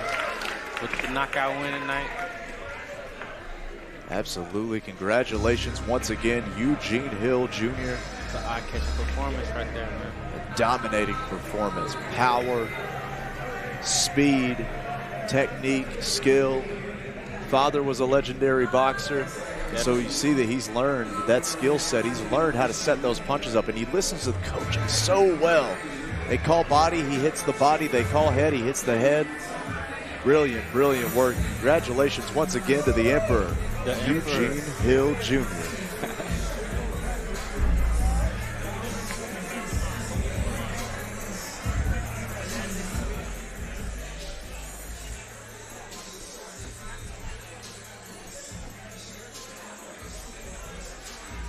Folks, we are just about ready to go to our co-main event of the evening. Let's throw it up to Jeremiah Gallios for the official introduction.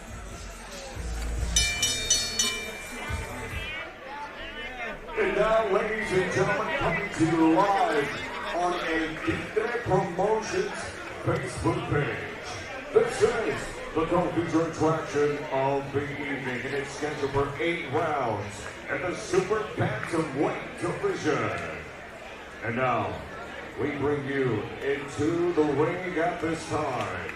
Coming to us from Cleveland, Texas, and Baytown, Houston, here is Luis La Leyenda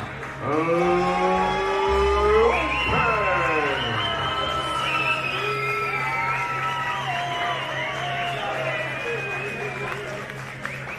Luis Alberto Lopez. Used to train with this guy, man, a couple years back. He was always in the gym, showing something different. And making his way down, Luis Alberto Lopez here in the co-main event of the evening. The 6-3 record, the 29-year-old. Making his way down.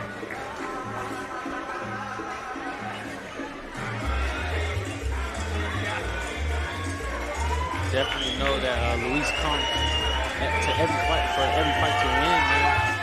And I feel like tonight is no different.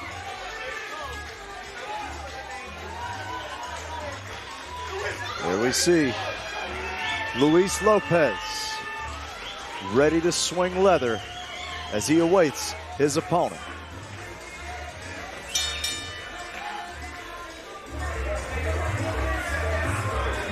And now, fight fans, we bring into the ring at this time. It comes in undefeated. Introducing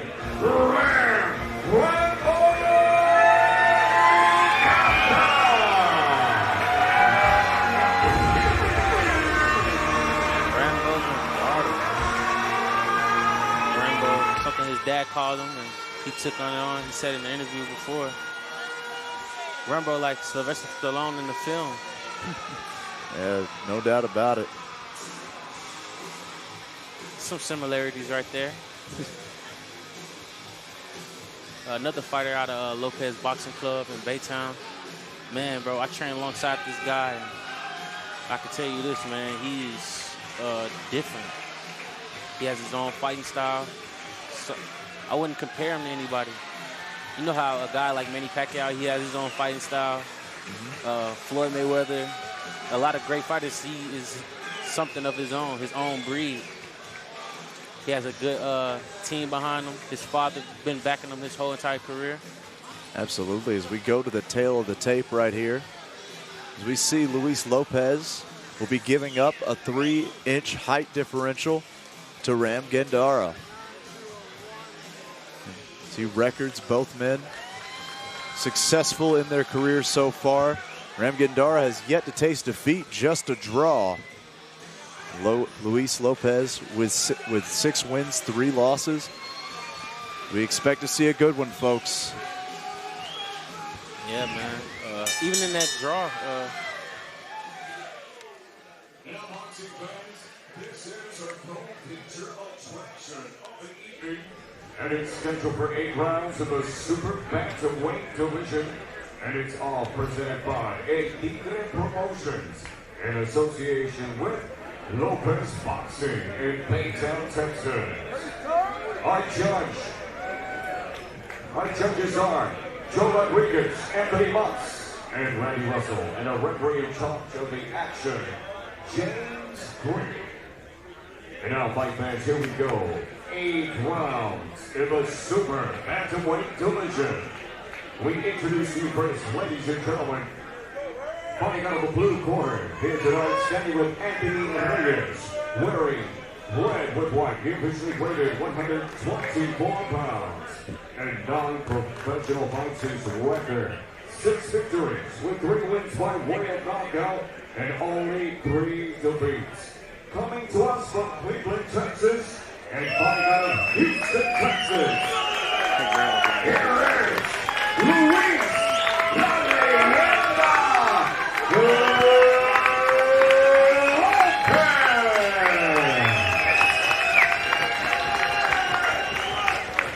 Here is Luis across the ring, fighting out of the red corner, standing with trainer Juan Lopez, wearing navy and gold. He officially weighed at 123.8 pounds in 8 professional contests. He is perfect. 7 victories, 3 wins by way of knockout, no defeats, and 1 draw. Fighting out of Texas City by way of H-Town, Houston, Texas. Introducing to you, the undefeated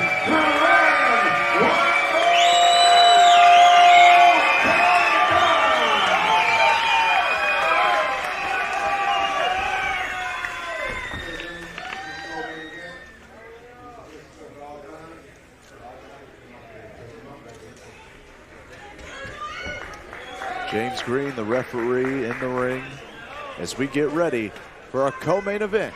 Luis Lopez, Ram Gandara. Right away, this crowd is in the corner of Rambo. Luis definitely has some fans here himself.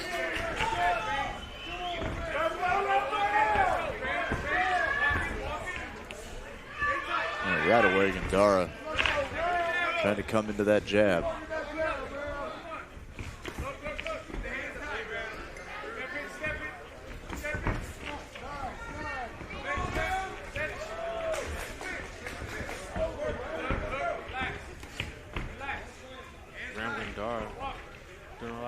Swinging motion with his body left to right, giving him a hard target.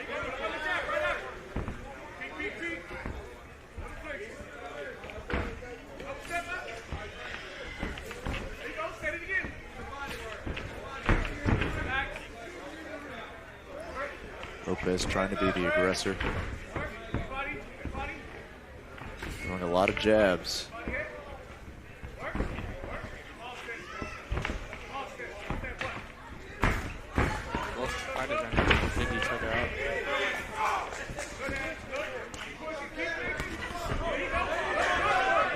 8-round fight.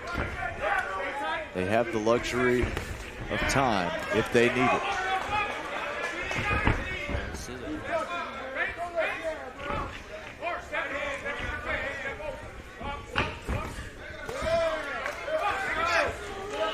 Gandara trying to throw some volume.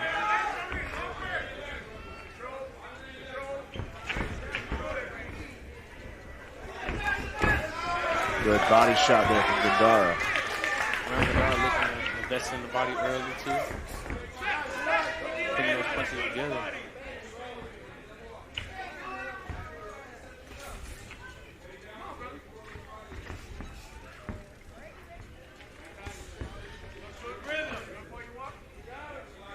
Luis giving steady movement in and out.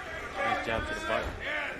Both men trying to feel. The feeling out process is very strong in this one. Good body shot there from Lopez. Lopez is definitely in here to fight. He's in here to win. Like I said before he comes in, every fight to win. Hard body shot from Gandara. Lopez fires back. Right back to And again. Good left hook up top. Nice right.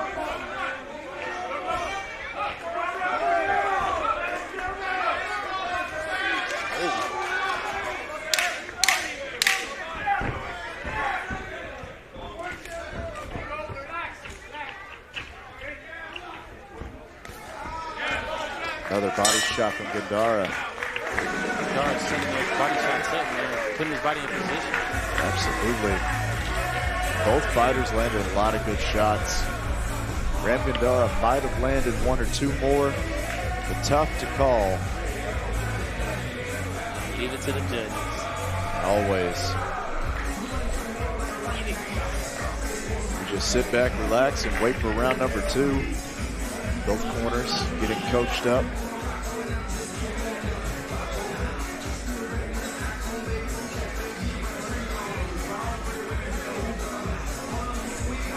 There you see the corner.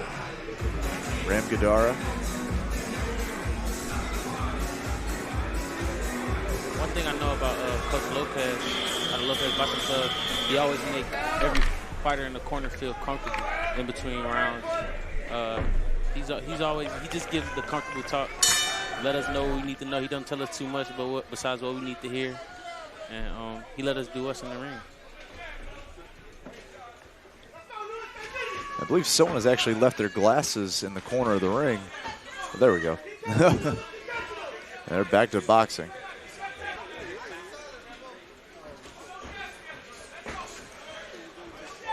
Good trade of shots here.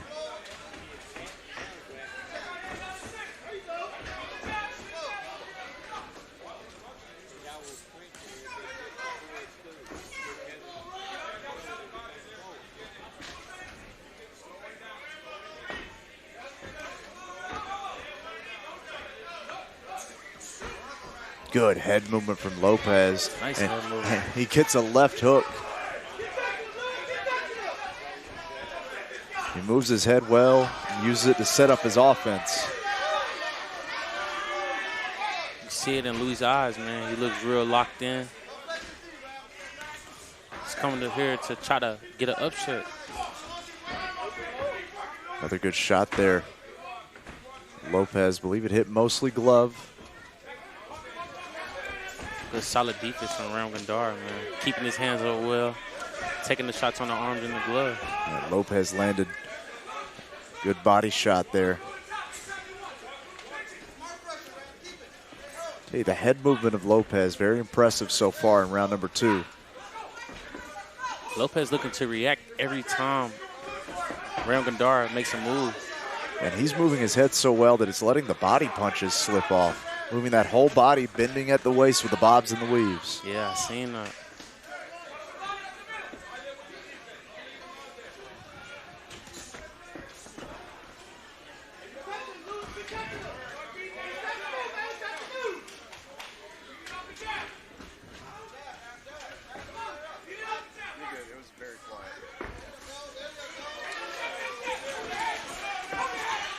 Luis looking to press the pace right now. Absolutely. Gandara landed a jab and then ate about 2 or 3 more shots as a result. Lopez winning the majority of these exchanges here in round number 2. Gandara working behind the jab, staying composed. He looks real composed in there.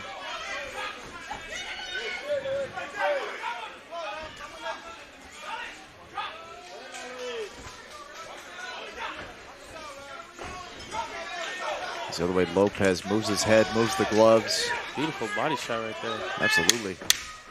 Lopez just winced just a little bit when that happened. Good right hand from Gandara.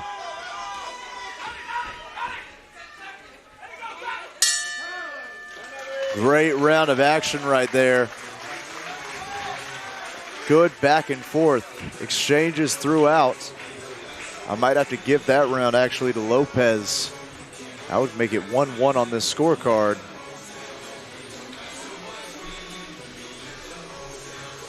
Both fighters coming with the energy to win, man. That's what sport all about. Coming to win, especially in the ring, to show your dominance, show that you want it more than the other person. Absolutely. Who will establish themselves as an alpha male? Who will establish themselves as the better fighter? It's still early in this matchup. 8 rounds of action, 6 still to go. So far, I believe no one has really pulled ahead. The story so far, round 1, I think we both gave to Gandara. Round 2, at least I gave it to Lopez. As we get ready for round number 3.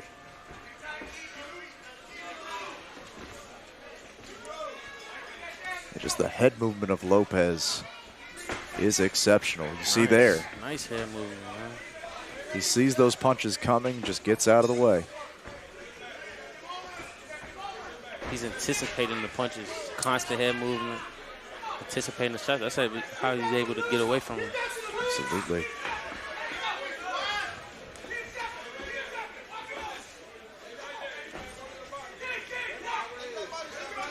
He's had, I think his most successful punch so far has been his left hook. Weaving out of those shots into that left hook. Gandara is trying to turn up the volume, trying to go to the body again. Being more aggressive this round is Ram Gandara. Lopez returns the aggression. There you go, volume from Gandara. Lands a few good punches. Lopez returns. He's coming back. Gandara steady working the jab. Beautiful jab by Gandara. Just keeping it in his face. Some of them landing, some of them getting parried away. Absolutely. You throw 6, 7, 8 punches, you can't block all of them. Gandara definitely going downstairs a whole lot this round. Yeah, Lopez as well. Just seems like Gandara has more power on the lower body shots. There's a good body shot from Lopez. Body shot by Lopez. You heard it over here.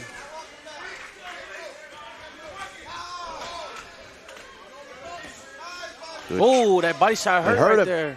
You saw him wince up. That body shot hurt. And the body of Lopez has been hurting him. He's been wincing on a lot of these shots and just fighting through the pain.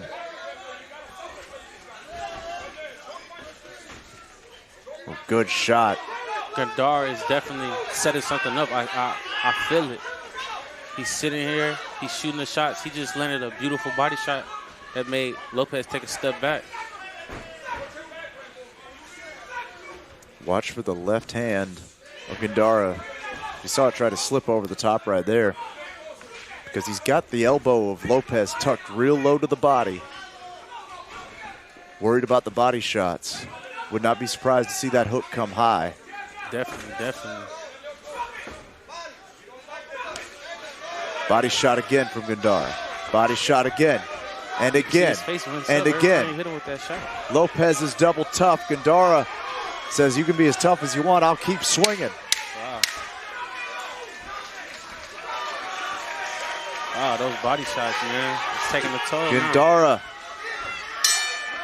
with sniper-like precision, picking away at the lower body in that round. And the tide swings back to the red corner.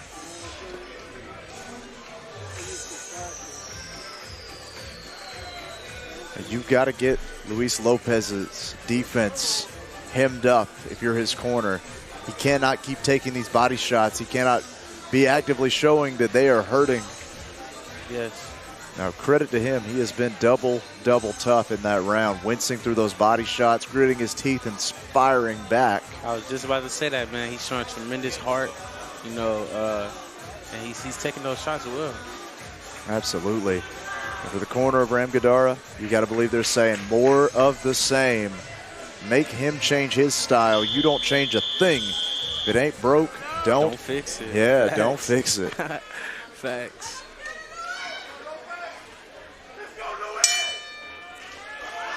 Here we go, round number 4 of a good back and forth fight so far.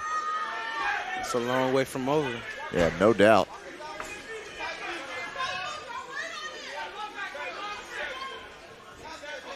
Lopez needs to be careful. He takes a right hand for his effort.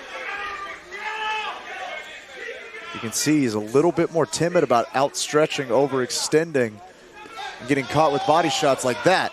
He worked the angle on that shot right there. Gandara, excellent at finding the angles and working the body. It's an underused tactic in boxing, and Gandara says, I'll make up for lost times. Gandara showing amazing angles, man, to try to get those body shots off.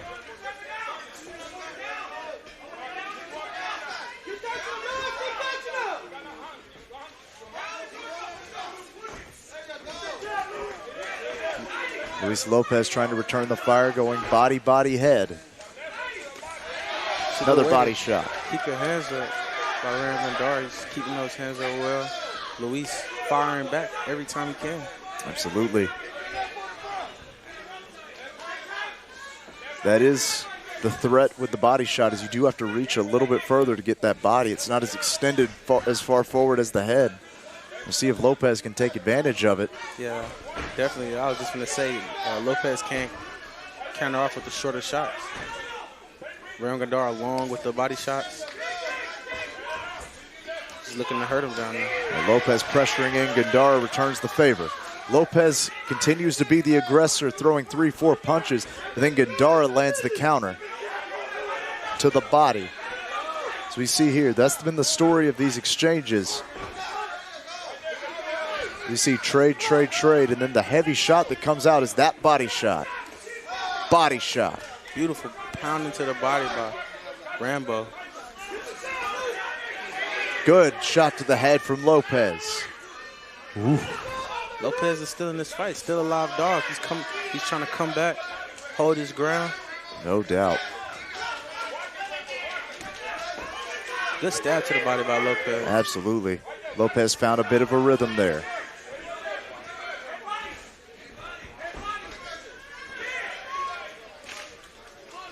Ram Gandara definitely looking for that body shot. He's sitting in the pocket a little bit longer. Absolutely. He needs to remember that he's had the most success with those body shots after going to the head. Lopez trying to pressure.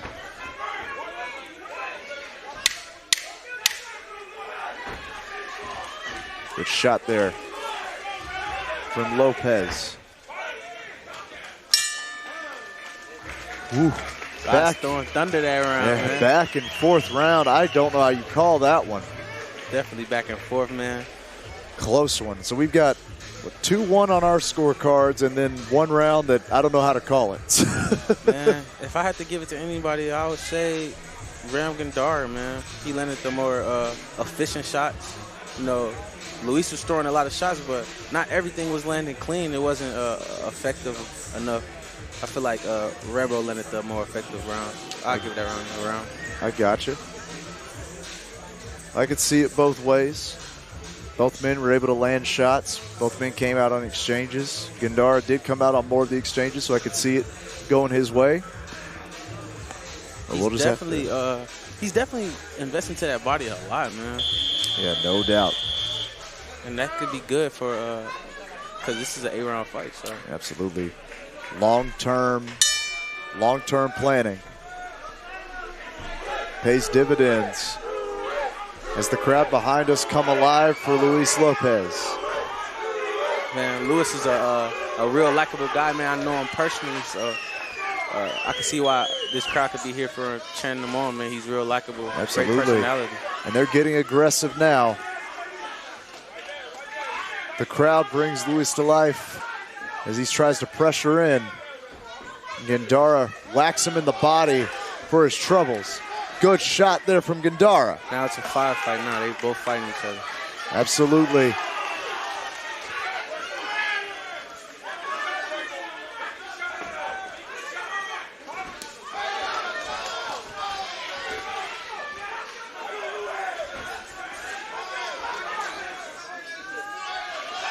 And one thing I've noticed as the rounds have gone on, Lopez not moving his head nearly as much as he was in those early rounds. Seems to have been drawn into the firefight a bit more, and that's what's left that body so open. Yeah, man. I think maybe the body shots have taken a toll, man. He's stopped doing the movement. You know, the movement is a lot of energy as well, so. Absolutely.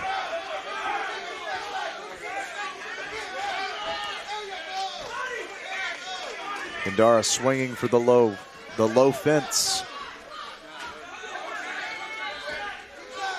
I think Lopez doing a better job to protect that body right now. Absolutely, keeping those elbows tucked in. There we go, there's that head movement that was missing.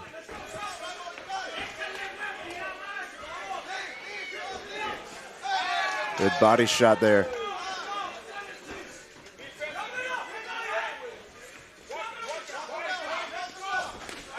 Oh, ooh, good right hand from Gandara.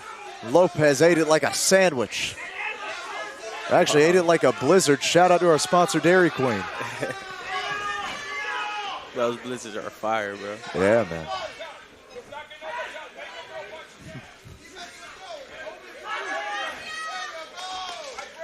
We are trading now.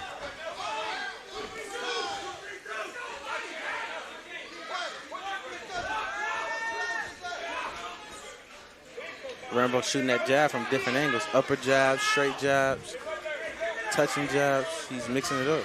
Absolutely. Both of these men, the skill set is through the roof. A lot of skills right here, man. No doubt.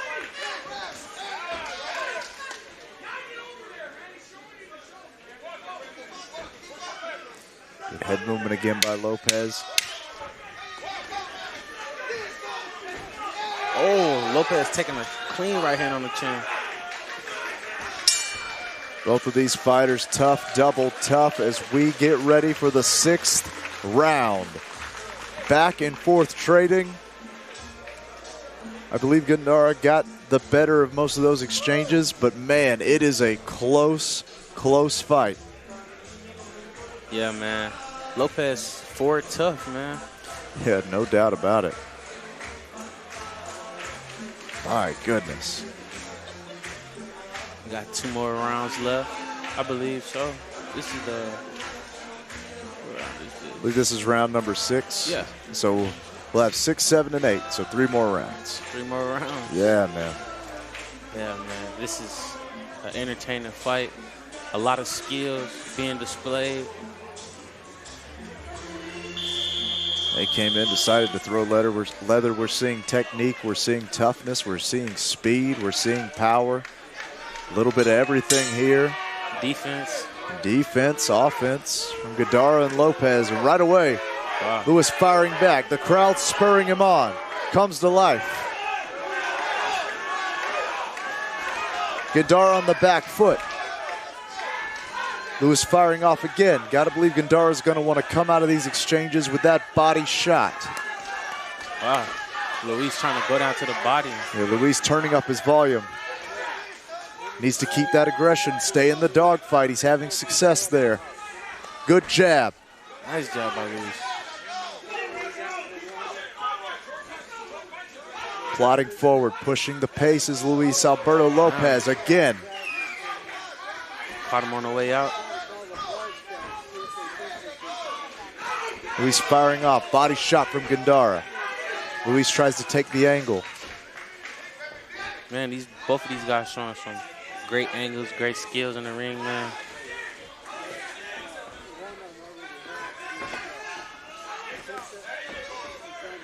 Good right hand from Gandara.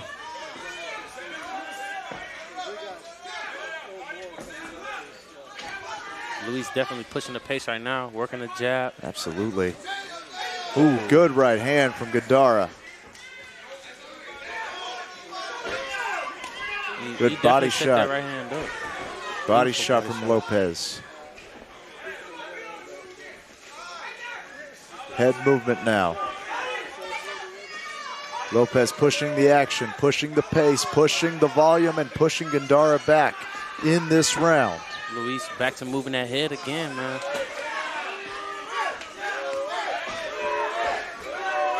Another good body shot by Gandara. Ooh. Good right hand from Gandara. Lopez pressures in again. The crowd coming to life for these two fighters. But Lopez with a bigger cheer section. Swinging for the fence. Both men connect. 50 seconds left in this round, man. Alberto's been on it heavy this whole round. He's been on the front foot the whole round. Lopez pushing the pace, pushing the fight.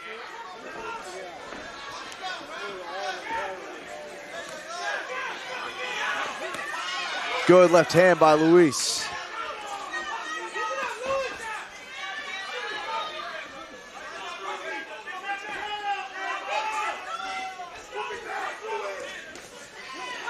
Good trade there. 10 seconds fast approaching. Good head movement by Lopez. Lopez goes to the body. Returns a body, gets a body shot back in return. Pushes the pace, does Lopez. Beautiful round by Lopez. I give that round to Lopez, man. Yeah, no doubt about it. Lopez pushed the pace just in off that the one. activity. Feeling good. Ram Gandara, he came back that round and was letting his hands go. So it could be 50-50. Now that round for me, all Lopez, no doubt about it. He pushed the pace, landed far more punches, stayed defensive, moved his head.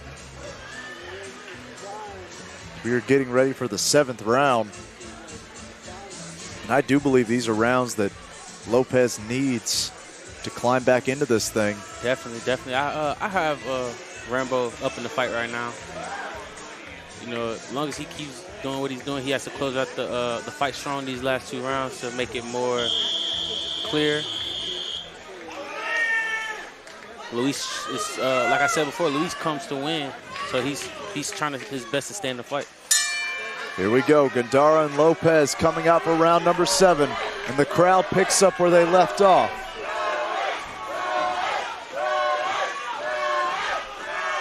Lopez with a cheer section. Gandara looking to silence them.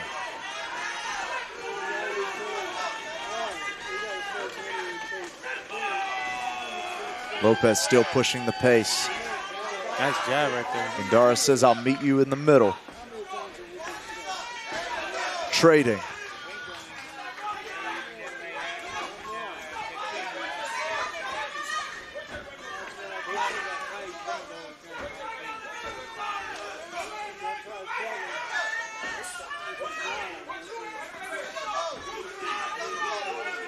Both fighters, man, trading leather. Absolutely.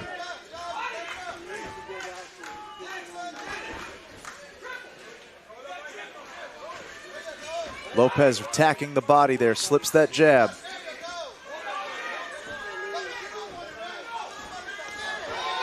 Gandara trying to find the body there. Trying to go again. Good left hook by Lopez. Good left hook by Lopez.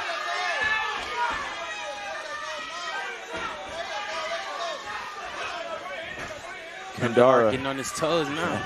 Absolutely trying to move, trying to sneak around the ring. Lopez trying to stay aggressive. Lopez turning up volume here. Beautiful head movement by Gandara. Absolutely, but a good right hand by Lopez.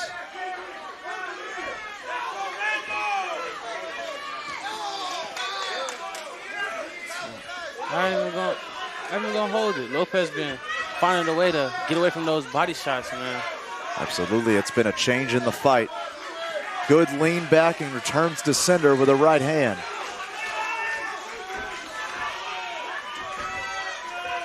Trying to find his jab. Gandara moving the angles. Absolutely.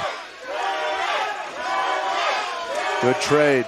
The crowd comes back to life. 45 seconds left in the round. Lopez steps back in.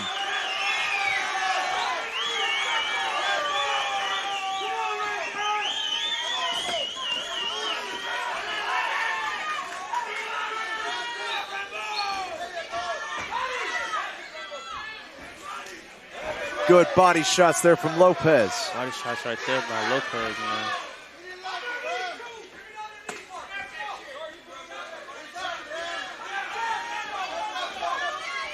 Both of these fighters double tough. 10 seconds left.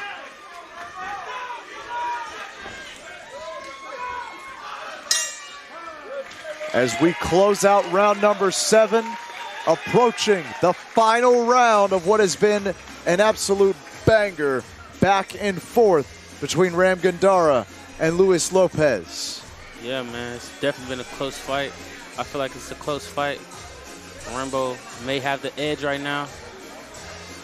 He can seal the deal with this last round. Absolutely. Make it super clear, and it's his fight. I would tell, if I was in the corner of either fighter, I'd say you need this round. No doubt, no doubt. Both men in a must-win situation. You see Ram Gandara. They call him Rambo, and he's fighting like it's first blood. Luis Lopez.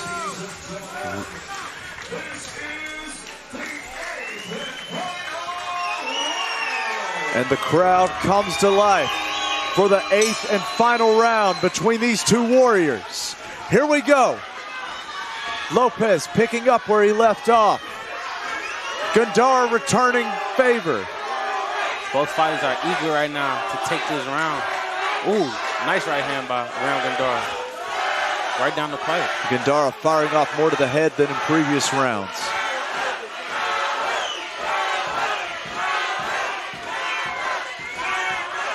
Good body shot by Luis. Ref warns about the shots being up. Good jab by Lopez. 1-2 from Gandara. Good tray. Gandara gets the better of that one. Gandara putting the shots together now. 1, 2, 3. He's stepping around. Making it nice and clear. Slippery spot in the ring, says Lopez. Oh, nice. Nice right hand by Lopez. Good straight by Lopez. Oh, Ram Gandara comes back with his own straight. Good shot there. We are trading here. Battle at the Bay, and these men are living up to the name.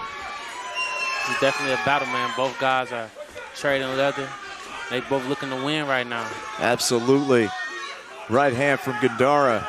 There's so many punches flying. I don't know how to call it. We just call it a fight, folks. Lopez firing back.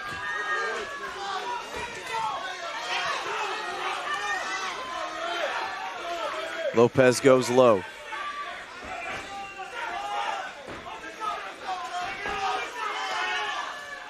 A little low body right there. shot, yeah, might have been a little low. Ref warns, keep that above the waistline.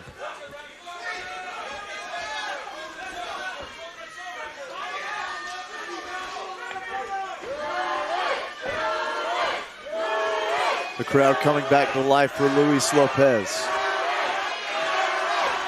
Gandara looking to throw. Now trying to be the aggressor. Both men trading. Both men stepping in, throwing punches. Good left hand by Lopez, and again by Lopez. Gandara goes to the body. Oh, the crowd comes to life. Man. Good right hand. Ram Gandara fighting right here. They're swinging leather, folks. The crowd is on its feet behind me. They had a mistake. They thought it was the end of the round right there. What a fight. Luis Lopez, Ram Gandara just went to war My goodness, thank you, gentlemen. That's one of the best fights of the night right there, man.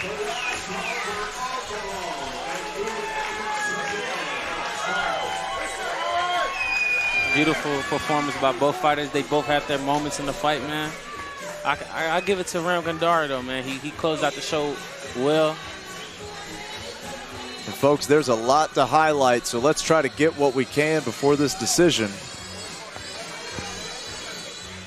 As we see, early on, it was Gandara able to find the body. Yeah, man, he was definitely going to the body a lot in the beginning of the fight, but Luis, he found a way to overcome. He started protecting the body a little bit more better, and Gandara had to switch up this style. You see the body shot, bobbing and weaving, getting below the gloves, body shot again. The story of the fight was once Lopez started blocking those body shots, this became a much closer fight. Right hand there over the top from Lopez just grazes. Boom, body shot and return to center from Lopez. Look at this, just the flurries, the action. It's the kind of thing you need the slow motion for, because how else do you see all this, call all this? You know, poor us, we have to sit up here and try to call all of it on the fly. Yeah, man. These guys, they're bantamweight, super bantamweights, and it's super fast, man. Incredible, incredible fight from both men. There can only be one winner, but both of you are warriors. So let's go up to the ring for the official decision. Ladies and gentlemen, how about a huge round of applause for these warriors? Boys and Gary right here in the ring tonight in a co-feature attraction. And now we go to the judges' scorecard. Judge Anthony Moss scores this contest 76-76, a draw. Judge Randy Russell scores this contest 79-73. And Judge Joe Rodriguez has the bout 80-72 to the winner by majority decision.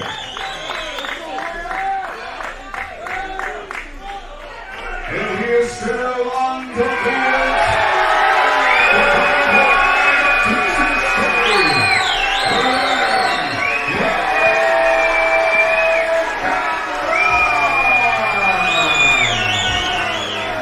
Gandara, Rambo, remains undefeated. Those judges, they liked it that early on work to the body, I believe. And it showed the effect. Absolutely. Those scorecards all over the place. But, hey, we said at the beginning, these are tough rounds to score, man. One judge had it a draw. And we had one judge that gave every round to Gandara. I could see one judge having a draw. It was just the output of Luis and the punch selection of Rambo. Absolutely. You know, it's not our job to sit here and criticize the judges. I don't know how you don't give a single round to Lopez, though. That is wild to me. But fantastic fight as far as I'm concerned. Either way, everybody's a winner watching that one. Definitely, definitely. And one more time before the main event, folks. We could not do this without Dairy Queen in Baytown, Texas. Once again, go get yourself a blizzard. Go cool off from these fights. The weather's getting hot, and a blizzard will cool you off real quick. Thank you so much to Dairy Queen. And, of course, Lopez Boxing Club in Baytown, Texas. Thank you so much to all of our sponsors. We could not do this. We could not bring it to you for free without our sponsors. Thank you so much.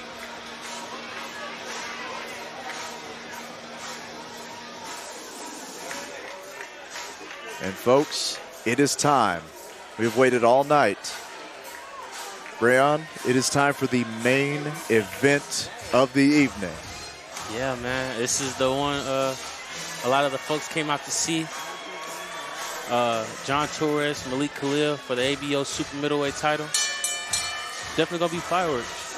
Let's get to it. This is the moment we all been rounds of championship action from the APO Regional Super Middleweight Championship. First, we bring the challenger into the ring. Representing Kansas City, Missouri, here is Malik One Punch Calhoun.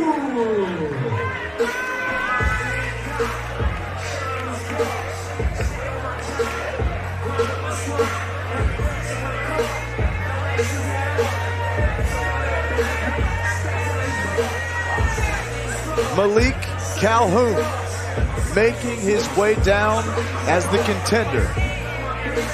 Malik Calhoun, man, he's coming to upset this crowd tonight. A dominant crowd here for John Torres, Puerto Rican native, man. He's coming to spoil everything. Yeah, no doubt about it. We're going to play spoiler, go home a champion. We know John Torres, there will be an eruption in this arena when Torres comes out. But right now, Calhoun staying focused, looking calm, cool, relaxed, ready to become a champion.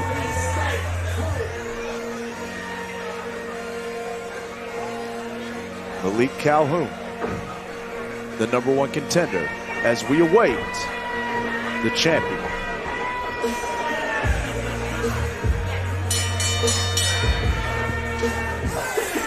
And now, fight fans, ready to make his way into the arena. The champion, representing Puerto Rico, and representing Baytown, here is John Torres.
For the official introduction here at our main event.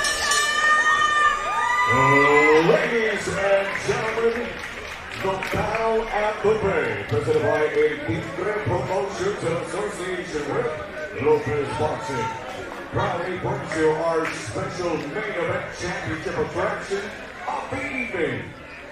Anytime on a Tigre Promotions Facebook page, powered by Clearlight Media. Hey, go to your bottles real quick. Tonight, on my shoulder. 6 rounds scheduled for the APO Regional Super Middleweight Championship. Sponsored by Dairy Queen, the North American Boxing Federation, Pistolas y Música, Robert Longoria Painting Contractor, Punch Out Management, the American Boxing Organization. Hey, I just told y'all fuckers I gotta put this shit on my damn shoulder. And barbecue. This contest is sanctioned by the Texas Department of Licensing and Regulation for Combative Sports. The chair, Rick Figueroa. Also sanctioned by the American Boxing Organization, the president, Alicio Castañeda. The 3 judges scoring this contest at ringside are Joe Rodriguez, Anthony Moss, and Randy Russell. And a referee in charge of the action in this championship contest, Alex Leon. And now, ladies and gentlemen, 2 diamonds, 1 ring tonight who will shine the brightest. Baytown, Texas! What's your life,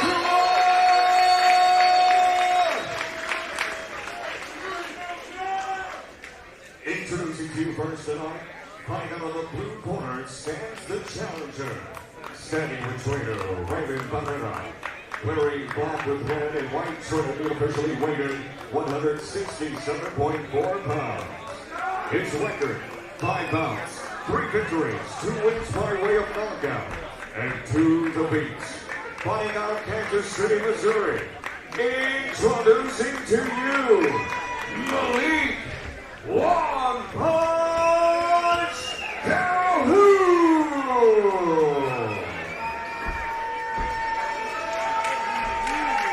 And across the ring, fighting out of the red corner, stands the champion. Standing with trainer, legendary trainer, Juan Lopez of the Lopez Boxing Club. Tonight he wears black with white and pink, officially weighted at 168 pounds. Tonight this champion steps into the ring perfect with a record of 9 bouts, 9 victories, 6 wins by way of knockout, and no defeats. Introducing to you, the reigning, defending, undefeated ABO Regional Super Middleweight Champion, El Orgullo de Oro Comis Puerto Rico, and representing Baytown, Texas, John Torres.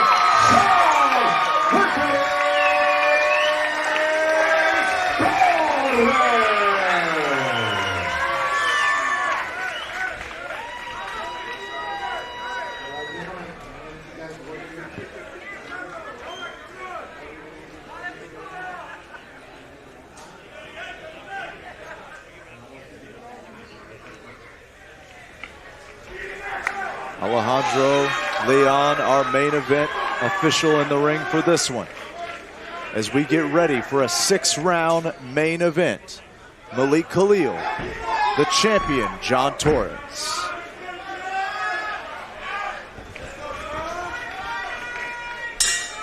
We are underway here, folks.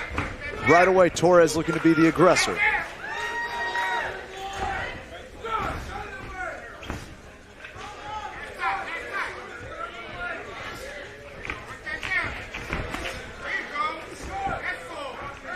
Malik Calhoun looking real fast out there right now.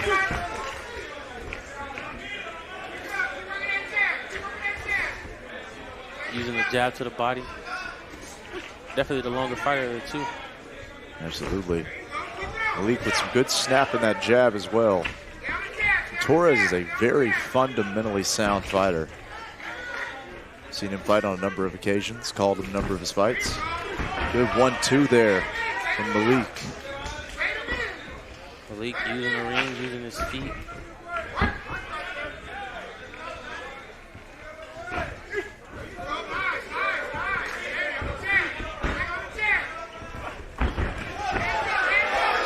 Good jab there from Torres. Oh, good jab from Torres. Another jab. That's going to make Malik question himself if he starts trading jabs, but his head's the one moving backwards. Torres just so powerful. So patient as well, man. He's real patient. He's walking the guy down. Those little movements. Going to the body there is Torres. Malik tries to return the favor.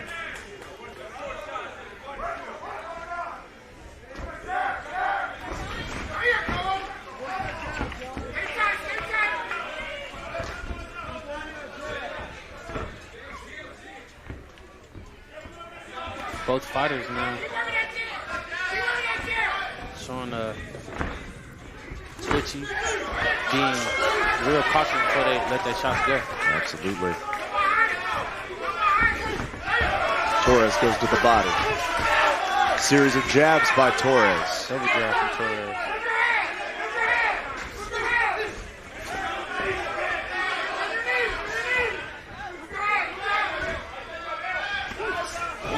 Nice left hand from Torres.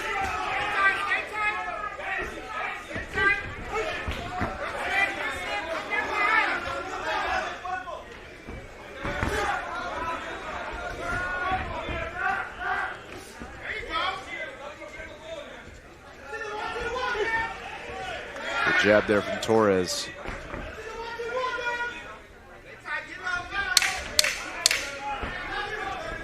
fighters staying right at the end of each other's range.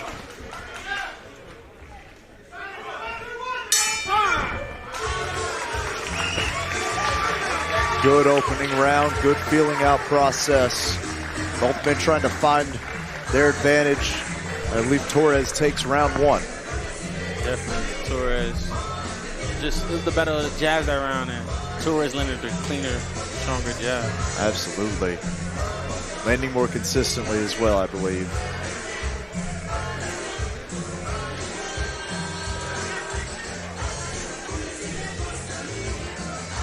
Malik definitely showing a lot of speed that round too. I believe this is the fastest fighter that Torres has faced thus far. Something to look out for. If he can get off the counter punch, get to the punch before Torres. As we get ready to start round number 2 of our main event.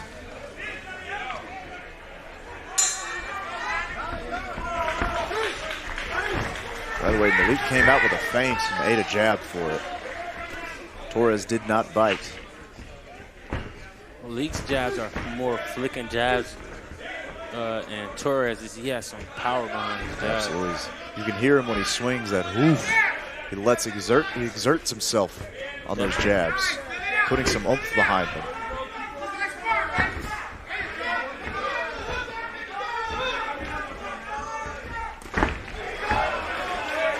Right hand hits glove.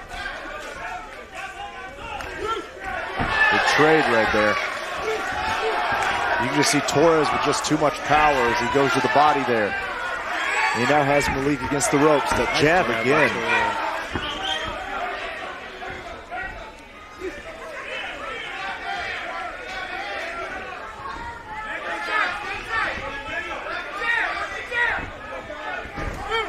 Good left hand there from Torres. Follows it up with a series of jabs. Torres using straight shots well, man.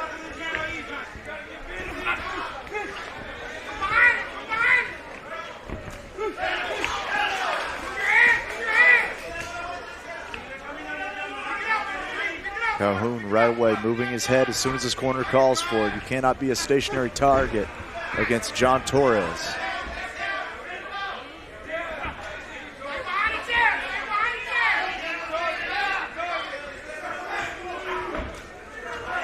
Good movement there from Calhoun.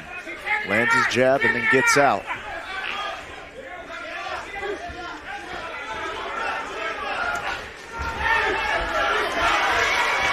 Calhoun able to angle out, ate a shot on the exit. There's trouble. Calhoun now feeling comfortable in this round, it seems.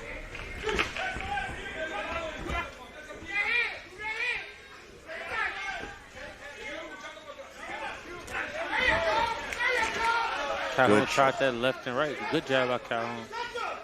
Absolutely finding a bit more of his rhythm here in the second round.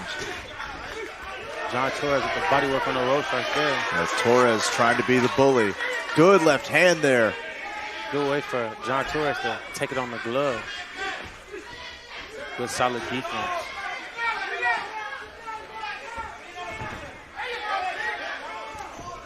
Wow. Good jab again from Torres. That jab is his bread and butter.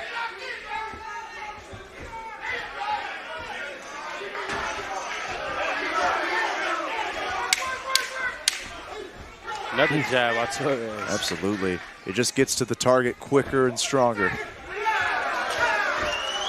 Good right hook, good lead hook, and then he goes to the body. A better round for Calhoun, but I think Torres might have stole it in the end that time. Yeah, definitely. He definitely needs those rounds.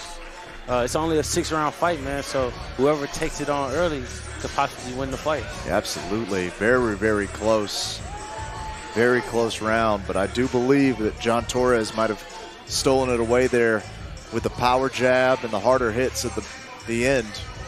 Ultimately, it'll be how the judges see it. We've seen a lot of diversity in these judges' scorecards tonight. Especially on the last fight, man. They didn't give Luis Lopez no rounds. Yeah, one person gave him no rounds. One person called it a draw. Yeah, and that was a pretty close fight, man. Yeah, a lot of confusion. So, obviously, it's all subjective, but We're supposed to be looking for the same thing, so who knows? Regardless, we've got a third round coming up.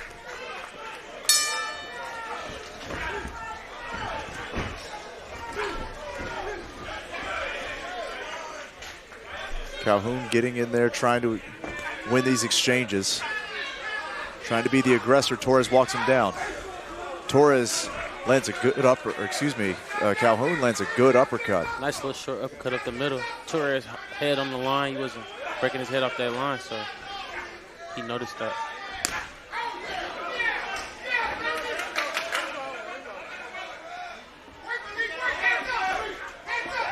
Oof, good shot there. Throwing those shots, man. He's throwing those shots over the top. Trying to land it clean.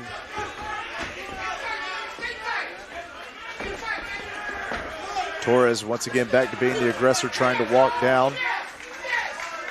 Malik has had the most success when he's been the aggressor, able to walk down the fight.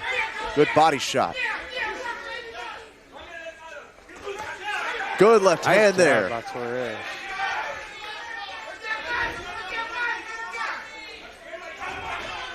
Another left. Good jab from Torres. Calhoun trying to time that left hook. That right hook, I mean.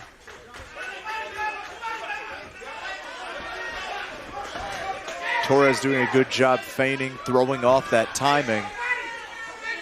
John Torres with a nice solid defense. He's able to walk him down and still be safe. Absolutely. I like the way Malik is trying to throw the uppercut through those arms. Oh. Torres landing 2 hard shots. Torres being the bully, walking down the aggressor now. Malik seems calm, still trying to throw down the pipe. Ooh. Good short hook from Torres.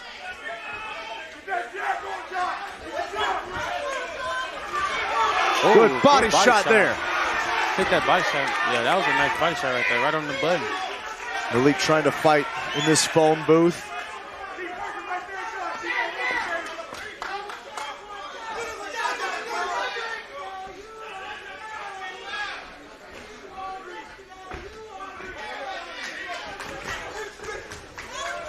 Good jab there from Torres.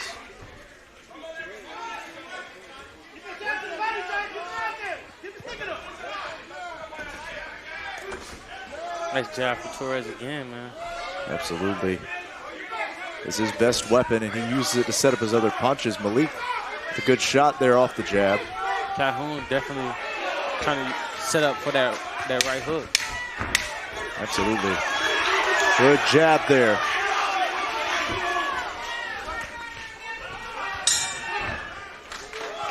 Good round number 3 there for Torres. Definitely another Torres round. He was just being the aggressor. Absolutely. We saw early on Malik was able to take some advantage and become the aggressor, but I do believe more of the round swayed in the later half towards Torres. Absolutely. My goodness. The main event is heating up, folks. It's been back and forth, shots connecting, a lot of good defense from both sides as well, but so far it has been Torres on top. It's been the story of his career with the fundamentals, the good defense, the high guard, and a strong, effective jab. All the teaching of Lopez at Lopez Boxing Gym in Baytown, Texas. That's all his teaching.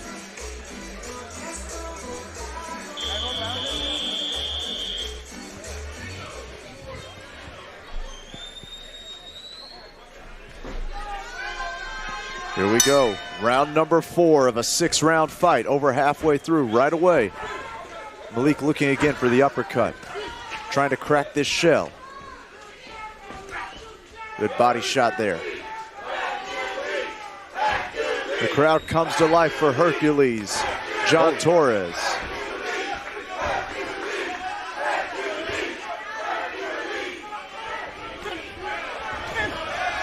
Good left hand, Malik returns with a right.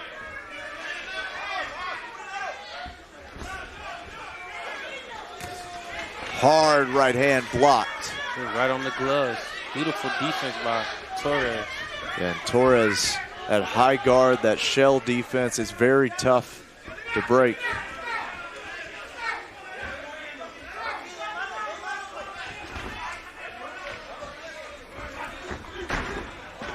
Good left hand from Malik, but Torres lands about 3 jabs on the exit. Malik having success, Torres just having more.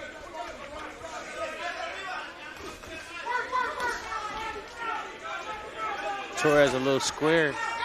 He's able to land those straight shots down the pipe. Absolutely. Malik just found about 3 or 4 really good shots at range. Yeah, those some clean shots.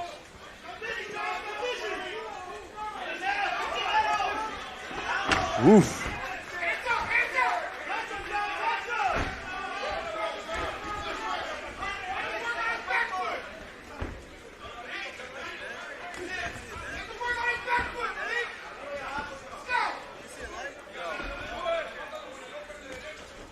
Both men now playing at range.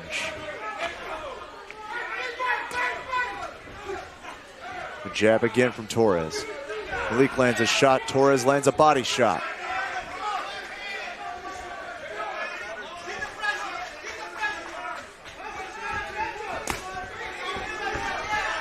Hard shot on the glove there.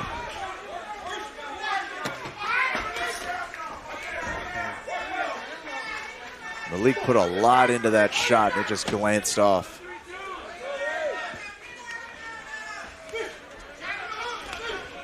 Good right hand there from Torres.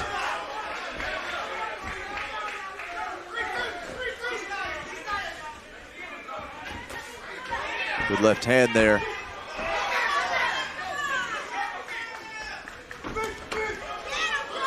Torres tries to go low to go high. Calhoun with good defense. Calhoun firing back. Torres lands the jab. This is an interesting fight. Absolutely. Oh, good uppercut there from Torres. My goodness. We already passed halfway through. Absolutely coming into the 5th round of a 6-round fight. It has been a good one. A great night of fights all around, and the main event has lived up to the hype as well. Back and forth, high-level action. We personally, I think on our scorecards, have Torres up. Without a doubt. It depends how the judges look at it. If they like the boxer or if they like the aggressor. Absolutely. Malik Calhoun. I've got about 3 names for him on my sheet here. Yeah. But Malik has been in the fight as well. He has not faded away at all. If anything, he has picked up the pace as the rounds have gone on. We'll see if that trend continues going into round number 5. You have to beat the champion to become the champion. So we'll see what he does here. And here comes that aggression. Staying in the pocket, looking to trade.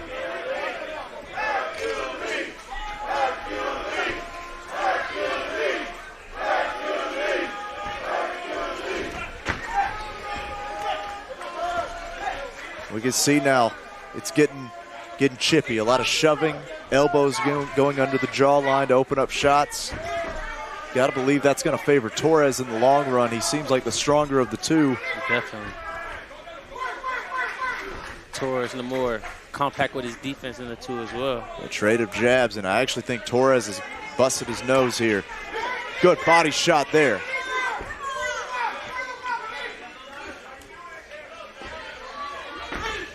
Good left hand there from Torres. Nice left hand over the top of Torres.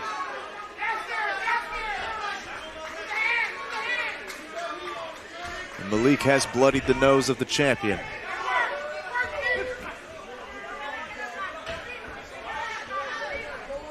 Definitely a blood and guts warrior is John Torres, man. Shows a lot of heart behind the skill.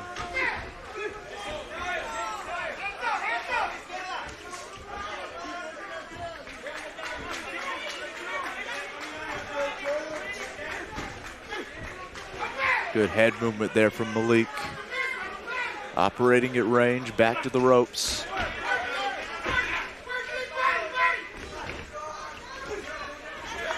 Another great jab by Torres.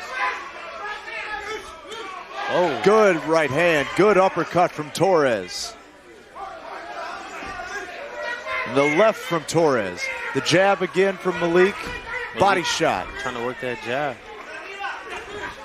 Trading jabs. Torres gets the better of it. Malik stays in the fight.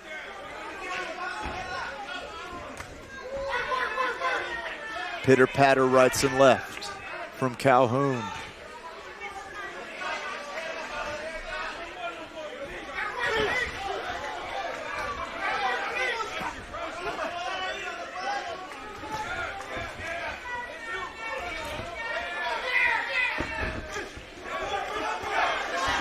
Torres goes to the body. Now bullying Calhoun back into the corner. Malik circles out, looking for his opening. Good 1-2 there from Torres. Or excuse me, from Calhoun. Calhoun found some success with the 1-2 down the pipe. Even though John Torres' guard is up, it's showing the damage a little bit. Ooh, getting a little chippy there at the end. Yeah. Both fighters wanted to get their last shot in. Absolutely. After the bell. Malik got one after the bell. Torres said, well, I'll get it back then. It's the rule of aggression, folks. It's definitely an intense fight. The last round coming up. Man, I still have to give it to Torres right now. I feel like he's up. But Malik Calhoun has definitely had his moments in the fight. Absolutely. He has only improved as the fight has gone on. And Torres has maintained as good as he was at the beginning. And it's just led to an exciting 5th round and what should hopefully be an even more exciting 6th round. And I got to know what the judges, or excuse me, what the cornermen are saying here. I got to believe the corner of Torres saying just keep doing what you're doing, keep your pace.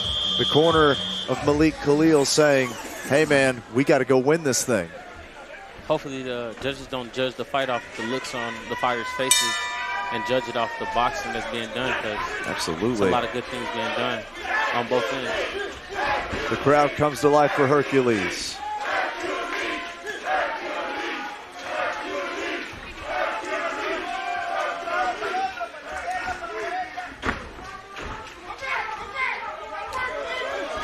Good left hand over the top from Malik. Catches a lot of glove, though.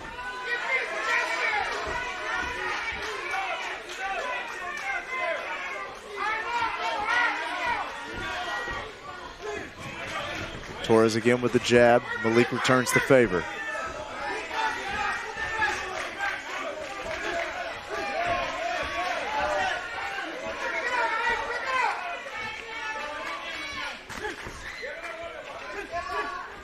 And Malik seems content.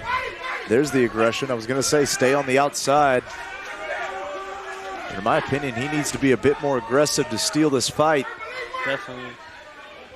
Torres definitely been pushing him back the whole time. I don't know if it's a choice he's moving back on the back foot, but Torres been taking advantage.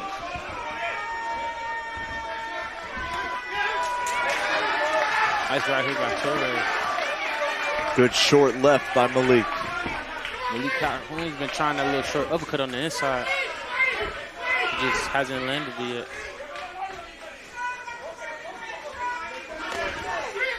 Body shot there from Malik. John Torres with the straight left hand. Down the pipe, beautiful shot.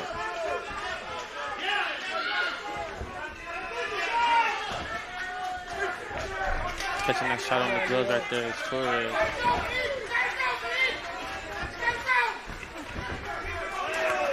Ooh, bit of a low shot there.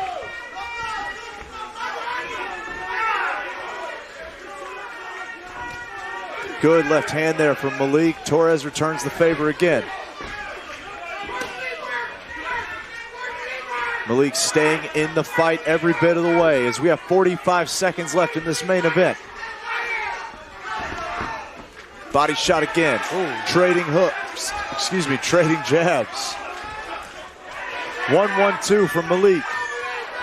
Malik Calhoun, he's throwing these shots. It looks devastating, but Torres is catching them on the gloves. Referee says you have got to keep that up. Oh, good 1-2 there.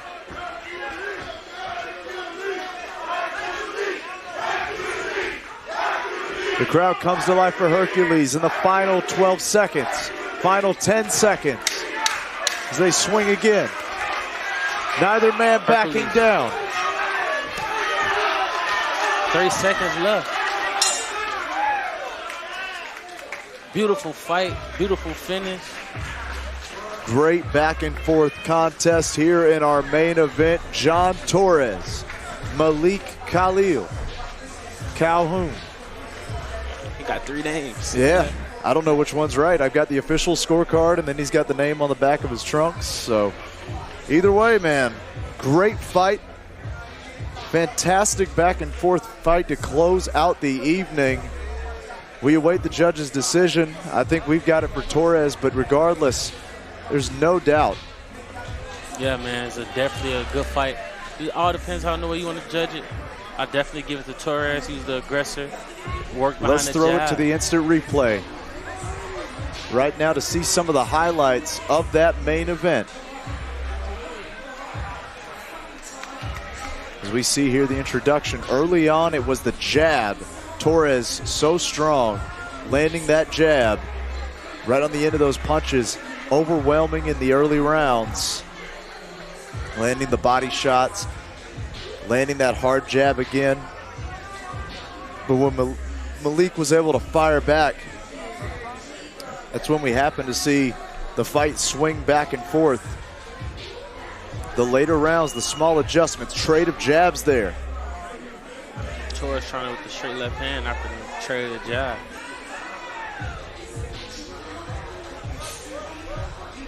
As you see there, lots of motion, lots of swinging.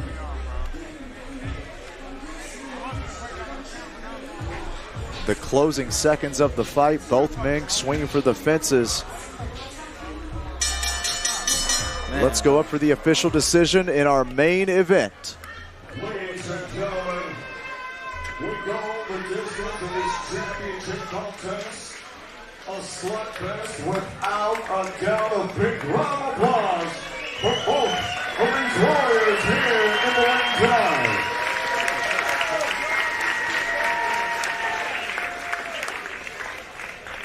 And now we go to the judges' scorecards. Here are the totals. Judge Joe Rodriguez scores this contest 58 to 56 for Malik Calhoun. Judge Ronnie Russell has the bout 58 to 56, John Torres. And Judge Anthony Moss scores this contest 57 to 57. This is a split draw. No, my man! Wow. The night ends in a draw. Definitely how you score. Some judges maybe looking at the boxer, some is maybe looking at the aggressor. Absolutely. A back and forth contest, no doubt about it. It's what we saw. How do you score it? Who knows? The good news is we can get another fight out of this matchup. My goodness. Well, folks, that's how we end it. The main event ends in a draw. I know it's not how we wanted to see it, but hey, we still had a great night of fights from start to finish. And folks, we are just about ready to wrap up here. We are past the midnight hour. Thank you so much for joining us here. Clear Life Media, El Tigre Fight Promotions, Battle at the Bay. It's been an awesome, awesome night. I'm Clay Roberts for Brian Garum. Yes, sir. Garum, yes, sir. I'm bad with names. But thank you so much for joining us, and we'll see you next time for another great night of fights.